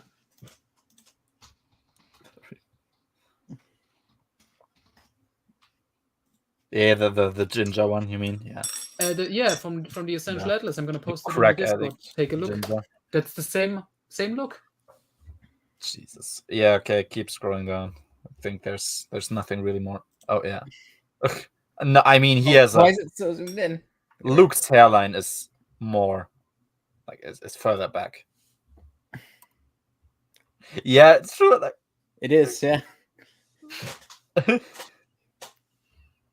Don't ask me. I don't know. Kind of has a Trump face here. Trump face. Oh god. It's family. The New Republic. The Republic is family. Luke's face looks worse and worse with every panel, and then there's Mara smiling again. She's like scared now. Is this really the one? Damn! Like, what's the? Who's that? He turned woman? from Luke to a fat guy to Reborn Palpatine to Donald Trump in the span of like 5 panels. On that left panel, look at that like.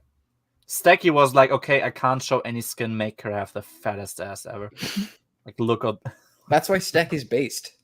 True. Poor Stacky. What else do we have? They kept censoring at the good parts, but instead left it uncensored with like fucking Shadows of the Empire bullshit, other bullshit. Thank God. I know that. Look at how happy everyone is now.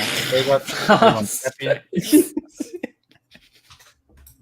Leia also looks like she's enjoying some drugs.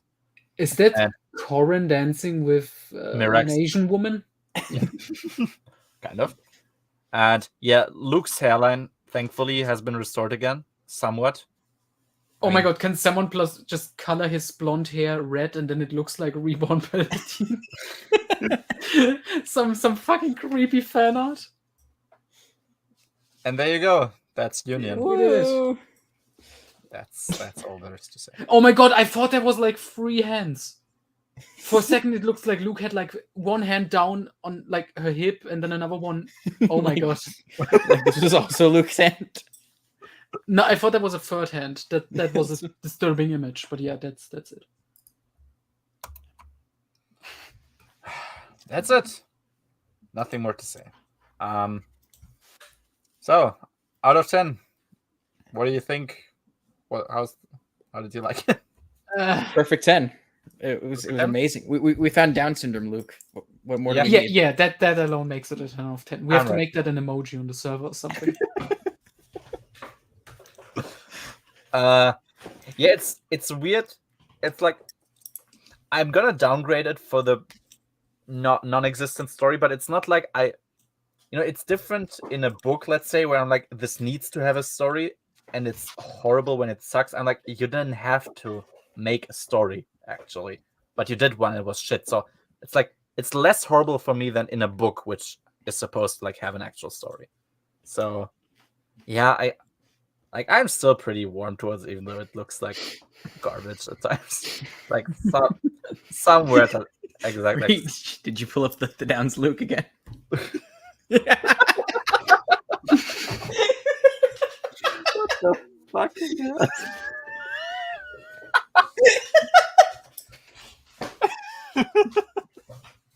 The best picture ever.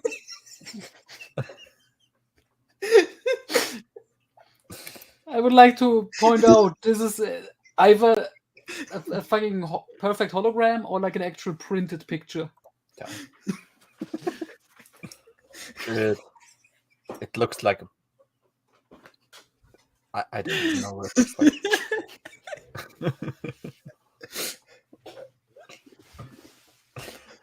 Oh man. Yeah, I guess I don't know. This is even better than the Ghost of Emperor Geos brand. Oh Jesus. Yeah, it's you could have kept it fucking Eco's gone. The whole Fabi just in the Discord is posted. Yeah. Oh jeez, what? we also have to save the whole picture. We also have to save the whole panel of Mara, like, lovingly looking at this picture.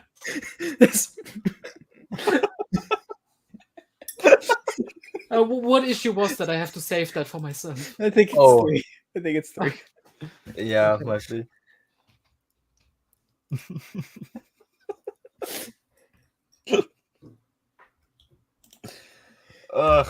Yeah. I love it. 7 out of 10. No, but seriously, like, if you kept a romance without story, it would have been better. There was no necessity for a story. You put one in, it was kind of non-existent, and the art was there.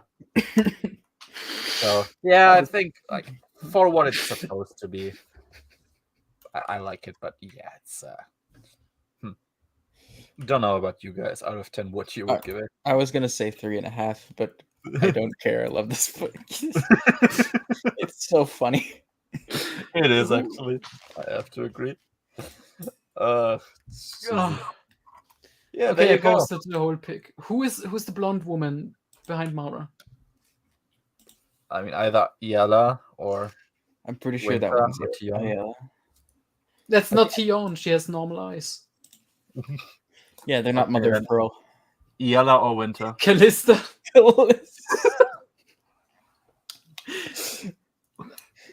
I wanted. This is such perfect meme material, especially her Mara's first line. I never did have many friends. You just stop there. I'm glad that's not the case anymore. While she's lovingly looking at a picture of overweight.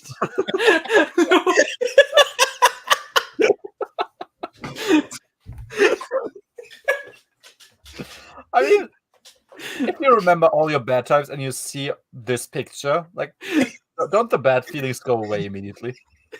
I mean, look at the smile. How can you not fall in love with this guy? Luke looks like a good boy in here. You have to be honest. Look at him. He looks like he has the time of his life. I still want to know what this is. Is this an actual printed picture that she has in, like, her wallet or something?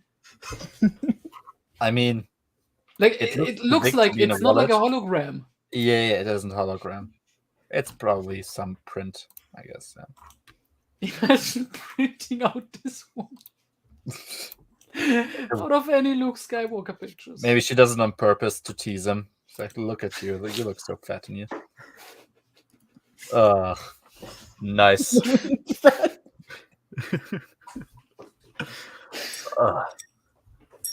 Yeah, well, there you go. We finished Vision of the Future and Union. Union. Yeah, no, but seriously, I had a great time with both, and obviously Vision of the Future was my favorite so far. And yeah, unless you guys have anything to say, I think we can wrap this up safely. No, don't think so. I'm just glad I came on just to discover this picture. But you wouldn't know that without us. So yeah, that's good on you. So yeah, so we'll wrap it up for today. Yeah, as I said, I'm gonna repeat it here now. Next Sunday there won't be a stream. I'll be not present, so I'll be gone for a trip. And the week afterwards, so the 19th, we'll do a Bantam era tier list / wrap up stream, just like talking about this thing that happened.